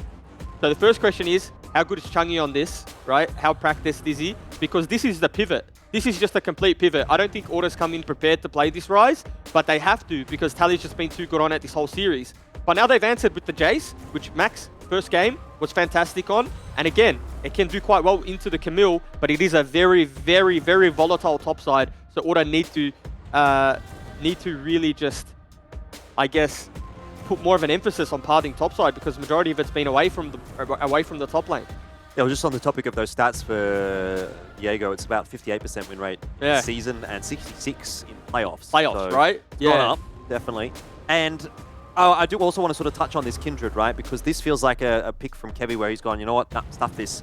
I'm going to take the game and I'm going to run with it. And, you know, he's going to look to sort of try to carry things as well. So you have a very, very interesting volatile, as you said, top side. Same can be really said for jungle. I feel like obviously once Kindred starts to get ahead, she's really difficult to deal with. So maybe that is going to be, you know, something that actually forces Order to change up the way that they're playing this game as well. Yeah, I mean, like it has to. I mean, either that or you just maximize on a weak side Jace into a hook shot and what's going to be a Hextech ultimatum. So it's going to be a tough time, but I guess the one thing that we haven't really glossed over is the Kindred into the Viego. What Kindred can do very well, and I guess why it's considered, I guess, softish counter to Viego, when I don't think Viego necessarily has like a counter pick per se, but because you get the Lamb's Respite down, you deny the resets, you can kill Viego, you know, like as soon as you pop out of that invulnerability, and then you can continue to win the fight. Because as we know, Viego really excels in those extended team fights where he's getting, you know, the first reset goes down, he gets stats, picks it up, gets another one, and before you know it, you've lost the team fight. Obviously, and in the early levels, Kindred is very strong, particularly with the red buff, so you can win that, like, the 2v2, if you will. A lot of bot side bans, obviously. Yeah, I mean, Nautilus, Thresh taken away, and Ezreal and Varus as well. So it seems like Peace kind of just want to force this one back to, yeah, you know, maybe something a little bit less poke-oriented from the AD carry side of things, at least. Get onto the Kai'Sa maybe for Violet. He really does like that champion. Tristana has worked out relatively well for him in the past. It's going to be the go-to. What does Order answer with here? I mean, is Ashe an angle, right? You're looking potentially for some engage for Order, so you kind of need that from either your carry or your support in this game, and a couple of the engaged supports, or pretty much all the engaged supports are pretty much gone, right? Leona's out, Nautilus is out, Thresh is out, so what do you look to? Maybe Rel, but haven't been seeing too much Rel lately. Tarm would be interesting. Tarm would be fun. What are we going to get now? Tarm's a weird one, because I don't know how I feel about Tarm support. Yeah. Because I feel like the Eat is such a key component of your early lane, but B, I mean, just the champion itself. And that's going to be on such a long cooldown that, I mean, because it's your ultimate, right? Like, you don't even have it in early levels, that the pick potential is there. However, in saying all of that, right, the Tarm is going to have a lot of value. Yeah, the Jhin, I guess it makes sense in the sense of, like, the Jace, the long range your competition's going to have, and, you know, you want to play, like, with that utility, right? Because Jhin, think of it as you don't ever need to really be in range to do damage. Like, if Jace lands a good shock blast, we saw the damage Maximize was doing in game 1, then that's just followed up by a Jhin ultimate and a full disengage from Peace. So it makes sense, but the Bard answer is a cheeky one. Now, because whenever the Jhin channels ultimate, you can Bard ult that, right? That's a cute interaction that we probably will see this game, and it may save a player or two. And also, Bard just does very well into melee champs but more importantly, stuff with no hard engage. And this is kind of that game where I think Aladoric's really going to, if he's going to shine, it's going to be this game. Maximize is going into the zone. You know, he's looking up into the sky, thinking about what needs to be done this game. We cast our minds back to game number 1, right? And that was where he was on the Jace, and that was where he really just took the game away from Peace. Maybe that can happen once again. At the very least, what I like about this draft from Order is that they haven't gone back into the same thing that hasn't worked a couple of times before. They have said to Peace, all right, look, you bested us there. Again, it's the same analogy. Fool me once, shame on you. Fool me twice, shame on me. And obviously, once you do lose a couple of times there for Order, they look to change things up. And now it's back onto Peace's shoulder, right? It's their time to answer. And this is gonna be a tough game for Max. Like, it is going to be a very tough game because you think about the bot lane, right? It's a relatively safe one for the side of Order, but it's a Jace going into Camille Twisted Fate at level 6. Like, that is, you know what like, the best top laners in the world sometimes struggle to play against that, right? Like, this is extremely volatile, and I think Order's composition is high risk, high reward. And if they get a lead, they're going to run away with the game. But it is also very easy for them to falter and fall behind. Whereas I think there's a little more leniency with the way that Peace's composition has been drafted. And I guess we'll have to see how this one plays out. Yeah. I'm excited. I love what Order's drafted in the sense of it being a game 5. Why not just throw all the picks out there, get the Kindred, get the Jace, get the Rise, take it away from them, deny it from them. And now we have a Bard as well. Well, it's been a really good series so far, and hopefully the 5th game in this series will deliver. It's going to be a big one. It's an elimination match as well, Juves. Not something we've touched on a whole lot tonight, but for both of these two teams, they are now 1 game away from progressing in playoffs, but they're also 1 game away from being sent packing in 4th place this season, which feels like it would be a disappointing result for both of these two teams, because for Order, they had such a good regular season. They did so well. Got themselves 2nd seed, I think it was, heading into the season itself. But on the other side of the coin, right, Peace have really had this late season resurgence, getting the roster back together. And they've looked like they've deserved to be a real playoffs contender. And both of these teams obviously showing so far in this series that they both deserve to be here. But only one more can continue. So time to find out who it's going to be, Order or Peace. And for both the junglers, starting on the bot side of the map, lots of pings going down on the top side, wards being placed everywhere. Be some good info. I like this. I guess, adaptation, right? It's Kevy pathing towards top side.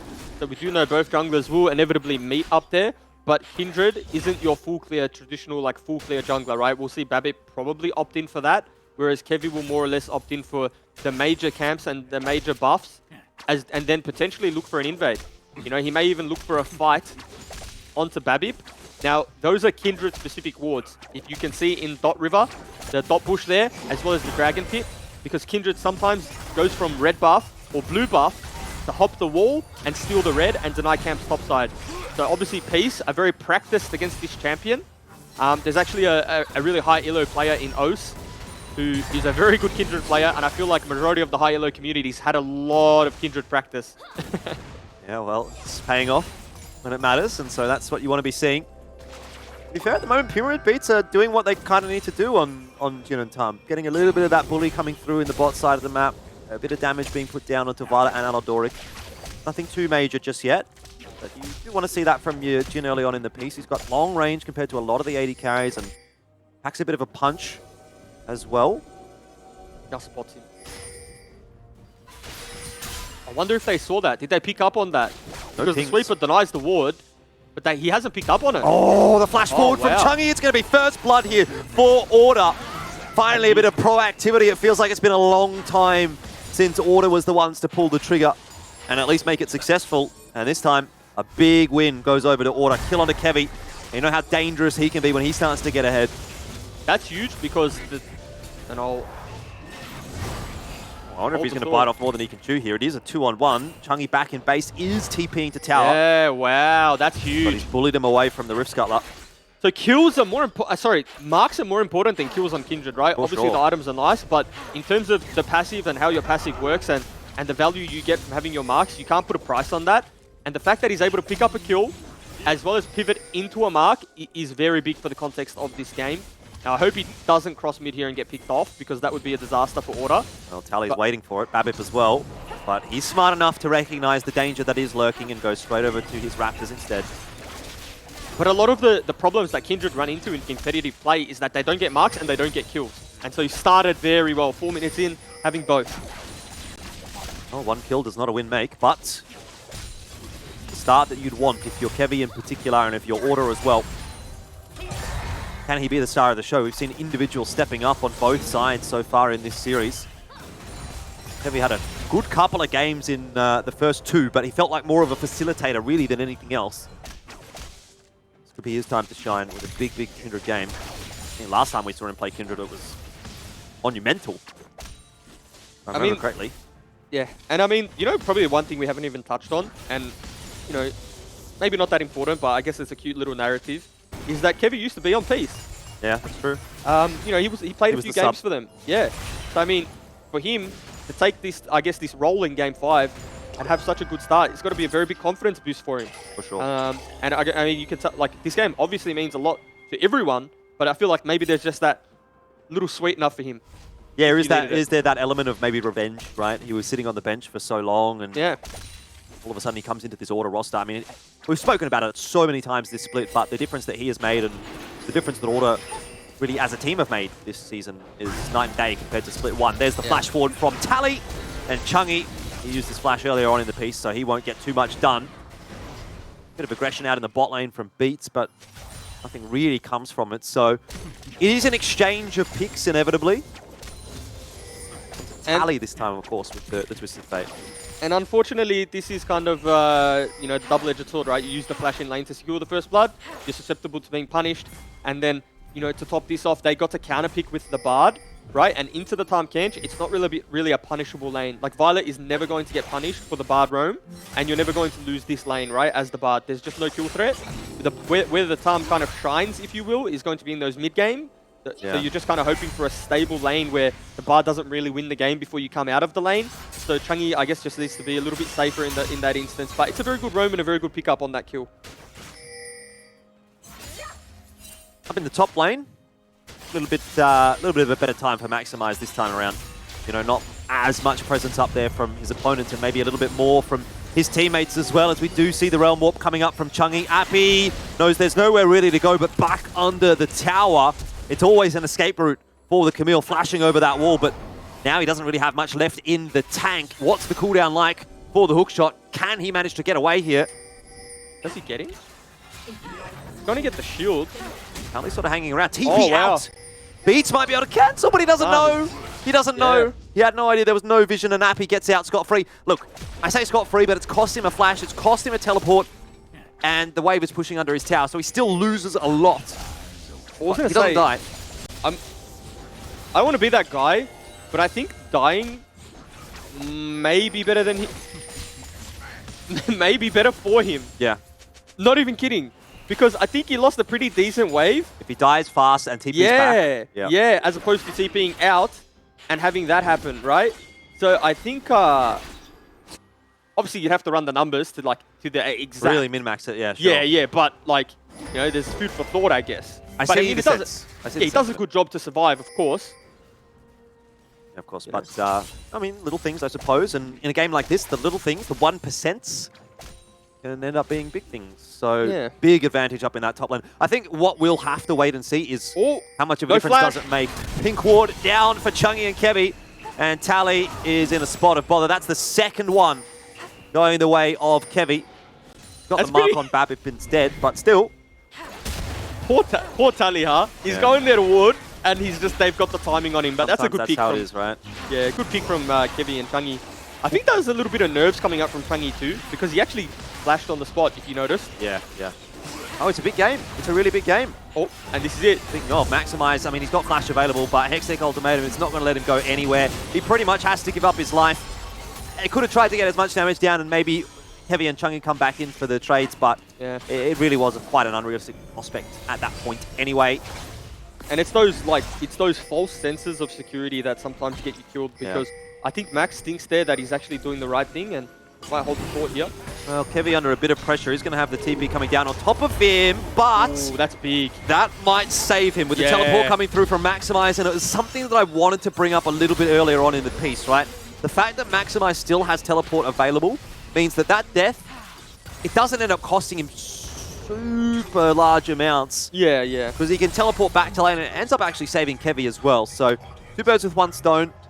It's not the kind of teleport that they might have liked to have used, though, given that Appy doesn't have his available. They might have liked to have gotten a bit more proactivity with it, but still. They're going topside again. Sorry to cut you off, but I saw it on the minimap. I was like, oh no, he's in trouble, but he looks to be okay. Wave is kind of in a bad spot for him, but he's just going to be patient. Now, you know, there's a realm in which, like, and again, 1%ers, but if Changi still had flash here and didn't burn it unnecessarily, then Tally's in a rough spot, right? Yeah, no Tally flash. might be dead, right? Yeah, because he used his cleanse to survive the earlier gank. Abyssal dive straight on top of the Rise stun, but it's not the case this time. Kevy's still looking to try and push his lead. Is onto the red buff. Aladoric floating around, and so it will be enough to keep order at bay for now. I'm surprised we haven't seen a dragon attempt from either of these teams yet. I guess the opportunity hasn't really presented itself to get a good dragon.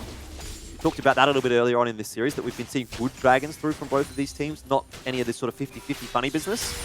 And it seems like that's going to continue here in game number 5.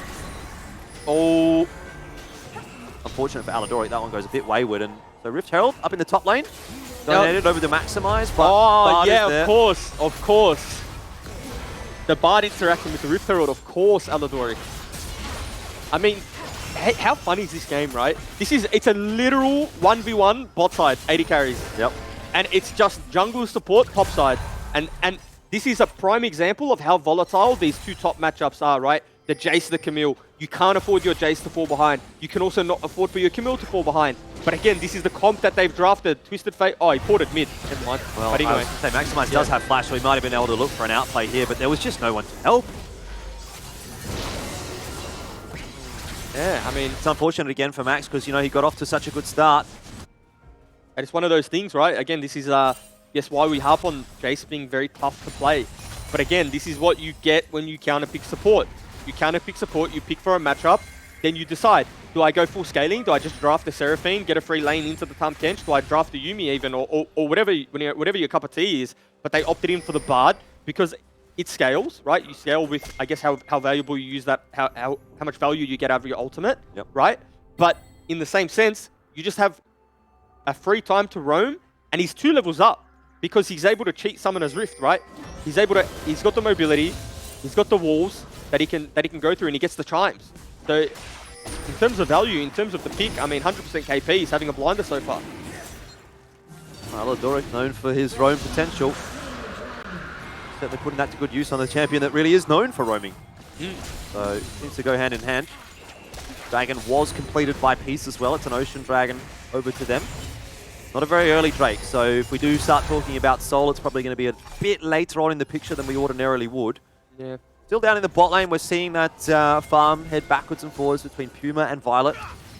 And much as I love Jhin, I'm a really big Jhin fan. I probably prefer to have Violet, obviously on the Tristana here, just in that late game. Once you get to those couple of items, Jhin starts to pack a punch, but it's hard to go past Tristana if this is just going to be a farm lane. Yeah, in terms of relative scaling, in terms of range and pure auto attacks, like the Tristana is going to out damage, right? But the Jhin has a lot more value in this comp. Yeah, in this comp, but specifically because there's no tank, right? Like Camille's not an out-and-out tank. Like, neither is Viego, neither is the Bard. So, well, Realm Warp, it's going to bring a few friends to the party. It's the curtain call. And Tally flashes away from the Abyssal Dive. Now perhaps the turn in here from Peace. They all arrive. Okay. But of course, slams Respite, keeps them alive for now. And then the Bard ulti lands on top of them. That is nice from Aladoric. It's the perfect counterplay, isn't it? Everyone wants to bunch up inside of that Kindred ultimate, and then all of a sudden, Tempered Fate lands on top of you.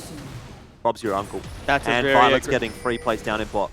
Yeah, that's a very aggressive play in the mid lane, and You know, maybe we would have said in another world that's not a bad, like, it's not that bad. They only lost one member, but they lost a full turret for this play, and of course the gold goes over to Violet. So he picks up the plates, he's going to pick up the turret, and I mean, the summoner spells that are burnt as well. And all that Tully had to do was use stopwatch, so there's a nice little outplay there. Bit of an overforce from Order, you'd have to say, so maybe feeling the pressure of this Game 5. Perhaps just a little bit. Talk about the start as well for Kevy, and he's off to a pretty good one, 2-0 and 0, but he doesn't have the marks. He's still only on the 1 mark right now. Here's the replay. Nice stopwatch, and then a perfectly timed flash as well from Tally gets him out to safety. Back up into the top lane. Kevy's looking for more, but he won't find it. And even if he did, Aladoric was there. Kevy obviously still in a very good position. It looks like he's going to base and pick up his Mythic here. So in terms of the Kindred, I haven't taken stock of the marks. I don't know how many he has to his name. Just one right now. Oh, he's got one. So he hasn't really, he hasn't accelerated that by any means. And again, I mean, it's hard to play the Kindred versus a Bard because Bard just cheats. And so to get camps or to steal those marks, it's actually extremely hard. Risky, yeah, like I think this, you know, the more I think about this Bard pick, the more I see it influence the game. The more it just has so much value. Oh, the dive landed on top of Violet, but he gets out of there okay. Yeah. Again, Tristana just feels a little bit unfair sometimes with that interaction. Every time I see it, I'm like, come on, man, that's not fair. Like, Beats has just hit the absolute banger of an Abyssal Dive. And Violet says, see you later. Not interested. Yeah, they pick up 2 Rift Heralds though, so that's pretty big news. True. 2 Rift Heralds, but they didn't get the first turret, so there is that to consider.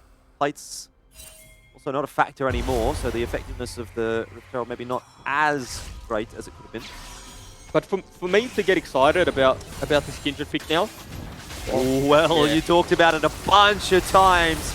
The Jace into the Camille TF, and there is just nothing you can do. It's so hard. It's so hard.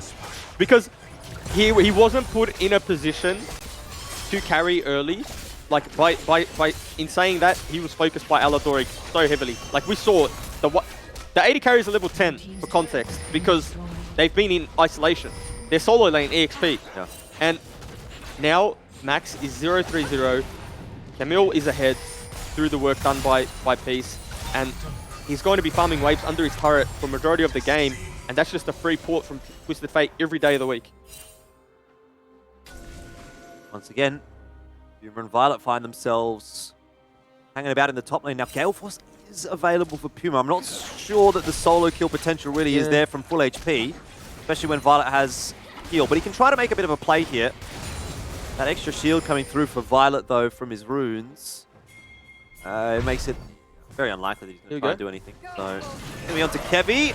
Abyssal Dive. Again, pretty straightforward to dodge. This is one of my main hang-ups with the Tahm Kench, is that your chances of hitting Abyssal Dive, unless CC has already landed on your opponent, it's so low. So it doesn't feel like it's a reliable engage tool, and when you look at Order, they don't really have a reliable engage tool. No, and that's the kind of way I guess we questioned the Tahm pick, right? Because it was blind for Tahm. They did need to blind something. And I mean, like, in theory, it makes sense, but blinding something with no agency really just leaves, like, Summoner's Rift open for whatever pick. And then you top that off with them having a Tristana and them having a Camille and the mobility that they just have. I mean, it's not even a Beats problem, right? It's just he's doing what he can with the tools that he has, and the game state isn't in a place now where the Tahm Kench is able to get maximum value from his ultimate, right? Because, yeah, you eat someone, and then what? Because there's still enough damage from somewhere else to take over that fight. He's having a grand old time in these side lanes, Maximize. He's headed back in that direction, but what can he really do? The Shot Blast really just doesn't do much at all. It's a tickle really onto Appy at this point, and now the collapse is coming through for Peace. Kevy, remembering he does have Lamb's Respite available, but Aladoric is standing nearby, and Kevy, it's not going to get him out to safety. Maybe Beats can do that, though. We talked about him needing to have the impact with the ulti, and perhaps he has here. It's a 2-for-1 still. Chungy fighting hard, but can't. And over the wall goes Beats. His Abyssal Dive gets cancelled. Chungy can't get out of there alive. So ends up being a very bad trade in all the respects for Order, a 4-for-1. Yeah, the fight looked okay at the start, right? It looked okay, but then the moment that Babib got the reset, I mean, like we said this before as well, if Viego ever gets the reset in the fight, that fight's as good as done, and you might have to pack that one up, and that's exactly what happened there. And I think Appy lived a little bit too long as well, but look at the damage from Viego, almost 3k. Did the most in that whole exchange. Yeah, Off the back end here. It's Kevy getting caught, unfortunately. Yeah, he's getting caught, but it's also not a bad Kindred ultimate. Like, he gets eaten by the Kench too. And I think if Appy falls down there before getting his flash away, then they can play that fight a little more front to back. The problem was, they all had to flash forward to secure that kill, and then they put themselves in harm's way, and they could no longer kite it out, no longer kite back. And they were ultimately getting pincered there too by Violet on the Tristana. We didn't even see that on the back end. So. Multiple angles coming in. Yeah. Rift Herald will get a charge. Or maybe not. Puma. And this is the problem sometimes when you're going up against a Trist and you're solo as an ADC. It's, you know, like, yeah, you are a Jhin, and Jhin in a lot of respects actually does have some solo kill potential when he's got the Gale Force, but it's a Tristana, you know, and you just don't have enough damage to deal with her in one shot, and if you can't do that, then she's going to run you down eventually and overwhelm you with that DPS. Yeah. I wonder how many marks he's got now. I'm hoping he's picked up another one. I'll have a look for you. And he has picked up one more. It's just 2. Unfortunately, this is another one that's probably not going to go the way of Maximize. Or perhaps have I spoken too soon. Gold card is a good one from Tally. The creeps are certainly helping him out. But Aladoric arriving. Violet there as well. It'll be Violet that's gifted the kill here as well. So just worse news, unfortunately, for Order as another kill goes to another important member. That's the first kill actually for Violet this game. 200 CS. 20 minutes in, he's got his first kill. So he hasn't felt like the biggest of threats so far, but maybe he's going to start to come online pretty quickly. Nice turn onto Appy. Bit off a little more than he could chew. That forces the TP out from Babib as well. TP? Flash is probably the word I'm looking for. That's a nice little win there for Order, right? Appy goes in a little bit too aggressively. The Rise just rooting him on the spot, was able to keep him there, but Jhin doesn't take turrets very well. You know, he only has 4 shots, so doesn't look like this one's going to fall down, but it's a good little tempo breaker, right? A little bit of a, as I say that. Oh, this could be a little bit nasty. Puma does get taken out to safety by the Devour, but someone is going to have to fall, and now Kevy has hung around a little bit too long. The opportunity was there for him to escape. That's Baron. But as always, you sometimes just get baited in to try and save your teammates, and unfortunately you go down as well. Yeah, obviously game 5, 2 big moments, you know, so sometimes the mistakes become a little bit uncharacteristic, but nice buster shot there from the Tristana too to kill Kevy before the Kindred ultimate come on down. Looks like they're going to try and contest this one though, and I think, you know, this is the right call. They got to make something happen. A little bit of a Hail Mary. I don't know about it though, to be honest. Yeah. 5 on 3. Aladoric on the flank. So was Appy. I get the idea behind it, but unfortunately there's just nothing really to be done for Order at this point. Tally! The cards don't land. The fadeaway is not quite there, but he's getting what they want. That's Baron and a couple of extra picks as well. Yeah, and I mean, it's a 10k gold lead at 22 minutes. And, you know, Elfish, for me, this is probably the piece that we expected to turn up from game 1. You know, I think that they're playing really well around their win conditions at the moment, right? They're using the Twisted Fate to continuously pick side lanes. Aladoric probably spending the least amount of time away from his AD, as we see the Bard ultimate here. So much value in that one. Yeah, again, Aladoric. And again, there's another one. Fate. Beats just cannot get out of this one, unfortunately. And so that's going to be another dragon that will go the way of Peace. And this has to be a bit of a heartbreaker for Order when you're up 2-0 in a series and everything's looking fantastic. And then it slowly starts to fall away from you. Game number 3, we think, all right, that's fine, no worries. Game 4, you start to get that little thing in the back of your head thinking, maybe tonight's not our night. And then into game 5, I mean, this game, if Peace execute it correctly, it's done. Right now, 15-4, 3 dragons up. They've got a Baron buff. Order are seeing their hopes and dreams of playoffs in Season 2 slipping away slowly but surely right in front of their eyes, and there's nothing they can do.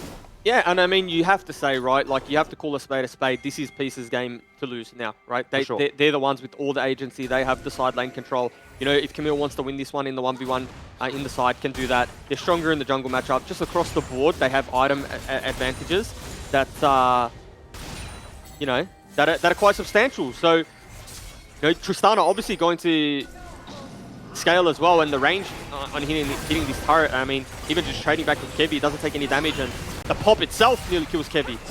Yeah, that's what I was talking about the other game, the explosive charge. Once that goes off, well... Here we go, okay. Violet's caught, he's saved for the moment by Aladoric, but can he survive? Well, it seems like maybe he can. Flashes out, heals as well! And he's alive! Juves, he's alive! Yeah. And I don't think anyone from Order is going to be that for very long either. Beats is the last one. It's so heartbreaking for Order. They think they've got it for a moment there, but Violet somehow survives, and then everyone from Order goes down. Mid turret is gone, inhibitor's gone. Maybe the game's gone here as well, Juve. 17 seconds left for Puma. The creep wave is there with Peace. Appy is going to tank the Nexus Tower, and I think that is it. Reverse sweep secured for Peace as they go one step further in the playoffs. They make it happen from a 0-2 deficit. 3 clean games in a row, and Peace will take the victory in the best of 5. Yeah, and first things first, obviously congratulations to Peace for the reverse sweep. You know, they're a team, I guess if we had question marks, the question marks were going to be around their mentality and how they would fare in a best of 5, how we would see them come back into a series, right, when it gets down and when they get down and almost out. And they responded extremely well, and I think that they answered. I mean, they answered my questions. I'm not sure if they answered yours. Yeah, certainly. I mean, look, to be fair, I did predict for Peace, so it wasn't so much for me a question coming in as to whether or not they could do it. I definitely thought that they would be able to win. It's just that 0-2 start, I started to go, well, hang on, maybe today's not the day for Peace. Maybe they've just come in, they're having a shocker, Order's turning up, and all of a sudden you think maybe on the day, Order's the better team, and that's what matters. Not the case today. It still leaves me with some reservations. Obviously, 3-2, it's not the most convincing of results, but the way that they are able to close that series out, get to what is a 3-0 in the end after losing the first 2 games, it shows that the ability is there. But against a better team, against Direwolves, for example, if they go 0-2, do they get given the opportunity to come back 3 games in a row? Maybe they don't. See what Mac thinks. What do you reckon, Mac, when we do get further on into the playoffs bracket? Is Peace still in with a chance? Have they done enough to convince you? Oh, I don't know, man. I'm the one that asked the questions, Jordan. Can you just give it back to me? Thanks. I already took your job once, Mac. Don't give me the opportunity to do it again. Ooh. Can I try him in quickly? Yeah, that's what I just want to say one word to Order, because obviously it's a tough thing to lose that. I don't know if some of them watch the VOD back, but I think that as an organization, as a team, they've got a lot to be proud of, particularly how they played this whole series. And I think a lot of them have bright futures, and the growth that they showed us during the split, both of them to be exact, is something to be proud of. Maybe not now. Maybe they're going to be bitter and sad about it, but I'm excited for this team, for these players as individuals, and what they can achieve, in their careers. Yeah, look, 4th isn't terrible. It's better than 5th. It's better than 6th, 7th, 8th, Some would say 4th is where you want to be. I finished 4th my whole career, so there you go. Oh, cool. And if you guys want to be broadcast talent, please just slide on into the DMs, because we got someone that's 4th. If anyone comes 3rd, well, you've already beat Juve, so he's already copped the L. But no one's even applied yet, Juve, so you're safe for now. I just need to give a quick shout out to your boy Skimmy, who got his prediction correct, and I think he's now in the lead. I think he was in the lead before that. Yeah, he was already in the lead. Well, he's in a very healthy lead now. Busty's going to be real salty, I reckon. Yeah, probably. Because he was leading the whole season, now Skimmy's overtaken him in playoffs. Well, as soon as Skimmy overtook him as well, you got to remember the other day, he was like, I don't even care about these. So we'll see if he continues that thought process. I don't know if he will or not. However, what a great game, and a really damn good reverse sweep coming in from Peace. And so their trend of the lower bracket run will now continue, because they are going to be going up against Direwolves, and I'm sure that they have something to say about that. But of course, it was a scary start to the match today for them, losing 2 games initially before picking up 3 in a row to close it. And the last 2 games, of course, looking very convincing. It was almost that 20k gold lead there, so a whole lot of gold in the hands of Peace. Almost everything in terms of objectives for them. Only 1 tower taken by Order, so a rough final game for them. Now, numbers, Jubes, you love them. Tell me about them. They don't call me the numbers man for no reason, so I'll just go on. For me, the interesting thing here is Tally actually top damage for the whole team. Obviously, It was a little bit of a blowout, 24 minutes, but Twisted Fate traditionally isn't the champion that stands out when it comes to those numbers, but I think that he was really the general in this game and really I guess, influence the right lanes and you know, as seen in the damage that he did, right? Like most of the time he was hitting the Jace, he was hitting the important targets, and he was really getting those numbers up. But more importantly, just how he played the game and played the map in general. And if there's one thing that we know about Tally, it's the way that he does play the map. So Twisted Fate, for me, perfect fit. Yeah, I think I really enjoyed what I saw from him, and hopefully we get to see some more crazy lineups, crazy drafts coming out from Peace going into tomorrow. We actually get to see Peace in a second, but first we got to see Nat, which I'm not disappointed about. I'm actually happy about. Hey Nat, how you doing? Good. I have two things I quickly want to say before I do jump into my interview. One, got to defend Rusty.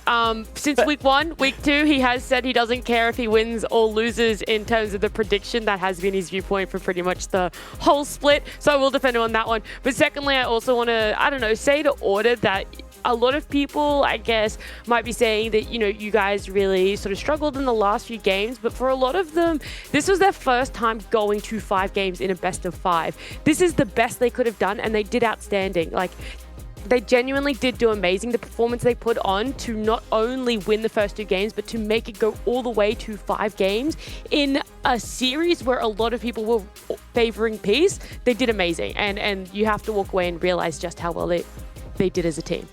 Yeah, I could definitely see that happening. Now, you do have one of the winners, who's hopefully a grinner as well, down on the sideline. So yeah, who are you going to have a chat to? I threw a few names out there, but I think it is Tally that's going to be joining me. I hope, otherwise I just said the wrong name, but it is Tally. Congratulations on winning the series. How exhausted are you after that one?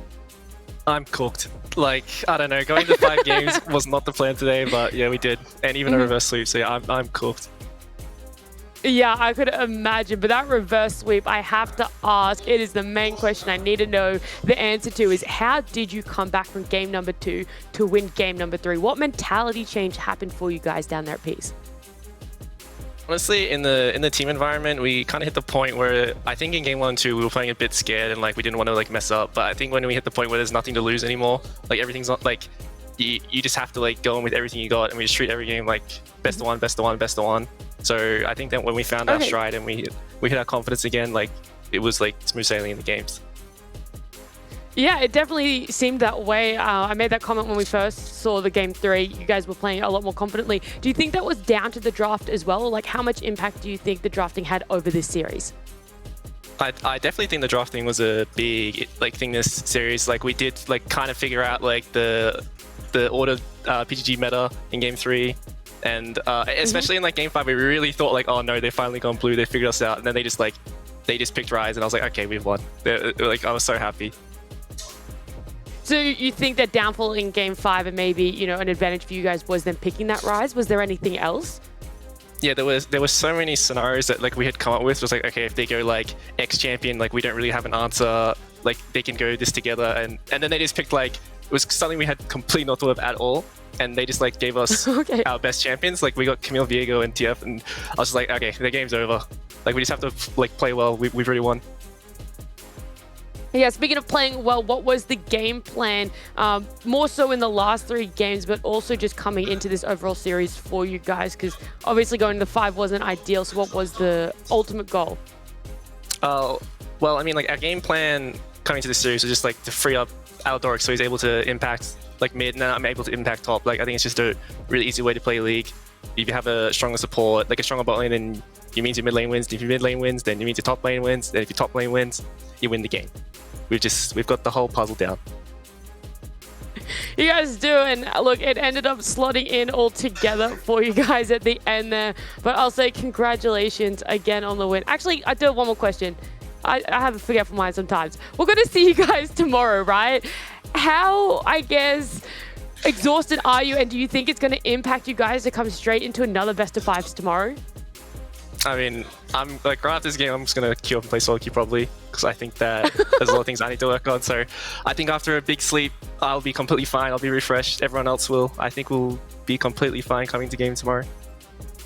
Alrighty, well, I look forward to it, and I wish you the best of luck in your solo queues, but congratulations again on the win today. Thank you very much. I mean, good to see that they are all in happy spirits, as you could see with them walking around in the background. So that brings us to another segment. The segment is secret. So I'm going to tell you I'm gonna let you guess. What segment do you reckon it is, Nat? Player that delivered. Wow, how'd you know? I stab in the dark. I heard you guys whispering about it a little bit in my ear. You know, I'm pretty good at listening to Tally and listening to you guys, and I thought I heard some whisperings. How come you heard the whispers? Am I muted? Yes. I tell you what, this producer does not like me at all. Well, wouldn't you need to be unmuted to hear the whispers?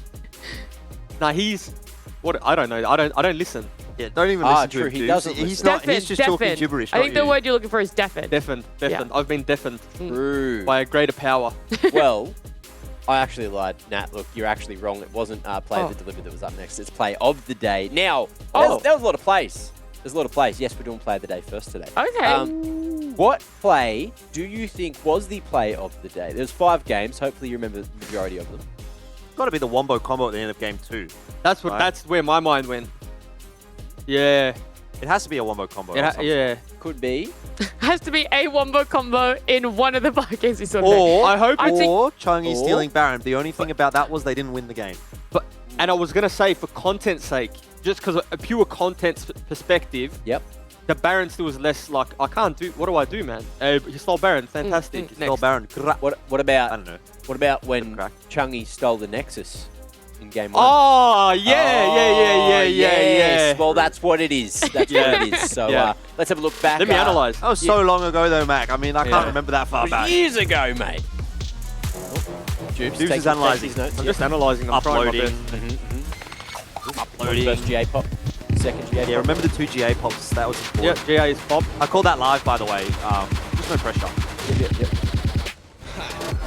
So officially for me, he's called this live, but I'm going to do it on a replay. The Jace is into GA. We've started again from here. Chungy's hitting the Nexus. I can't believe it. Jace is hitting it. Maximize Caddy Absolute. Maximize the damage. He's fallen down. Chungy's got the GA. Order down. Order cannot win this game. Oh my God. Chungy's flashed away. It's order up. Ding, ding, ding, ding. Order up, boys. Come on, fire up. Any bell ringers in the chat? Any dingers? Huh? If I had a bell to ring, I probably would have rung it. But you guys need to be on social media to understand the beauty about that bell. I personally, and not biased, personally think that was a fantastic call. There's a lot of people who are going to say, Keck W, shut your mouth to me, and that's fine. Do you really think that? Yeah, dude, come on, man. Twitch chat, they don't like me. I think more people in Twitch chat like you than you know. Twitch chat love you. Yeah. You reckon? Yeah. Press 1 in chat if you like me. Press and don't press anything if you don't. Didn't Order bring a bell to LAN at one point? Did they? Yeah, I'm pretty sure they did. Yeah. Different game though. Wouldn't want to talk about it. And I think they, when they won rounds, they were like, yeah, they would ring the it. camera. It was What do you mean when they won rounds? When they won games. When they got points. When they got first bloods and aces and dragons and barons. Ding ding. Let's move on. I'm not picking up what you are putting down, Jordan. I just want you to know that. Now, something that we have to do is Nat predicted the future. We are actually going to be doing a play that delivered. Now, we already know who it is. So, of course, it is your boy, Tally. So we had him on the screen before, and he did a damn good job. Here's his stats from game 1, from the rest of the game as well eventually. But, Jubes, look, there's numbers here. He's won himself a $100 DoorDash voucher as the DoorDash player has delivered. He has. Feel free to send me something, Tally. Oh, good, mate. But anyway, no, he had a look. I think he was the general and the key behind their turnaround.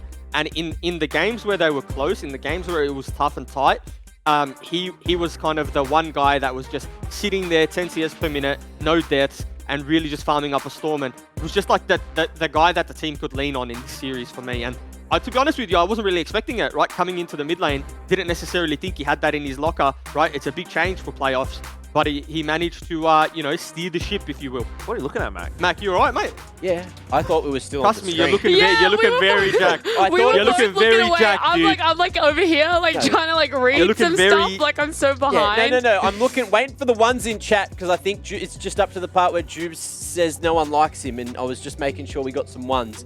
I'll keep an eye on. You keep going. I'll keep an eye on. I'll Yes. keep an eye on Twitch chat and you do it. Congratulations, Tally. Sorry for not paying attention to you there. But look, you got yourself $100, and guess what? There is actually, for the first time ever in the history, I didn't know this. A what? Talent that delivered. It could be, but it's not. It's actually a second player that delivered, which is your boy, Puma from Order, because it was a 5-game series and he did very, very well there for Order. And as we well, call him the Trauma. I thought you were going to go with Yes. Predator there, but Nah. to be fair, that was pretty good. I will say for Puma, you know, it was a really tough series in the end for him. He did really well in those first couple of games, and what I noticed about the other games where they did end up losing, Puma was sort of, again, in a similar vein to Tally. He was kind of like the Rock. He was the one that wasn't having a bad performance. He was just chugging along nicely, trying to do what he can, but unfortunately, sometimes when you're playing that ADC role, the best you can do is farm up and kind of hope for the best, and things didn't go their way, so... Good performance from him individually tonight, but not enough. Yeah, that's very, very true. Now, let's have another recap of the bracket and see where the teams are currently sitting after today's game. Now, feast your eyes down on the bottom there. You got Order, who have been knocked out with 2 games, 2 pieces, 3. So, Peace dropped 2 games so far, but winning 6 overall, and that has booked their ticket into the lower bracket round 3 up against Direwolves, which is going to be on tomorrow afternoon, tomorrow evening, maybe even tomorrow night, depending on how long the game goes. And the winner of that is going to join PGG in the grand finals next week. So this table's almost completely filled out, Nat. What's your favorite part of the table so far? I did mention this last week, but right now I am loving the fact that it is looking very similar to last split in terms of the way the teams are making it to the grand finals, although it is different teams. I like the path that they're taking. Obviously, we know that PTG have been absolute powerhouses, even though they have faltered a little bit this split. So it's not necessarily my favorite bit, but I do like that, you know, they are consistent coming into playoffs as well. But I think my favorite has to be today, looking at that 3-2, going to 5 games, best of series between Order and Peace. You'd be joking yourself if that's not your favorite part. I just need to quickly point out, Jubes, if you have Twitch chat open, please feast your eyes. There's a lot of ones in there. I had something. Huge amount of ones. Guys, can I just say, sorry to hijack the show. Whenever, if anyone ever asks me if I have a girlfriend from now on, I say I'm taken by Twitch chat. That's it. That's it. Never again. I'm married to Twitch chat. That's it. Done. Signed, sealed, delivered. Ring on the finger. Never again. I love Twitch chat.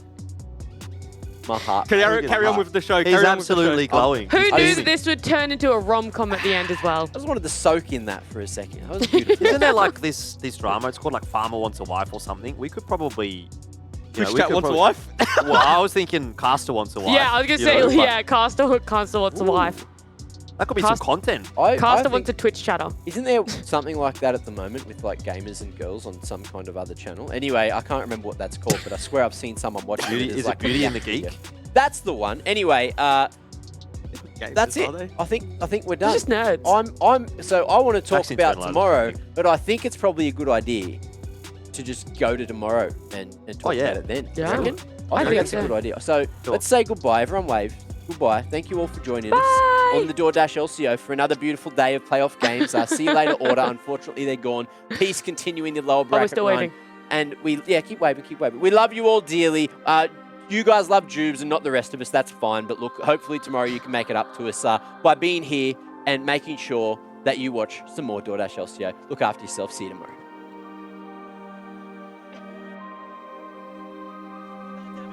To the Nexus, maximize, back on up. I think they might have it. Chungy, one more auto. He's back down with the Guardian Angel. How much more can he get done? Finally finishes it off, and Order will pick up the victory in game 1 of the series between Peace and Order.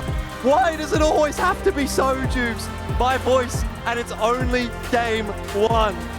Nice. Walks on in. There was actually a hook in onto Puma, which forced out the ultimate early, but that is everywhere. And the combo, it hits again. Kevy, he's done it one more time. Chungy to follow up, and that is going to be that. This time, a much cleaner victory for Order. 25 minutes, 15-2 as far as the kills are concerned, and a 12,000 gold lead. And not only that, Juice, but now a 2-0 lead in the best of 5 series where we Order, well, Kevy gets in there and smites it away. A little bit too easy sometimes on the Lee Sin. They've kicked Aladoric back into, well, nowhere, essentially. He's done so. Puma free hitting at the start of the fight, but once things start to turn back in the favor of Peace, he goes down very quickly indeed. Was it worth it for Order? I think it's a resounding no. It just feels like that Peace, in terms of identifying their win conditions, surely that's a flash angle for Chungy. It forces the same out from Tally. That's deep. But that is not good for Order. Oh, that's really bad for Order. big damage onto Appy, but ultimately the numbers are going to favor Peace in a position like that. Heavy tries to assist, and that will be the nail in the coffin for Order in game number 4. Puma goes down. Not a single player is lost for Peace for a moment there, but